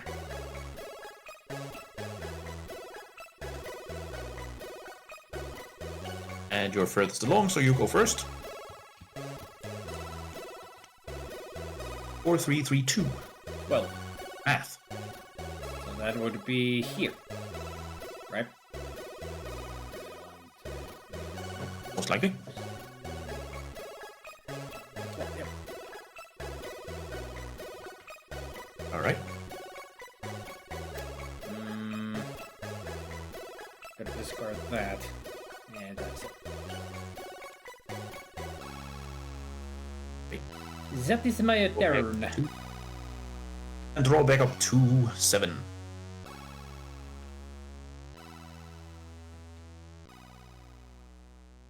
Lady, Hey, Mad Max. Yep. you have to, Oh, right. draw back up. Sorry. Here we go. That's okay. My turn. Just saw Mad Max arriving. Hey, Mad Hey, Max. hello. So 9. 1, 2, 3, 4, 5, 6, 7, 8, 9. And then I just wanted to show off what this does. Okay. It's a stress card, which means I get to do this. Another 2. Had I drawn a 5 or a 0, those don't have the little icon, so I would have kept drawing. Ah. That's what that does. Now, since I am furthest behind, I get to move 1 more space. Get to cool 1. Nice. And you know what? I'll just immediately do this and boost. Oh. Now that's a strong boost. 1, 2, 3, 4, and 5. I'm gaining on you. Yep. Right on my ass. See, that's the fun thing about this. You do plan when it's most optimal to use the boost. Do I have the courage to take that 1 more heat to get that last bit of speed? That's why this is so engaging. This is why I love this game. Now, Go down to 3. have to draw up to 5 more. 3.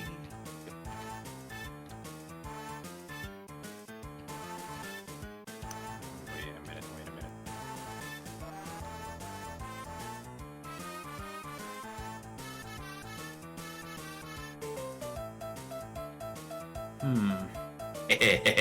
Nice. Got some good cards, huh? I just got the right cards for this hand. I love it.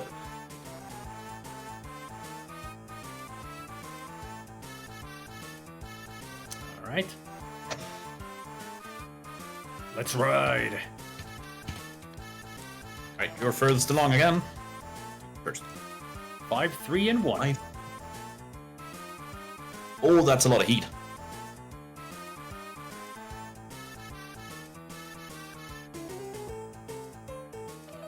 That's 4 heat, dude. I'm risking it for the bisking it. Now, That's fair. 2, 3, 4.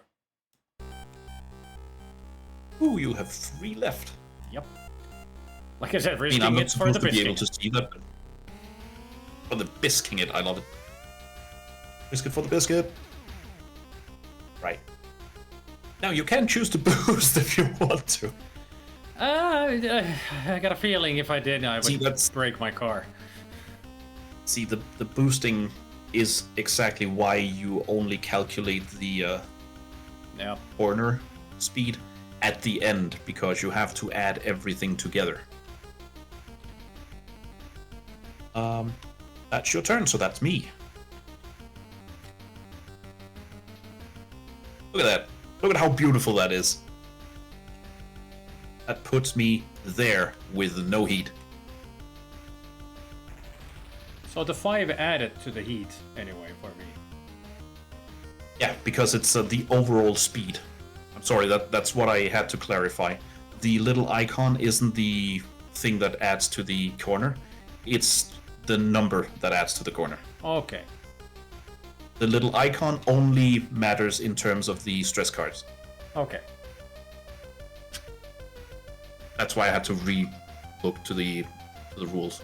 But that also told me that you can slipstream through a corner and that doesn't affect it. Mm-hmm.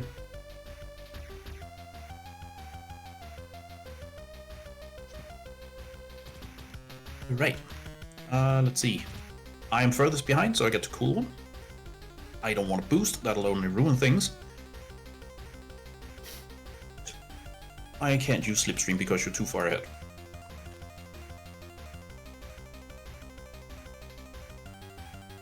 I'm gonna stay at 3.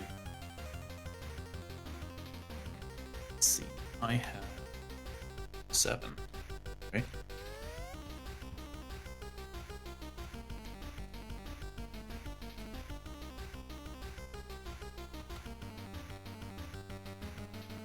I am gonna just do 2.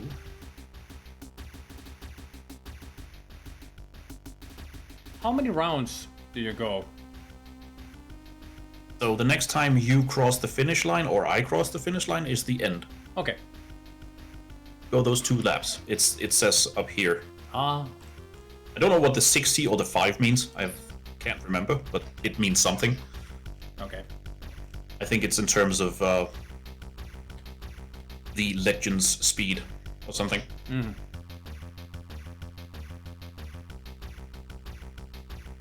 Alright, I have to play something as well.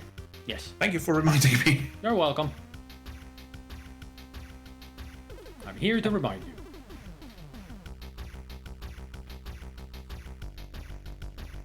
Yeah, there we go. You go first. There. 0, 1, 1. Nice. 1 and 2. Past that curve. And I'm going to discard that. And that will be my turn.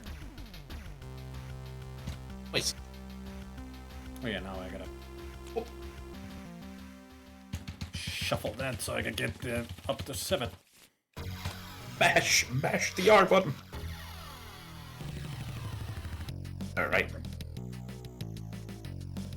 7. That puts me right there. Right behind you. Nice. 2. See, the thing is, if I actually use the slipstream now, Yep. I have 7 speed and I go through a 2. That's Yeah, a lot of 5 so heat. I'm not gonna do that. I will would still have boost one and I left. No risking it for the bisking it. No, because I am right behind you. So there's a good chance I could catch up if I am willing to do a little finagling with the next 2 corners, maybe. Yep. There's nothing to cool. I will boost. Yes. You know what, Mad Max? Another cool thing about this board game racing, it's actually produced by 2 Danish guys. It's a Danish board game. And it's award-winning and all those kind of things. Let's do more. Oh, I have 2 more. I only had 1. Whoop.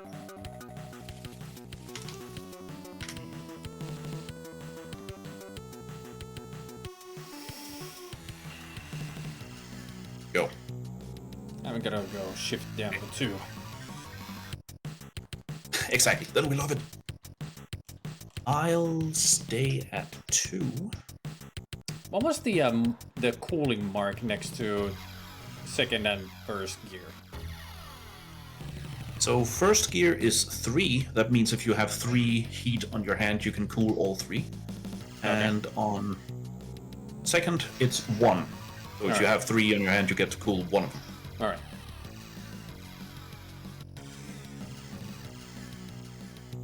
Oh yeah, I should lay down my cards, shouldn't I? You should. But yeah, once you get into the habit of knowing what the little icons means, everything is explained on your little dashboard. That's why I love this game so much. You don't actually have to keep referring to the rules. Have everything laid out in front of you.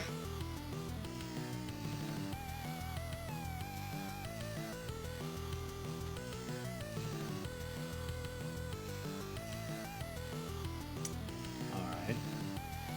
My turn. Yes.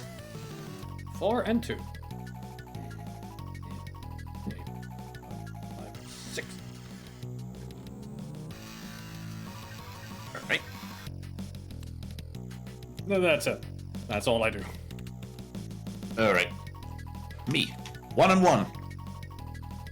And 2. That's all I do this turn. Cool. How exciting. I'm gonna stay on second gear.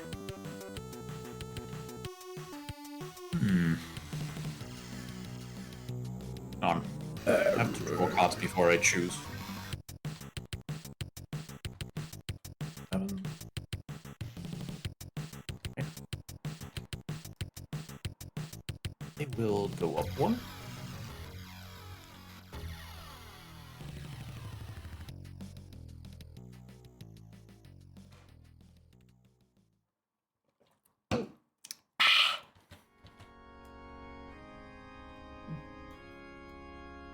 I'm actually surprised how simple this game is.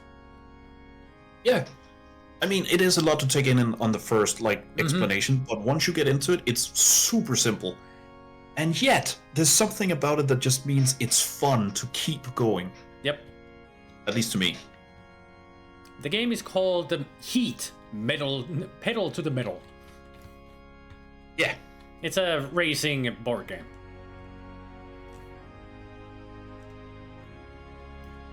You ready with your cards yet, good sir? Ooh. Right. I'll show you how Heat is supposed to be played. Do this. I'm in third gear. You're in front. You go first. 1 and a 3. 3. That's exactly 4. And then, because I can cool off, I'm gonna cool off 1 heat. And yep, that's it. That's about all you can do, unless you want to discard something. Nah, nothing to discard right now. You're right. What turn? Look at this. That's 4. 1, 2, 3, 4. And then I'm stressing it. 1.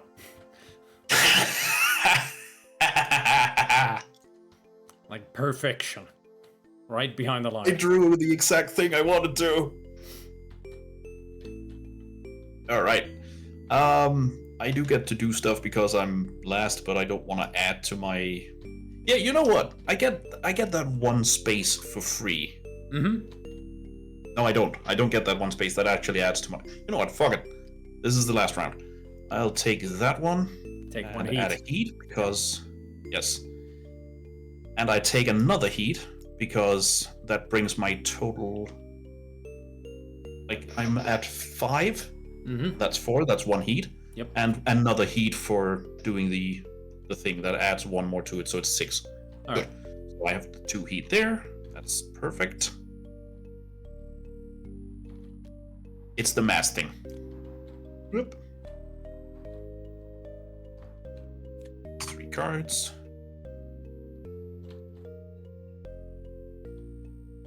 I'm gonna go to 4th gear.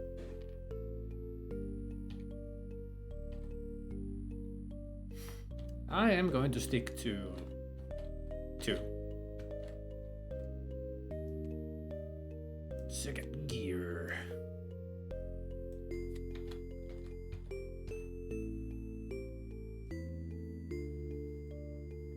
I got my cards ready. Have? I mean, I've been lucky with this one in terms of what I get to do. I'll just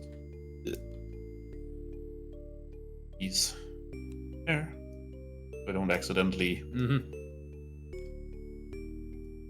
something. Well, you're in front. You go first. Feast thine eyes upon this. 5 out of 3. Ow. Oh boy. Right behind the line. And since I'm on second gear, cool off. And no need to discard anything. That's my turn done. Right. Me. Boop. 0433. Ooh. That's 10. Speedy Gonzalez over here. Puts me right there. Yeah, right behind me. Yep. You sure you don't want to slip 3? Yes, I am. I'm pretty darn sure. Oh, come on. It's only Slip 3. 7. You would just explode, and that's all. Just slightly explode. I mean, again, when I played this the first time, we had somebody explode on this corner where it says 2. He boosted through the first corner, got the 5 he was supposed to, so he took, I think he took 1 or 2 heat from that, and then he hit the other corner and just exploded in a fireball. It was hilarious. And he still got up and got 3rd place out of 6. Yeah, he was doing really well. Since I am behind, I get to cool 1. Yep. And you know what? This is fun, because since I'm behind, I also get to do this. Oh, yeah, right next to me. That's 1 free. And I get to discard as well.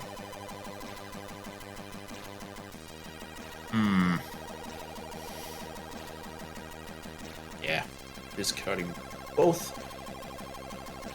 And I have to draw 7. I can't because I only have 5. Do the entire pack, dummy. I'll just shuffle 1 card. That's fine. It's the Swedish shuffle, we call it. Let's see.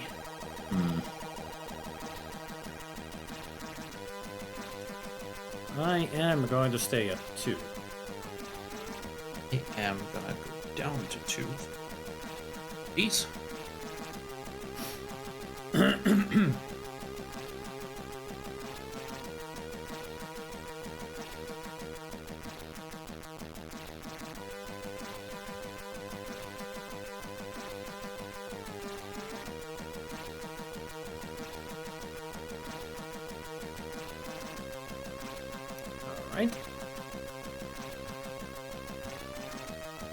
You are closest to the fat line, so you go first. 2 and 1.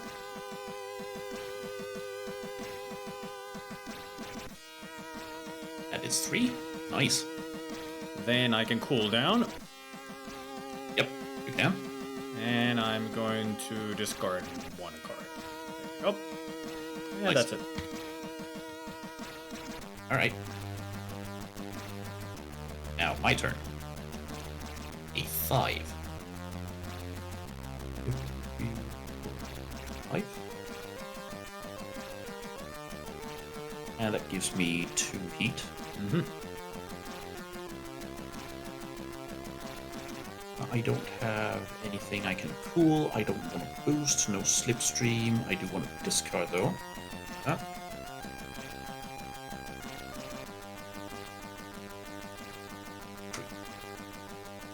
And that's my turn.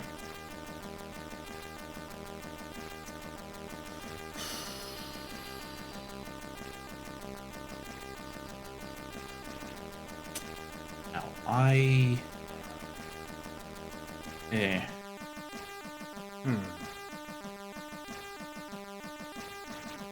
want to. I'm gonna stick to second gear. Downshifting 1. Alright. 3.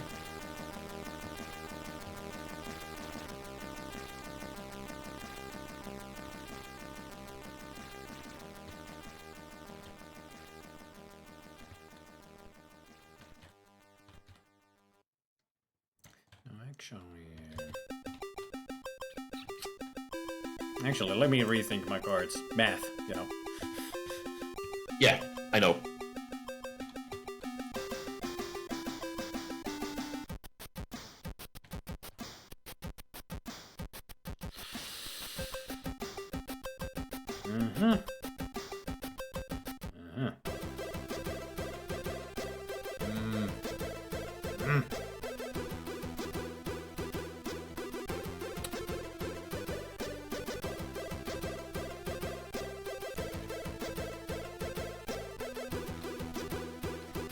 Risking it for the risking it.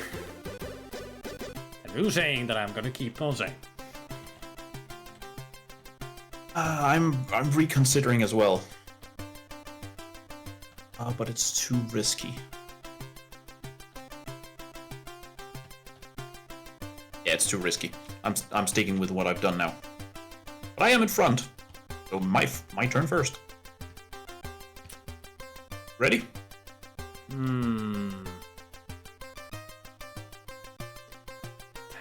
Or have you rethought again? I'm gonna go with what I've got. You may play. Alright. A4. Which is exactly enough to put me right there. Perfect. And I am in first gear, which means I get to cool. I get to discard as well. It's 4, so I don't get to take any heat. And now, cards. Ooh. All right. Cool. 4 and a 2. 1, 2, 3, 4, 5, 6. Right next to you. I take 2 heat. Oh. Yes, you do.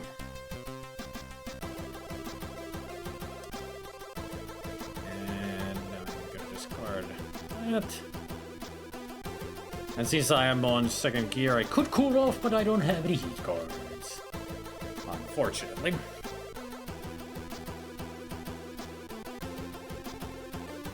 Shuffle this so I can get 1 extra card. There we go. Okay. I will up to third gear.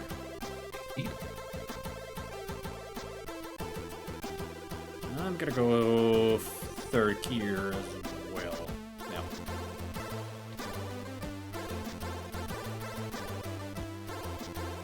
Perhaps I can. Oh, shit! What? It did the thing wrong. And that one. There you go. It marked the wrong card. Ah.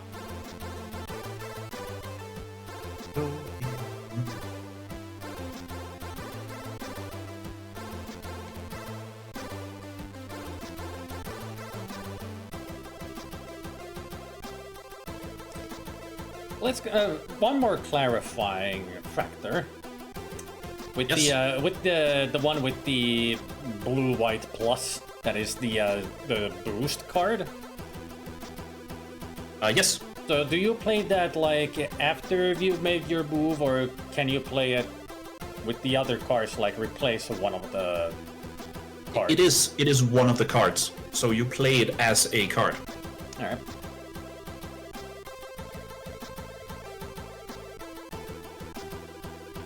Wonder what card he played. Yeah, that's I don't know. Well, since you're closer to the fat line. I am. I'll show you something else cool about this game. So 1, 2. Holy shit! That's a win. Maybe. You're at 'Cause I can't 24, math. and that's 11, and you move 13. That should be just past the finish line. Oh, yeah. 1, 2, 3, 4, 5, 6, 7, 8, 10, 11, 12, and 13. Yep.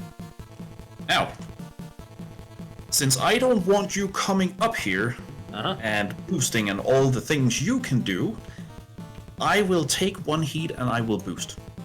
Okay. Which means... Give me the last 4! Shit! Anyway.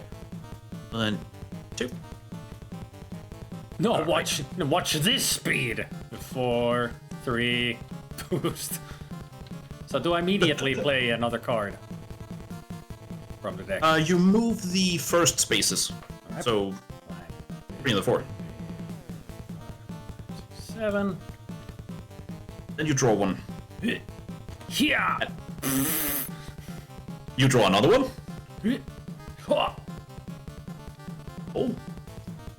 2, 3. You can boost for 1 heat. 4. Dang! 2, 3, 4. A slipstream.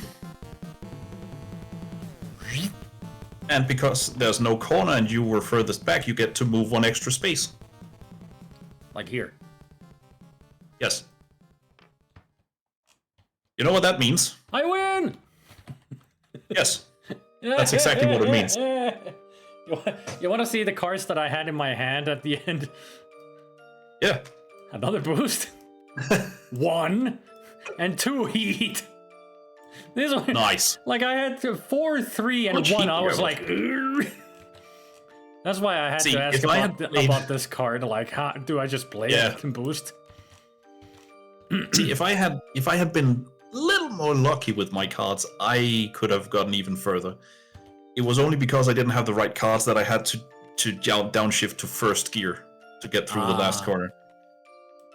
Otherwise, I would have been in 4th gear and I'd have lasted a little further along. But yeah, you won because you're further in front. That's how that counts. Whew. I got So if we lucky get with having across the finish line, still had 6 heat. That helped at the end. yeah, that's how you measure this game. You calculate how much heat can I actually take and how quickly can I get rid of it again so I can take it next time. I mean, that's why the stress management of this game. That's why at here at the end with the 4, I had to take those 2 heat because I knew I can take it. Exactly. That's how you play Heat. It's a great game. It's super fun to play, and it's even better once you have more players. I mean, this would be so much simple. fun when there's like 6 players on this. Yep. I will say, it does take a lot longer because everybody has to, you know, calculate and do Of stuff. course. But it is immensely fun when there's more players because you get to have that rivalry with someone. Like I had with my colleague Janus, because we were neck and neck in the last lap. Yeah. It was great. Ooh, Italia is, it's a very short map, so it's 3 rounds. But 3 laps. Yep, 3 laps. Everything else is 2. I hope Also- you like the game. I also noticed that USA has 69. Both it does. I don't know what that refers to though. It refers to something, but I can't remember what it is. Hang on, I'm looking in the rules now. As you can hear. I mean, I'm sure that the rules would say what it is.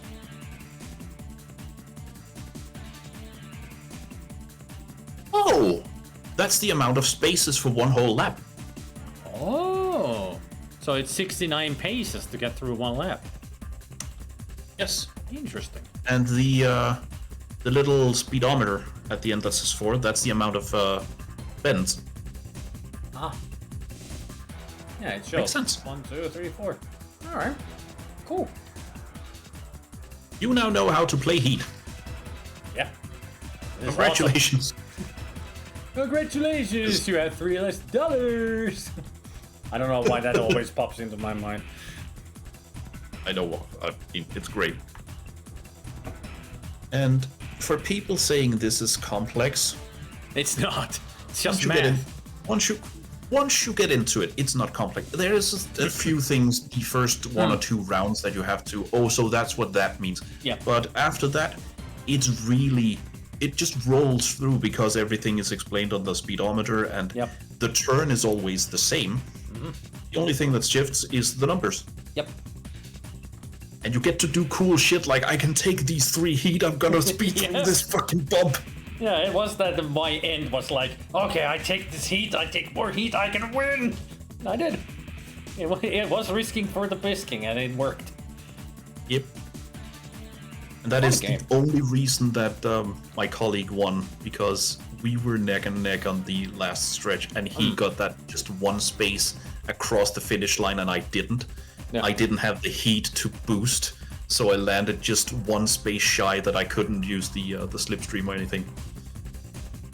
It was great. It's immensely fun.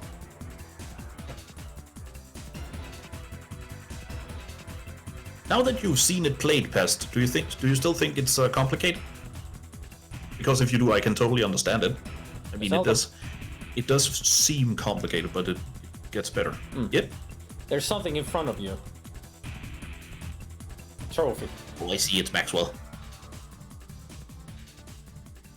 Oh, it's a pity trophy. And there's another trophy. Nice. But it's Maxwell. He's cute. Look at that boy. He good boy. Yes. Grow, Maxwell, grow. I guess that's as big as it gets. Oh, that's a shame. Oh, banana. Pushing my car. Oh, banana. Now that's a big banana. Exactly, you get into it pretty quickly, and they are very, very repetitive. It's just you have to keep a few things in mind the first 1 or 2 turns, but other than that, it's super simple.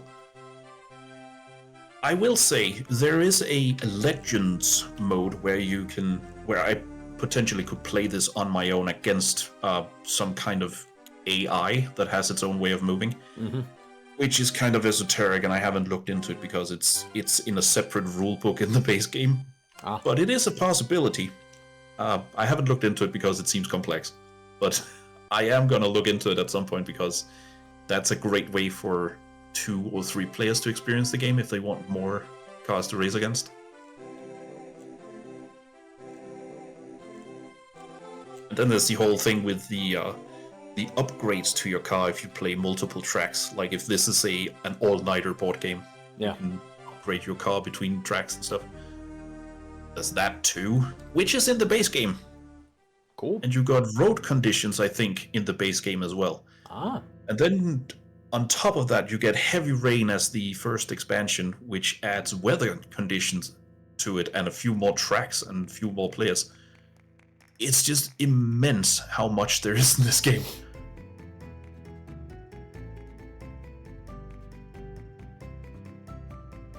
Oh, and did I mention it's Danish? Oh, I think I did. Zelda should shut up now so I don't buy this game in real life. Eldritch, you should. You know how long it took me to know I had to get this game? About 30 minutes from starting to play it the first time.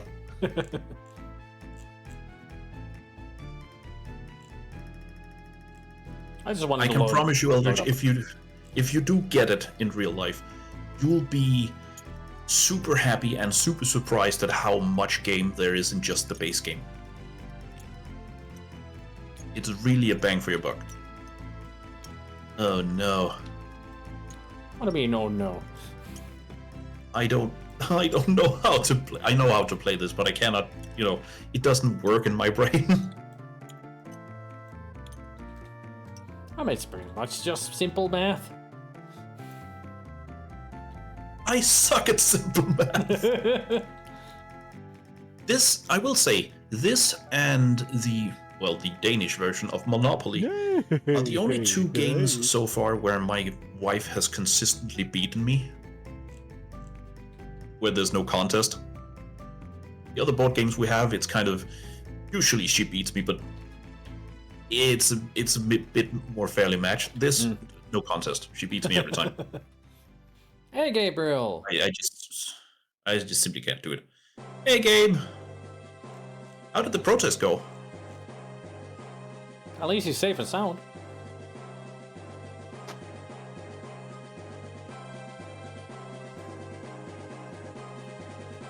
I should find the sound files for the Crazy Horse from West of Loathing, just to add to a neigh or something.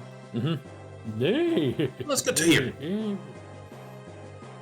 Gabriel, if you still have it, you should take pictures of your little picket sign. I want to see how it went, how it looked.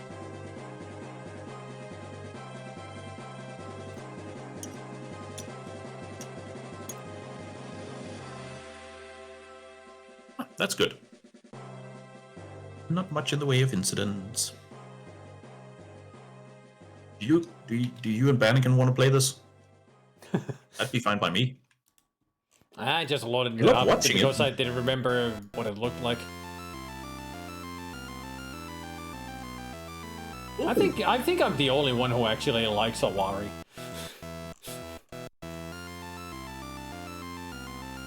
Oh, I should look. Yeah, you should. Healthcare for all. Nice. I love it. I like the one in the second picture, on the upper left. It says, "We will not bow to Diaper Donny." That's a good Okay, sign. no clown. Nice. Do we have Sierra to blame for that? I knew about Awari before Quest for Glory. But I haven't really played it that much, but yeah, Quest for Glory is that really got me into it. I have to say, Gabriel, for this for the first picture with you in it and the little sign, or the big sign, as it were, it's so much better because you have your arm in a sling. Mm-hmm. That just sells it even more. Yeah.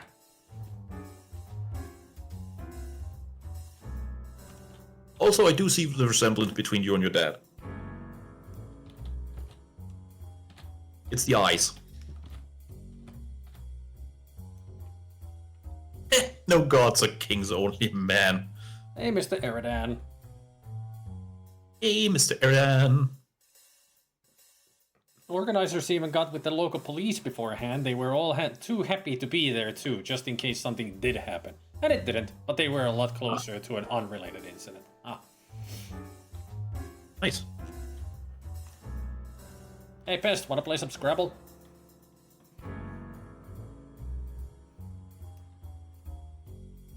Spidey, when we're done with our Wash Simulator, Uh-huh.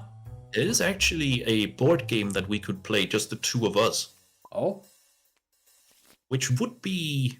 I think if there's a good version on Tabletop Simulator, it would be incredibly fun, both for us to play and for the people watching. Ooh. It's another Danish one called Fog of Love. Okay. It is a specifically two-person game, and it's basically playing through a romantic comedy. Ah. So there's a bit of role play in it, as you have a character you play as. But the fun thing about the character, the defining traits of the character is picked by your co-player. So I get to tell you what your character's like. I'm sure he said fog of love, not fuck off love. Yes. another Danish guy. He was he was actually missing things to play with his wife because they couldn't find any really good specific two-player games. So he made his own. Huh. Smart.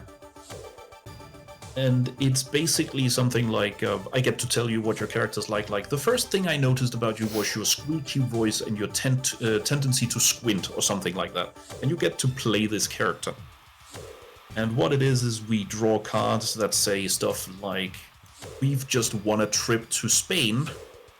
Do we go? And then there are 3 or 4 ways we can vote. Yes, no, we take the money instead, something like that. And we have to try and balance getting our own goals filled and getting the relationship to work. It's super fun to watch.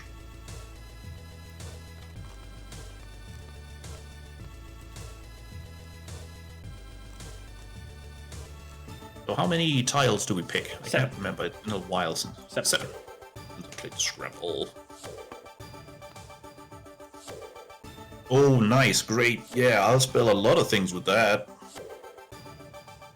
Hang on, I'll be right back. I have to open the window. Okay.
Wasn't sure because of the color of the board. Ah.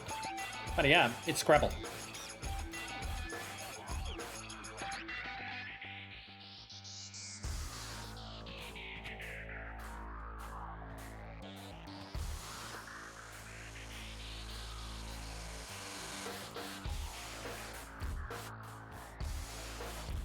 Hest, join us. We're touching tips over here.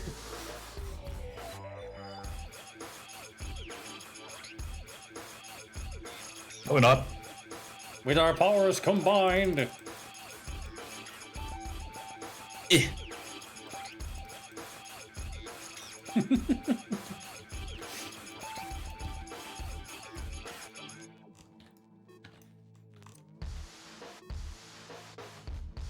Hover above the Scrabble deck here and press 7 to get 7 tiles.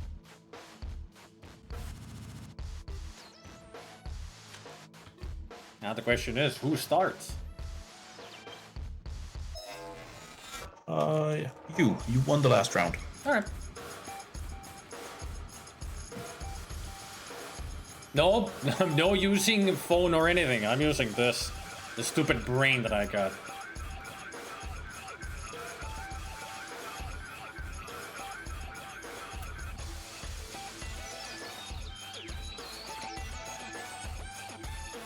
Oh, am I supposed to use my brain? If you can. There. Shove! Yes, shove.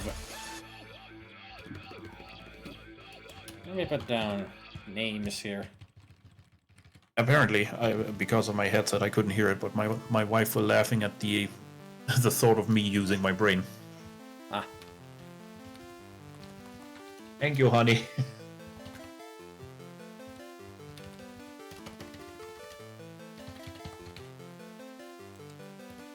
So that's 2, 6, 10, 12. All right.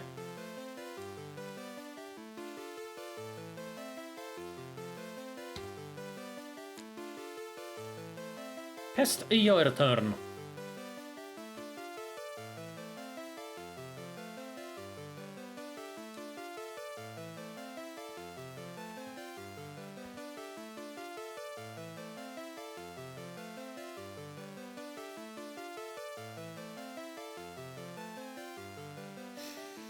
Better be more careful. I just discovered the hard way that my niece's cat likes spam as much as I do. Oh. Mints. What was the tile under here? Double word score. Word score. Alright.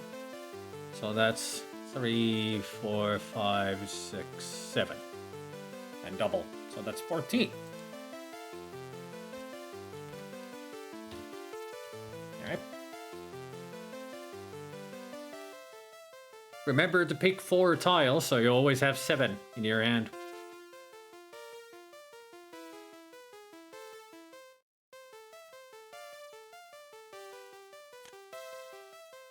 Alright, Ben again.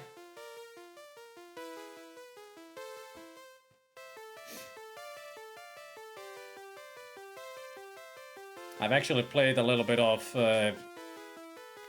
the Windows 3.x version of Scrabble, and then every time I try to put like a word that barely makes sense, and if it doesn't make sense to the game, it says Maven is checking. It's like Maven teaches typing. Shouldn't be here in Scrabble.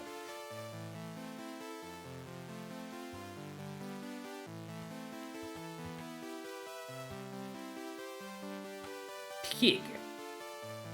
6. And that was on double word points, so that is 12.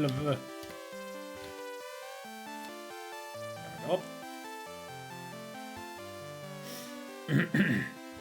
Zelda, it is now your turn. Oh, nice.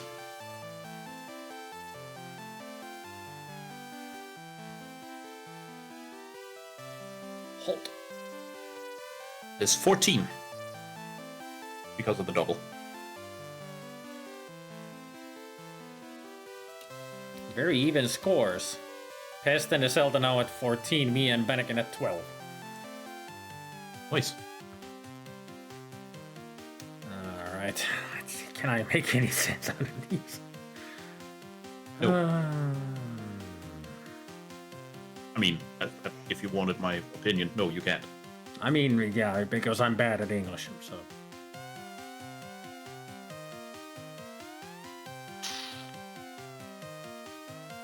Imagine you with an English Scrabble set, looking to plain Finnish going, where are the umlauts? Yep.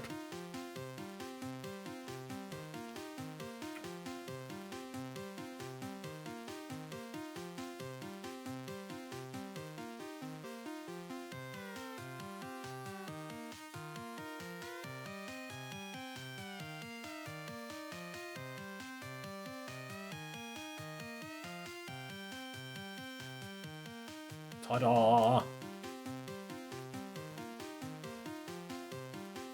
Elk. That's a tree, right? Or a grown deer. Something. I know it's something by nature. And since this lands on triple letter score, that's a 17 in total. Oh, nice. So I'm at 27. Yeah, an animal. That's what I thought. An elm is a tree, I think. I know some English words. Alright, Pest.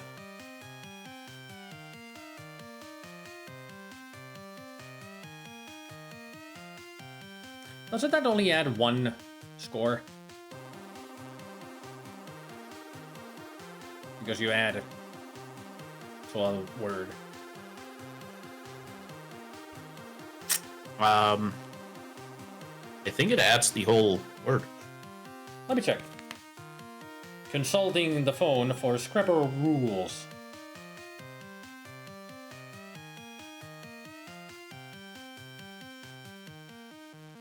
Because right now I don't remember if it adds the whole words.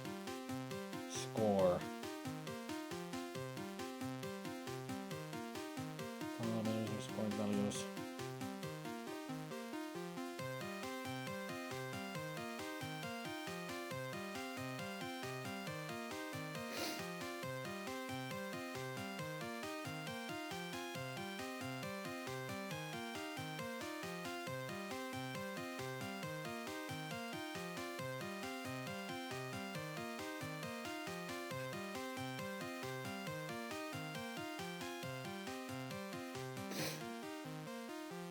Oh, I didn't know that. It says that the first word to score, that the star is a double square and it will offer a double word score. So I should have gotten for the shove, I should have actually gotten 24 points.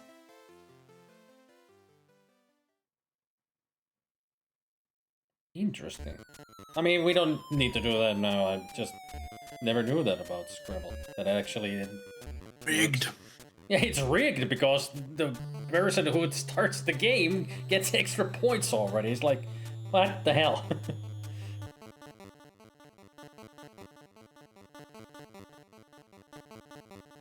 Oh yeah, I forgot about that too, that if you use all your 7 letters to make a word, you actually get 50 extra points for it.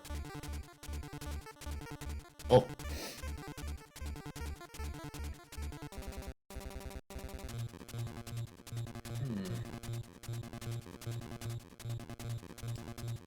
Scrabble adding a letter.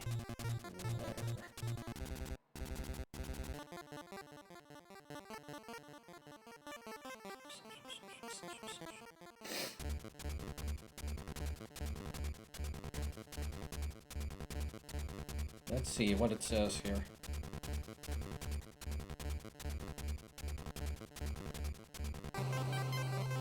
A question often asked by new players is if you add a letter to a word in Scrabble, do you get all the points? Adding a single letter to an existing word can change the game, and here's how. Like, there's a whole explanation here.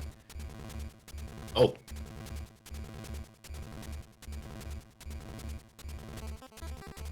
So it is, yeah, you get the whole points for the whole word. Nice.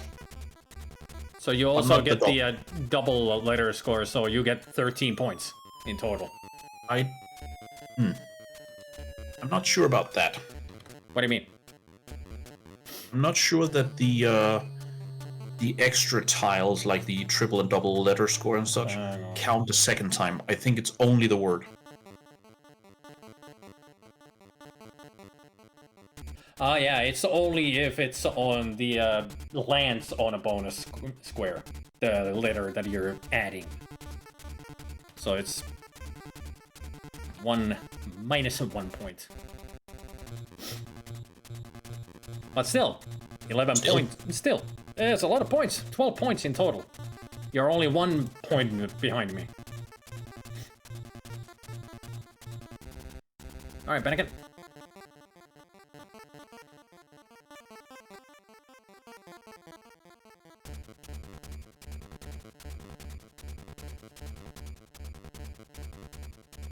Yeah, it says right here, you don't score points for letters that are already on the board unless they are part of new words. So when you just add a letter to the end, you get the whole word score. Nice.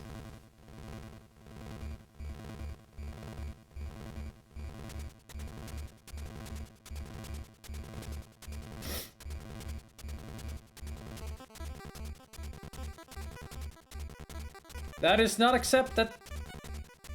Nope, what's a GG?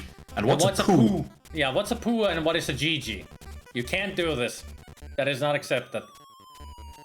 Thank you, Eldritch. Yeah, these have to be words as well, Bennigan, when you put them like this. And GG and poo are not words. So you have to rethink about that. You can make words like this, but the other words have to also mean something. Yep. Well, GG is not acceptable English language word. It's an abbreviation, not a word. There's a difference. Also, the fun thing is, if you were actually to make one word like this, that also meant something with these two, you'd get the points for those as well. Yep. If you manage to do it, yeah, you would get the points. GG for the effort, though. Yeah. I would say that effort was poo.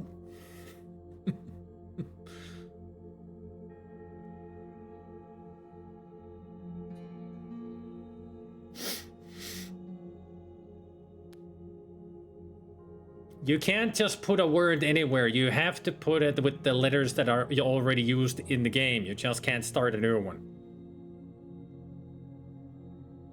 I got a feeling Bennigan hasn't played this Scrabble in a long time.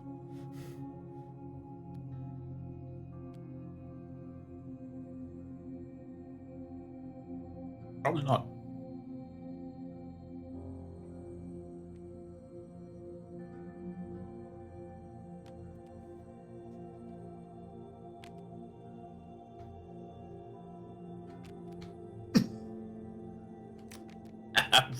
Ruler. Rulers. Ooh. Made it plural. No. Oh, yeah. Okay, so that's 1, 2, 3, 4, 5, 6 points only. Damn. So many letters, but only 6 points.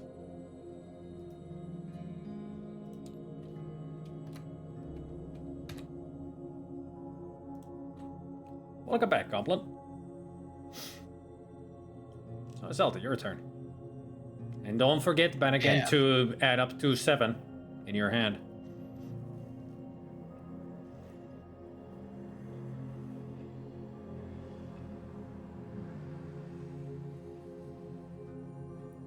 No, Mad Max, this is Monopoly.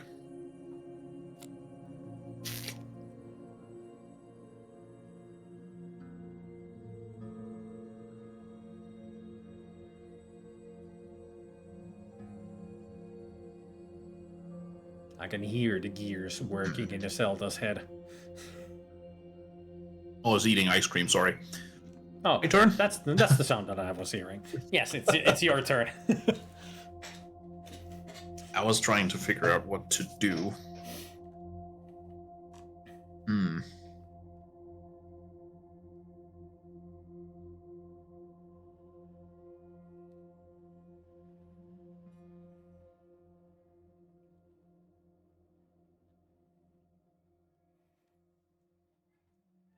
Using English or American spelling? We're using European. I don't know, it doesn't matter as long as it's an English word. Doesn't matter which spelling it is. Both are acceptable. Means flavor can be both FLAVOR or VOUR. Yep, and armor and all that.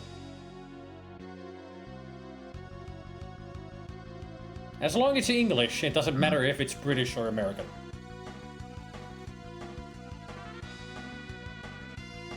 But if you make a Finnish word, that's extra points. Right?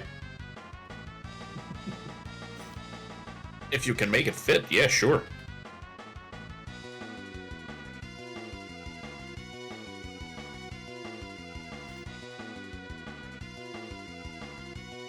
Exactly, but again, both are acceptable. It is in the English language. Aw, damn, I don't have an E.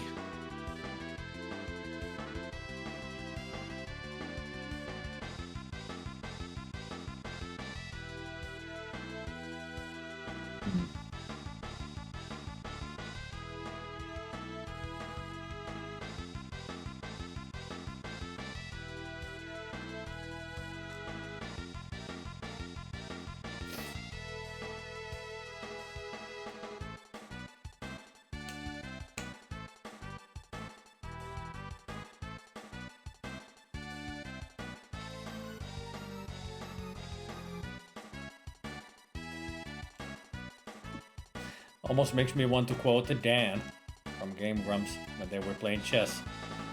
I think it was. Tick, tick, bitch, people are watching this.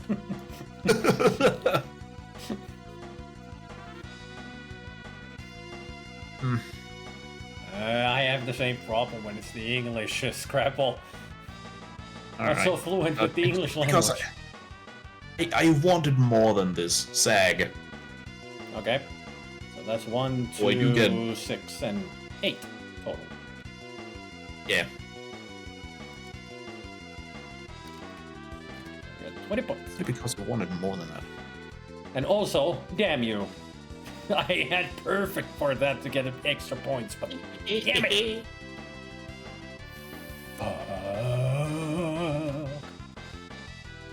What am I gonna do with these letters now? No idea. Yeah, I have no idea either.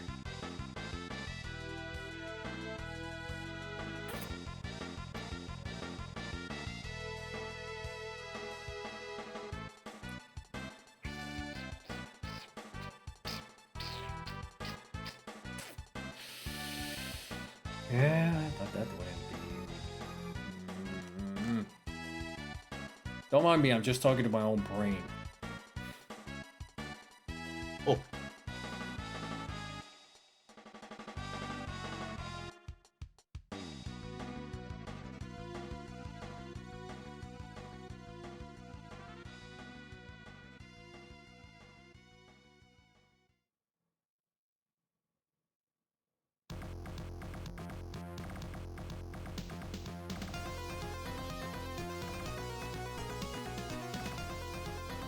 Hey, Bennigan, no stream sniping.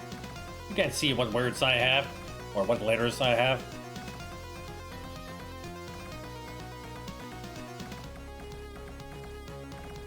This is where half of the chat is screaming at the screen. Yeah, I know.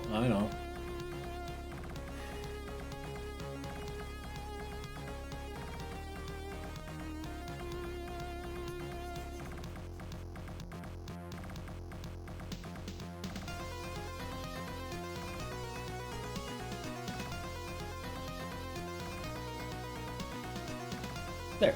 Jeez. That's 6 and triple letter score. So that's 2 extra 8 points. This gets me up to 35. Alright, Pest.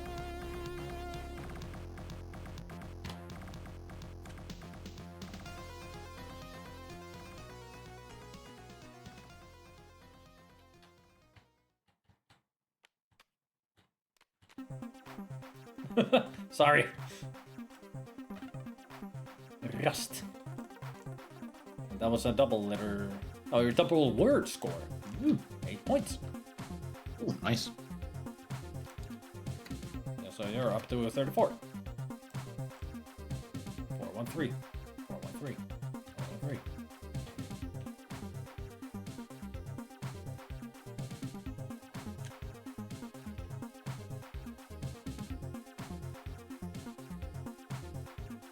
So, my turn? No, it's Bennigan's. Ah. Bennigan's turn. Ah, that's alright, Gabriel. You've had a long day.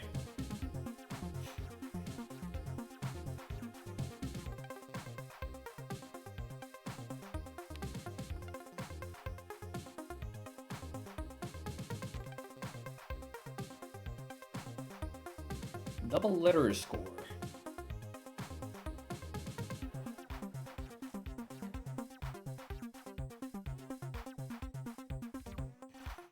There was one protest sign so bad that the introverts are here. Ah.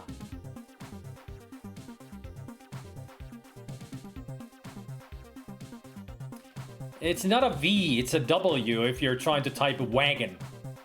It's not wagon. We are not German.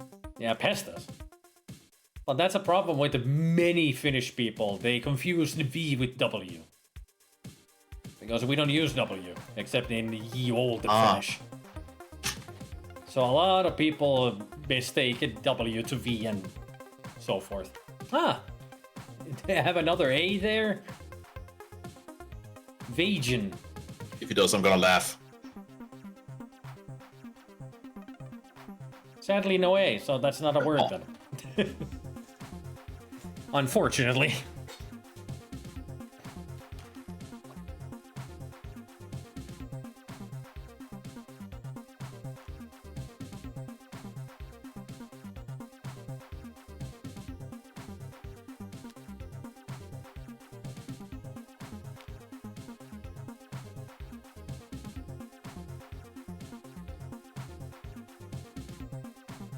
True. But apparently, he has something else in mind. Upside down. Yep. It seems Bannikin is no longer Finnish, he's Australian. Yep. Did you try to type in arms? I mean, it's a one-off.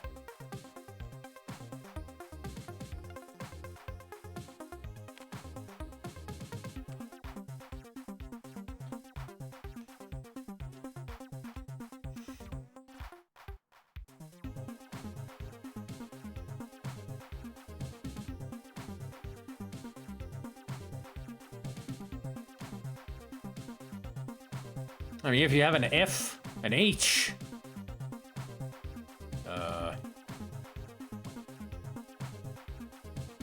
Aw. I mean, hey, don't take away the ass. That's me. It's mine. Don't take away the ass. Don't take away my ass.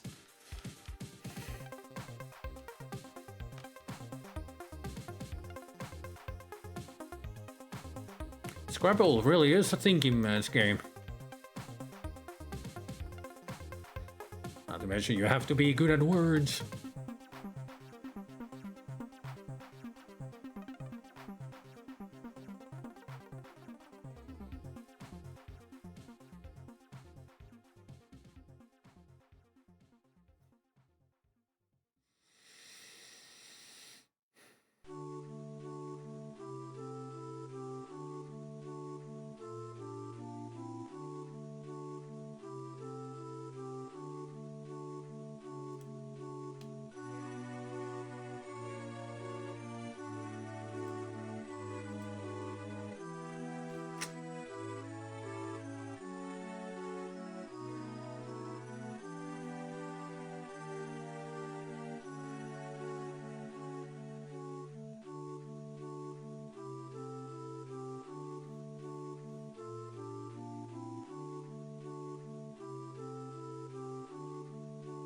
How about there's the whole thing with proper nouns and stuff that there's some rules as to what you can and can't spell.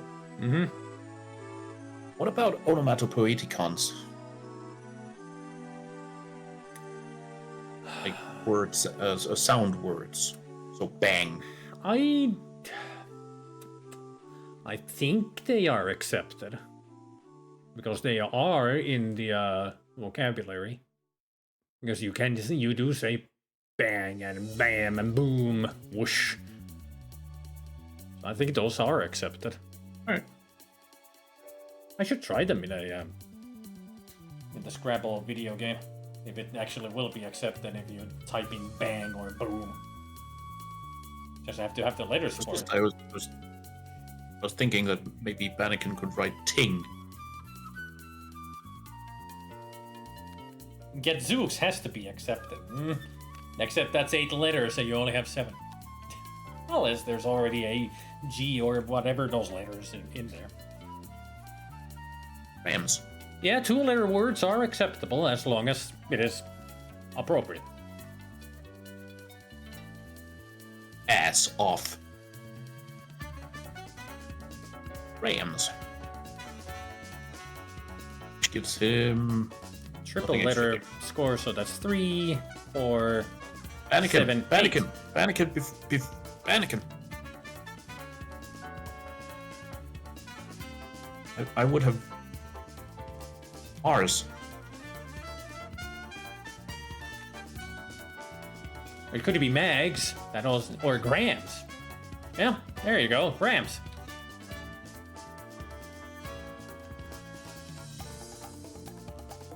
Let's see, grams. And that landed on the triple letter score. So 2, 5, 6, 9, 10 points. Nice. Wait, how? Oh, never mind. What? I understood. Don't worry. Alright. Well, it's your turn now, Mr. Smarty Pants. Don't know why I called you I was that. just wondering why you said 5 instead of 3, but that's because you were totaling. Yep. That's what I was missing. So it was my fault.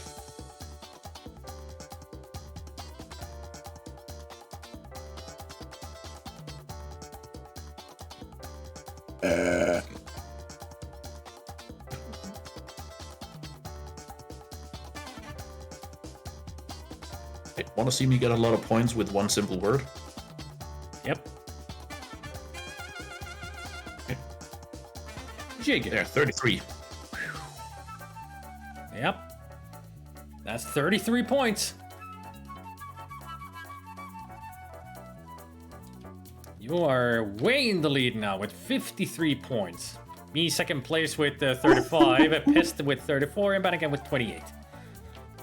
Damn. In the first round, when I wrote halt, the only vowel I had was the A.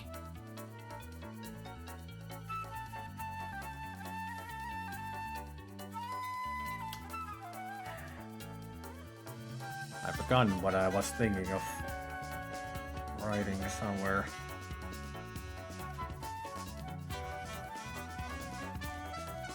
Ah, yes.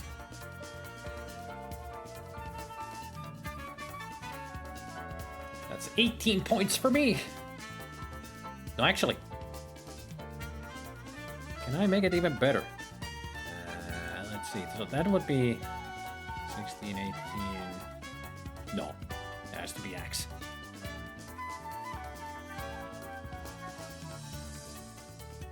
All right, 18 points. So that's... I just tied up with the Zelda with 53. Nice.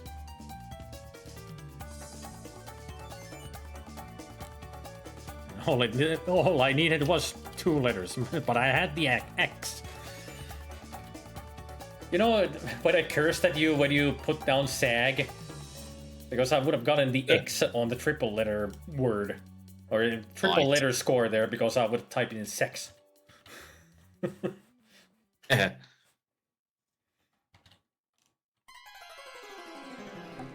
Alright. Pest's turn. Yep.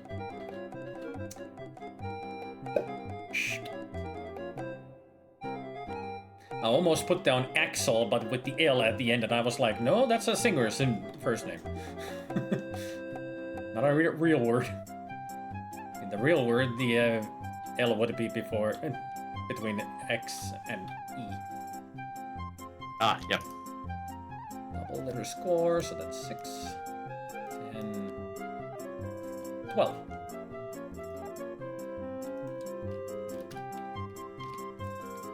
There we go.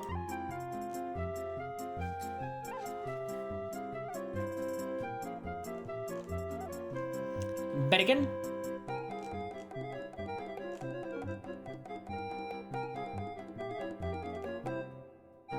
Hey, Oliver Mark.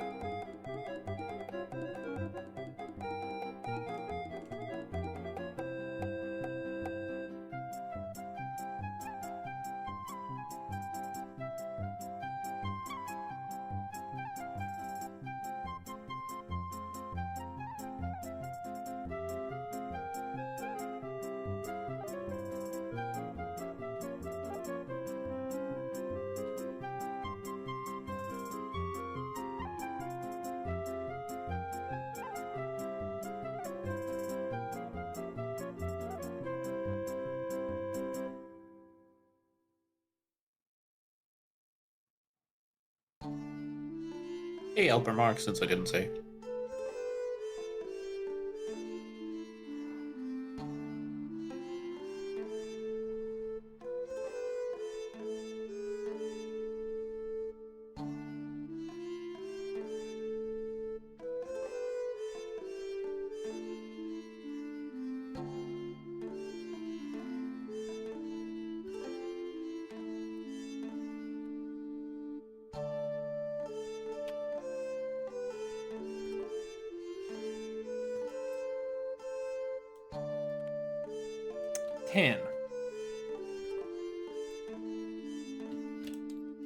That is 4 points.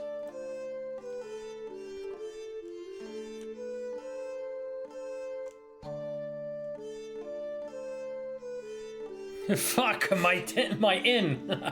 He was planning a word here. Okay, Zelda, your turn. All right. Yeah, I could do that, Jesse, but I'm too dumb to do that. So I just suffer.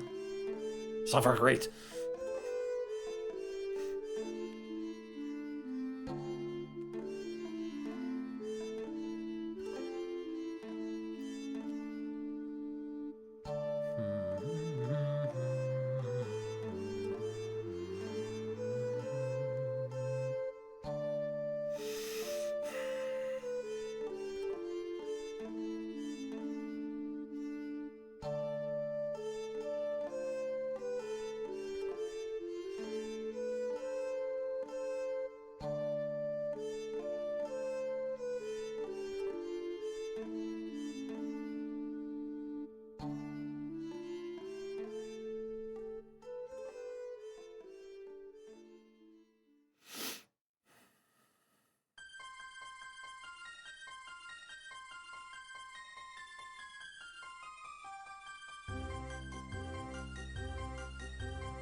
What can I make work here?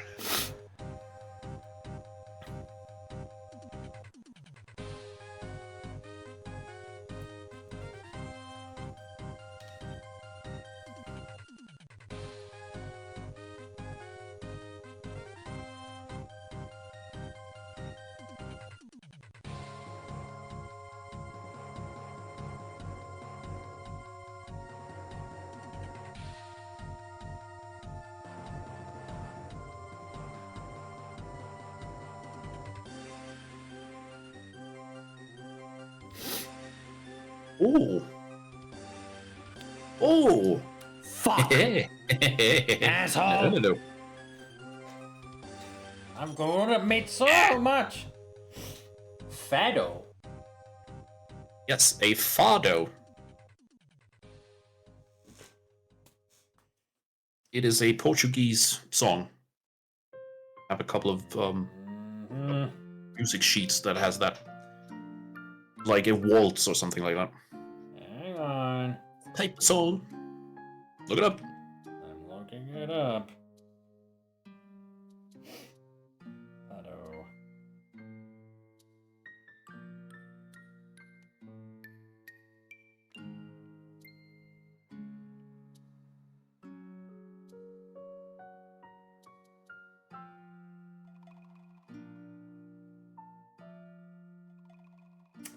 I said Portuguese folk song. Portuguese folk songs.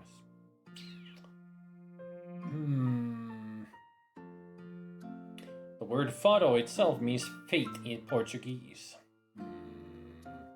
Yep.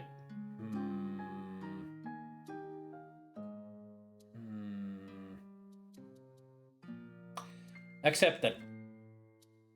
Because it's in the Merriam-Webster. It is in the English dictionary, English language, so fado is accepted. So let's see. So 48? 8, 9, 11, 12. And that was the triple score. It's double. I've miscalculated. Never mind. Yep. 8, 9, 11, 12, 36. 36.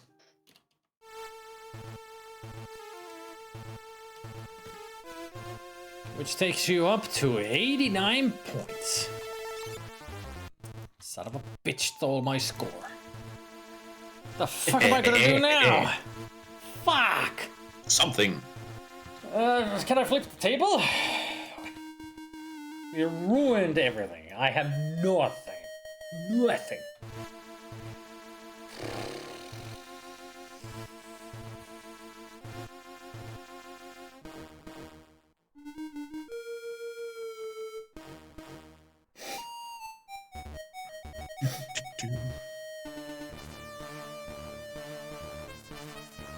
Come on, sneeze or not?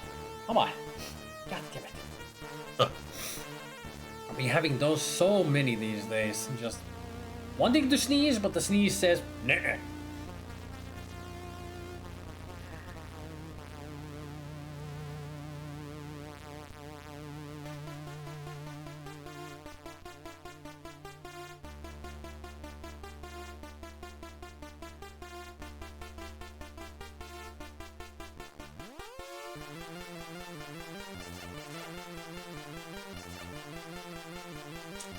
If only I had certain letters.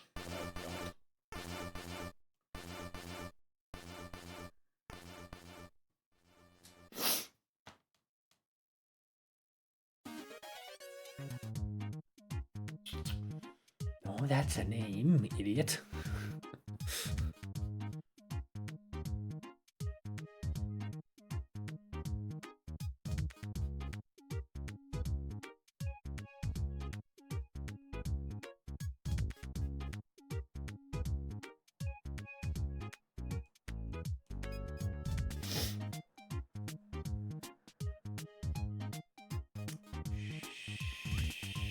Shish kebab.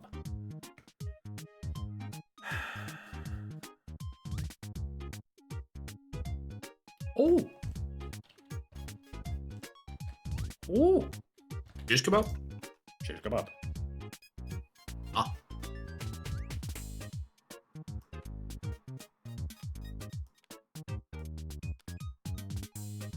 Tori.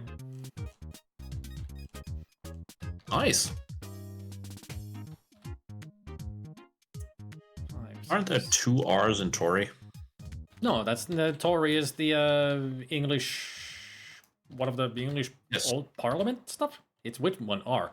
Yes. I know from Frankie Goes to Hollywood. Because one of the clues is that he never voted in Tory with 1 R. It's the Tory is the Conservative Party, if I remember correctly.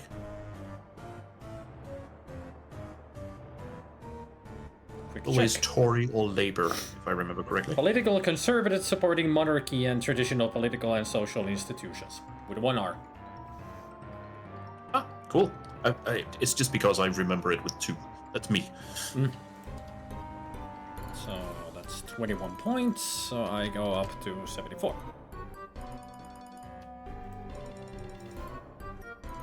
Not the best that I could make, but it's what I could do. Yep. Oh, yeah, letters. Okay, I'm flipping now. Oh, Pest, your turn. Pest, you're doing really well.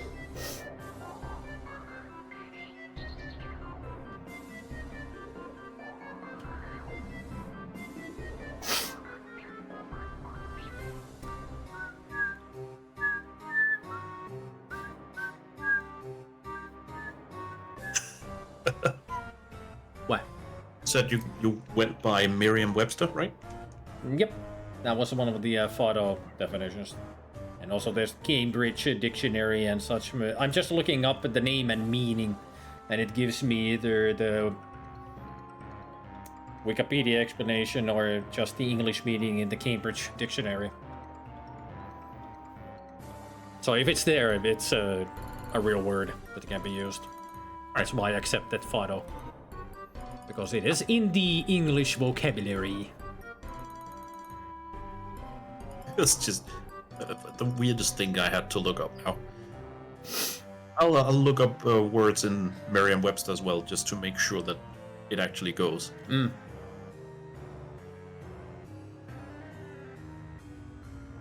So now I have the honor of having a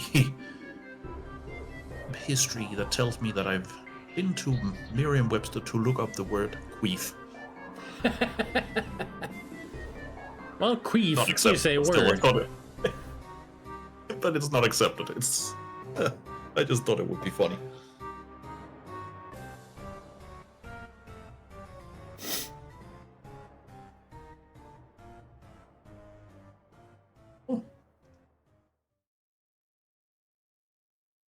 Now, while Pest is thinking, I want to tell everybody that I'm excited for Monday. Because even though I'm going back to the second interview on Wednesday, on Monday I get the case that I have to base the second interview around. So I'm excited to see what kind of, regular work I would have to do if I got the job, which is what I'm getting as a case.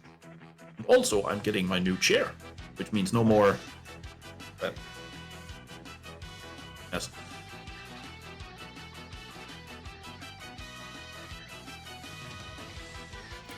That was the worst example of squeakiness. You have to trust me.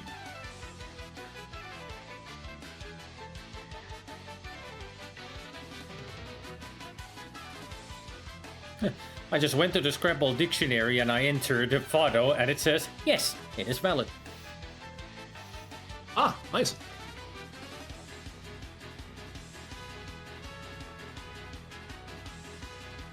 And Tori, valid. No. It's a good thing to know that this exists, so I can even use that when I play the game myself.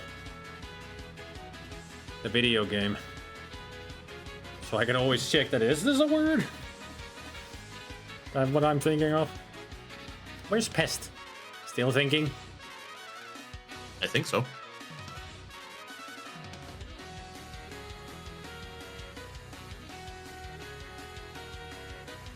Well, yes.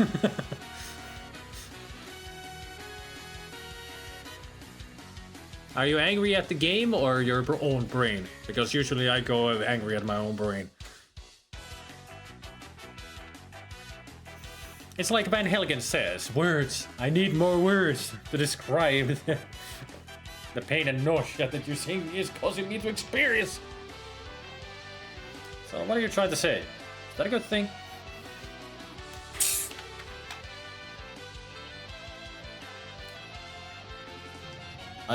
I tend to go angry at the letters, looking at an F and wondering why it's not an E.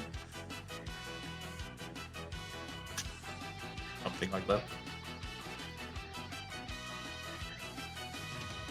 All the spots for the words I could lay down are taken now. Yeah, that's also very annoying. Yep.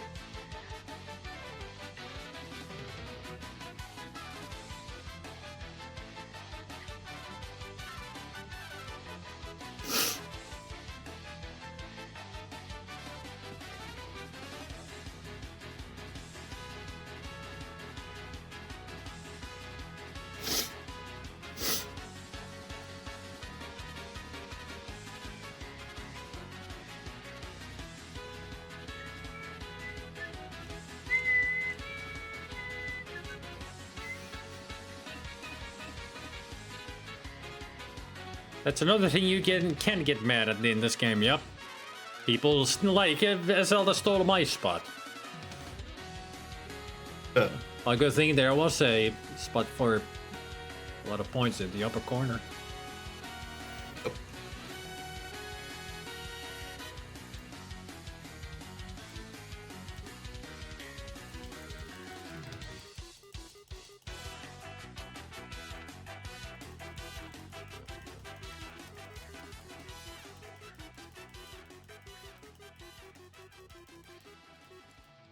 Hey. But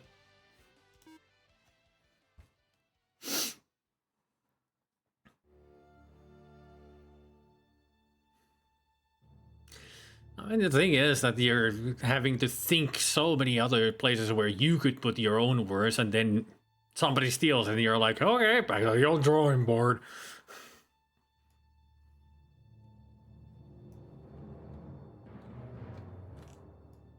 it's that as well.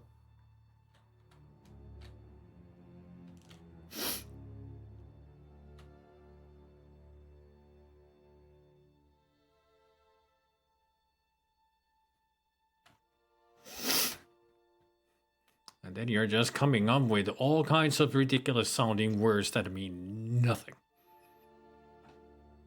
Yep.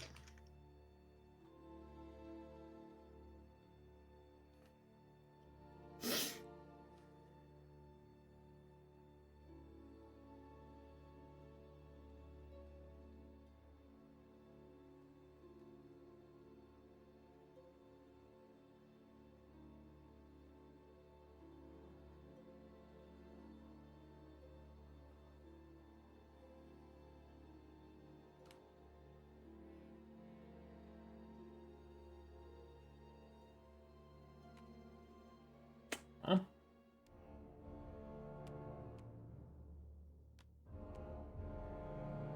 Ooh, tetra.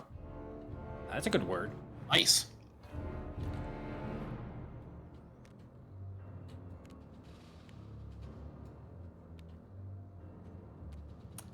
Five points only, though.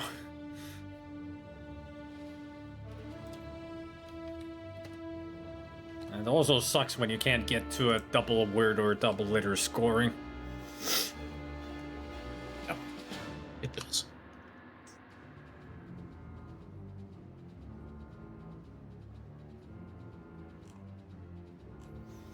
Alright, bet again. Let's see what you got.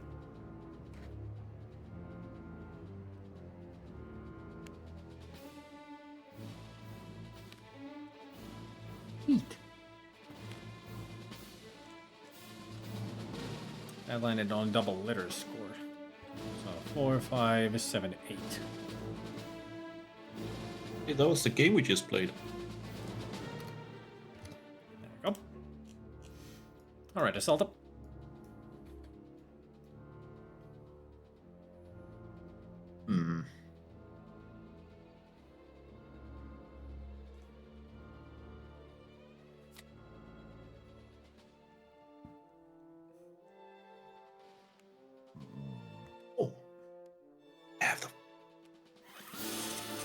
Have the letters. I have the letters. Fish.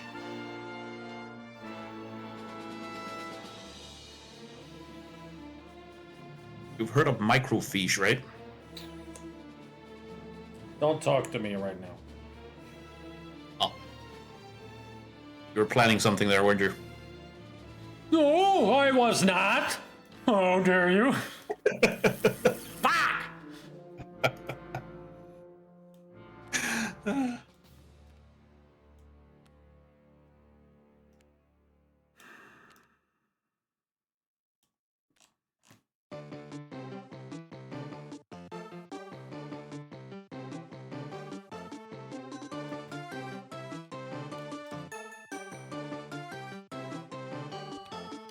Can we just say that the Celtic just won? He's at 140 points. I'm the closest with half the points, 74. Yep. Oh.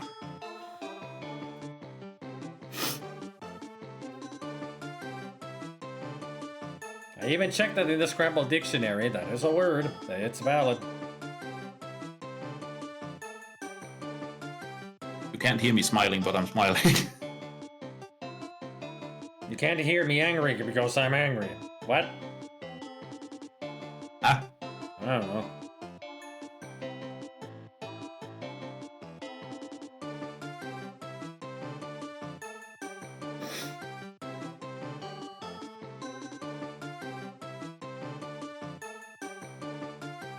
Yeah, that is fish.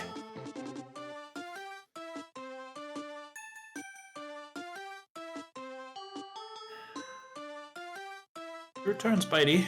I know. Just don't have anything. Wanted to help.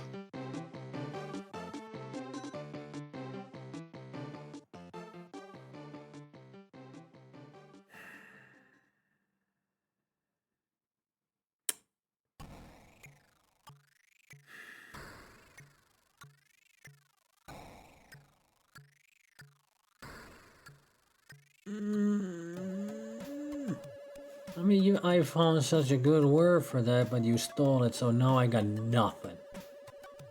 Brain is empty of words that I could make with these letters.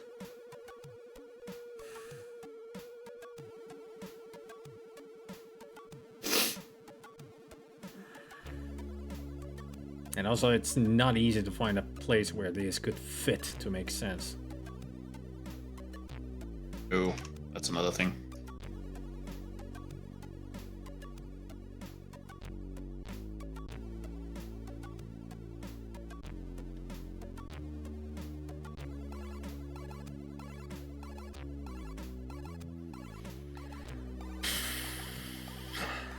Not to mention, once you finally figure out a word, you're not gonna get a good score for it. Oh, that's another thing. It becomes to the point that you just have to waste points. Because there's no way I can get any good score out of this.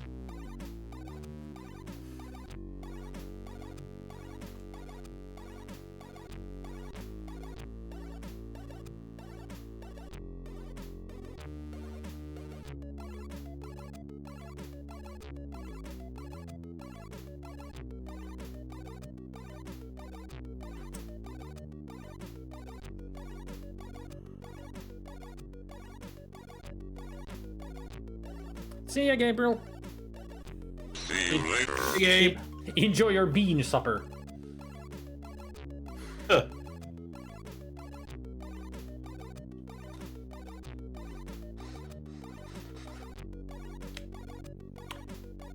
My dictionary doesn't know words anymore. Know the feeling.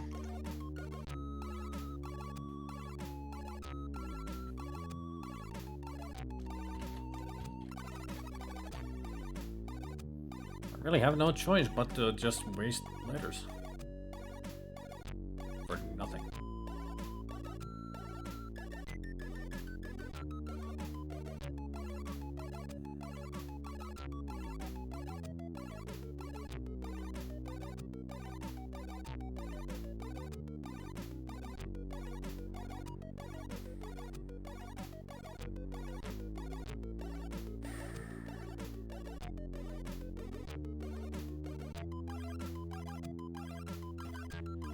would be nice if that could get there, but is there a word that I could use for this?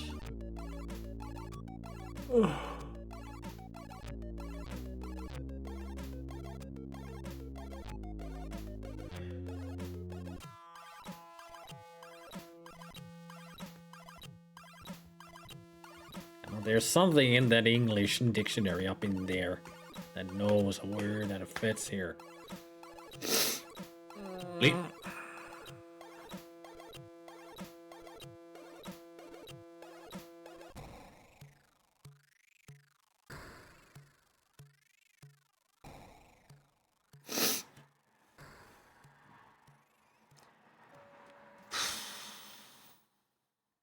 I get nothing.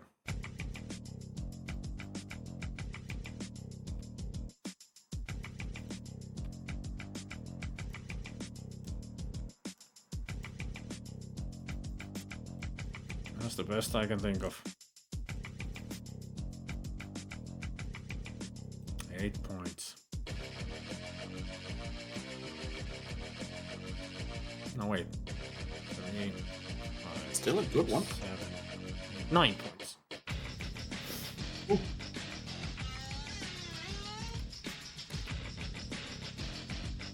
I passed. Your turn. Oh, we're running out of letters. There's only 7 letters left. Oh.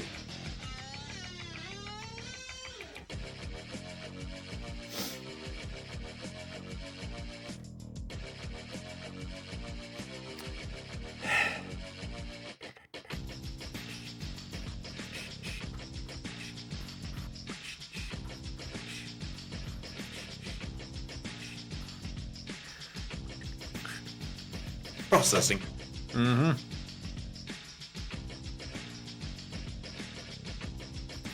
I love the little loading emoji.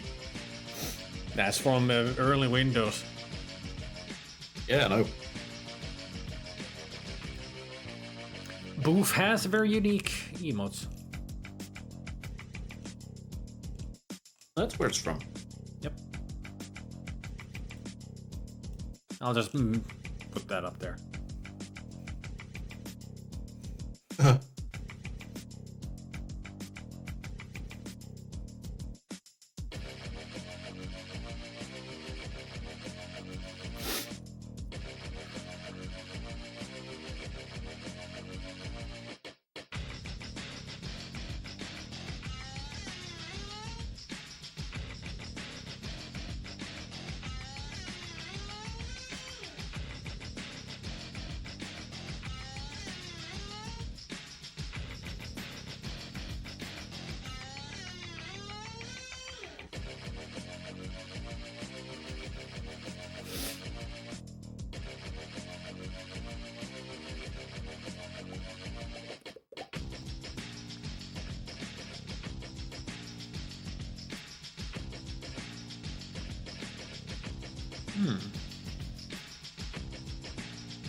Let's call it a day.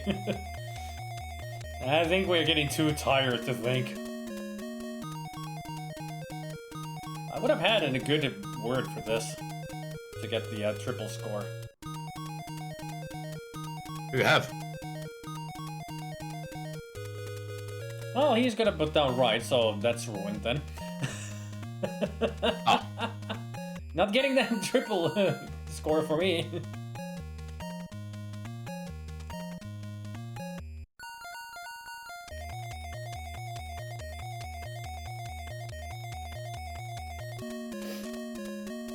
How about an S? No S?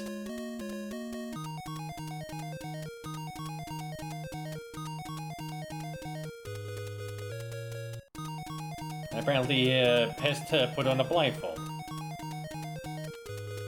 How about a C?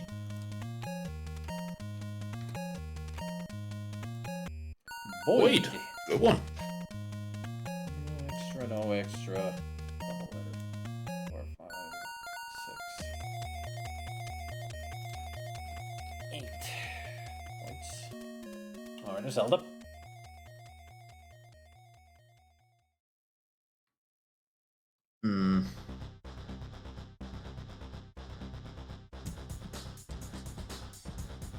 Oh.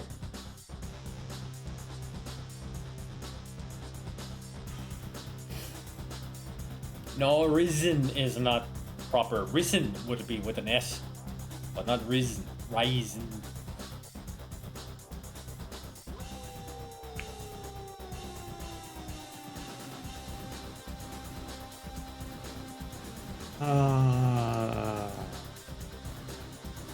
Is Not a valid word yet.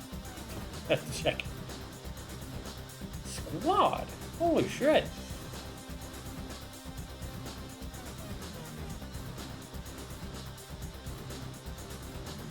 A double word score as well.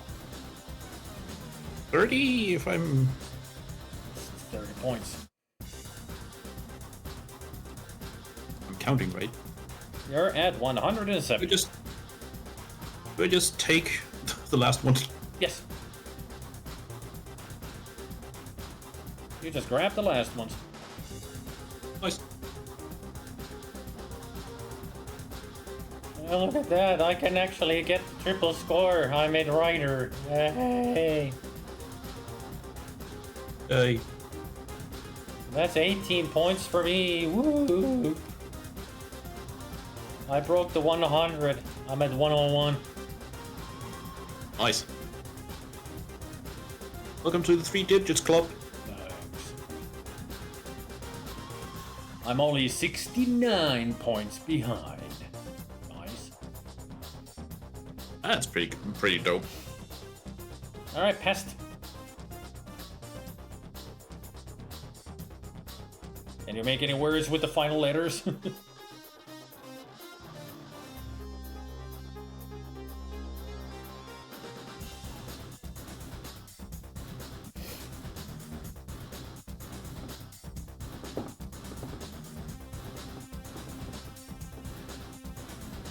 I do have to say that I got pretty much the worst last letters.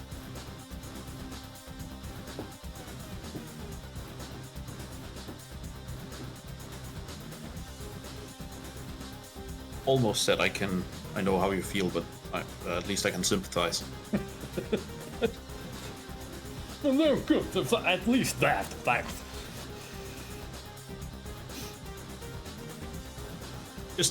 Just to hear you make those sounds.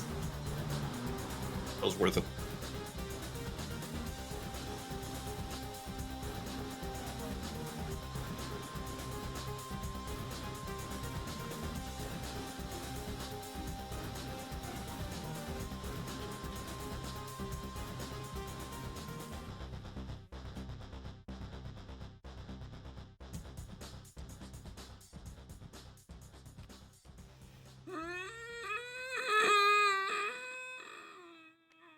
No, it's not nice. It's not nice at all.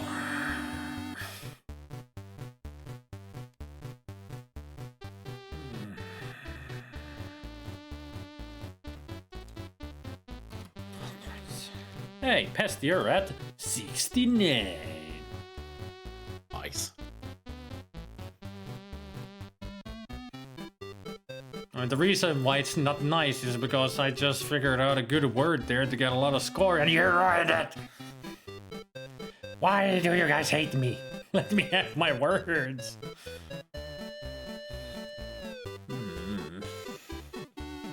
I get a feeling I don't like Scrabble anymore. That's fair. Or maybe I just like playing Scrabble on my own, but not against other people. Now imagine, with all my luck at getting weird words here and lucky letters, I had that feeling every time I played against my mom. Because she's so much better at, well, we played in Danish, but still. You're she's so much better as a thesaurus. Yeah. He knows all the words. Some people just have that talent. Why could? And I just sat there going, at? Nice, rain. Is that a double word score? Yep. So it's 8 points.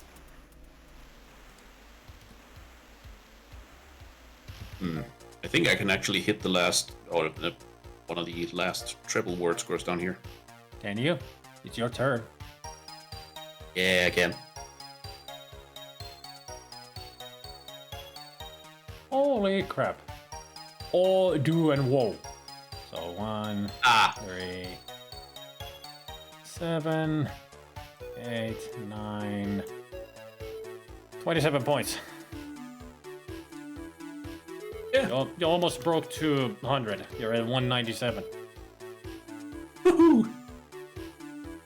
Well, what the have fuck one am I letter gonna left. do?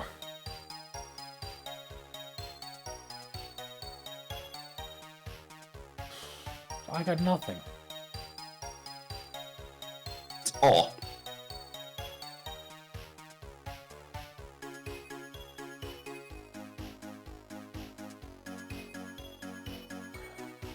Might as well. I mean, I got nothing else but to just get stupid scores and no scores and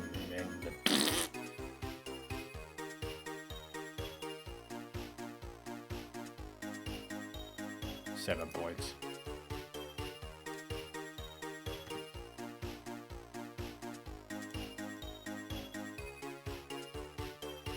No, Bannigan, it's aw, as in the expression, like, aw damn. Exactly. Yeah, Aw. awe with an E is to be in awe, like in wonder. AW is just awe. It's just awe. And it's a proper word, 2-letter word. Awe, link like in awe, cute kitty, or versus AWE. Ooh. AW, valid. In Scrabble Dictionary. It is a word. 2-letter words are accepted as long as it's a word, like awe and do.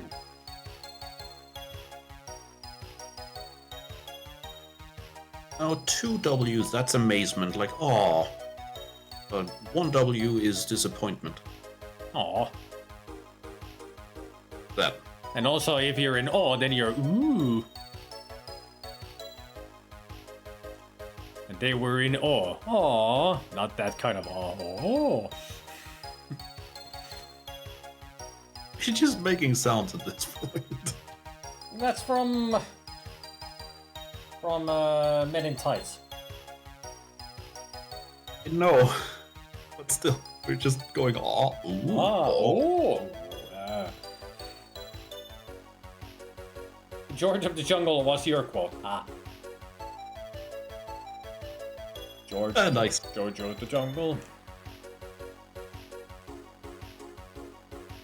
Ages since I've seen that. I've never seen it. I just know the freaking song because they showed the freaking commercial on TV all the time when it came out.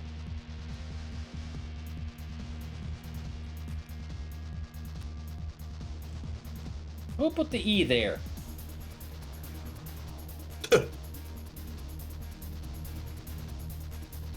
Is that you, Bennigan? Are you trying to make 2 different words at the same time? You can only make 1 word. Trying to get the super points at the end.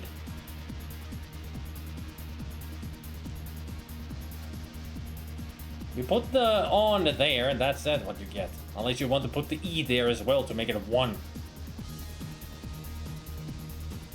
Can.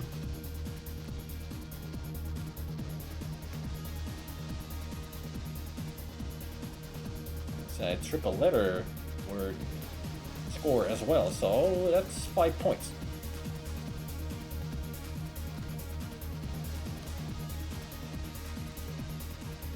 Alright, Zelda. Can you do anything with that 1 letter you got left? And also think I I think also the rule is that once a player has ran out of letters, the game is over. So if you can use that, the game is over.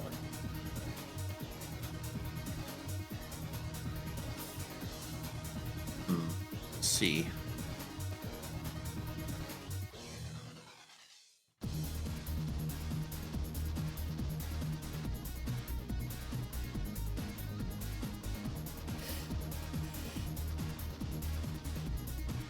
Also, I didn't specify the asterisk that I put down, but it is an O, so it's a robot.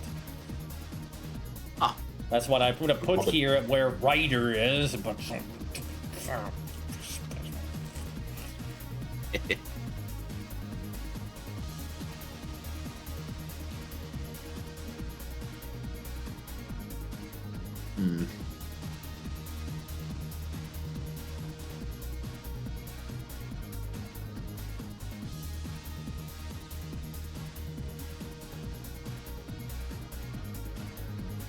Looking, I just want to see.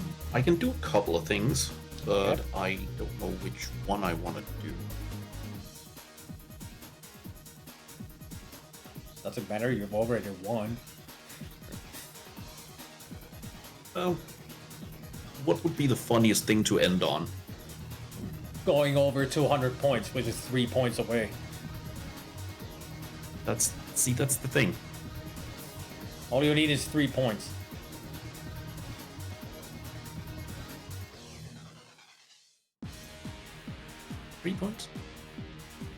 I mean, if you have an I or an E or O, you would make the word here with the B. That's 3 points already. Yeah, I could do that. But I don't know what letter you have, so I'm assuming that it's a vowel. It is.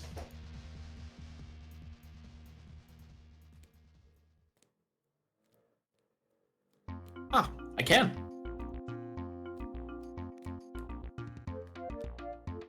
No one go. Yep.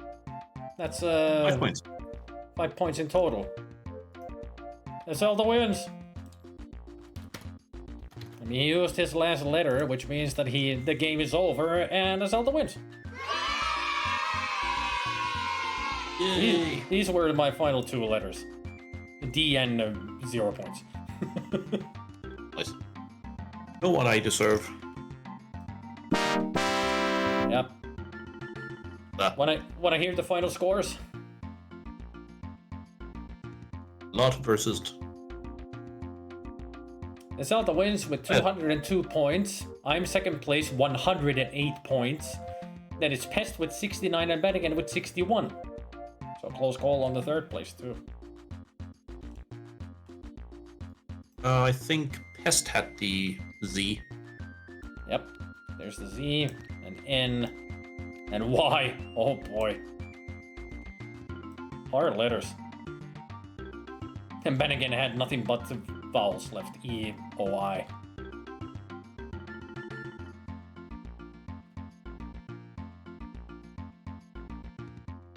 You really went ahead in scores with your fish and squad, especially. I could actually have gotten 11 points on that last round. Where? There. On an ovoid. Ovoid is a sphere of a sort of egg-like shape. Oh yeah. Yeah, it's a right word. Yep, ovoid. That's 11 points. I wanted to put it down Zen, and there were 2 spots I could put it down with double letter score, and they both got destroyed by others. Oh. Oh. That's what it was for me with many spots. I was like, there's a good word spot. Fuck! That's what went through my brain every time. Like, yeah, that's a word I could get a lot of score. Fuck, son of a ass! Every freaking time. And in the end, I got both of the freaking asterisks. Like, god damn it. 0 point tiles. In the original game, or at least in the version we had, it always annoyed me that those wild card characters were just blanks. Yep. At least they're asterisks here. Yeah, that's at least something. Yep. Anyways, I'm gonna head to bed. Me too. I might see you tomorrow. Alright. Though it is my mother's birthday, so we're gonna do that. So I might be joining a little late. Ah, that's fine. Just have a good birthday day with your mom. We'll try. I'll probably bring Heat so I can play that with the family. Should. Anyways, see ya! See ya!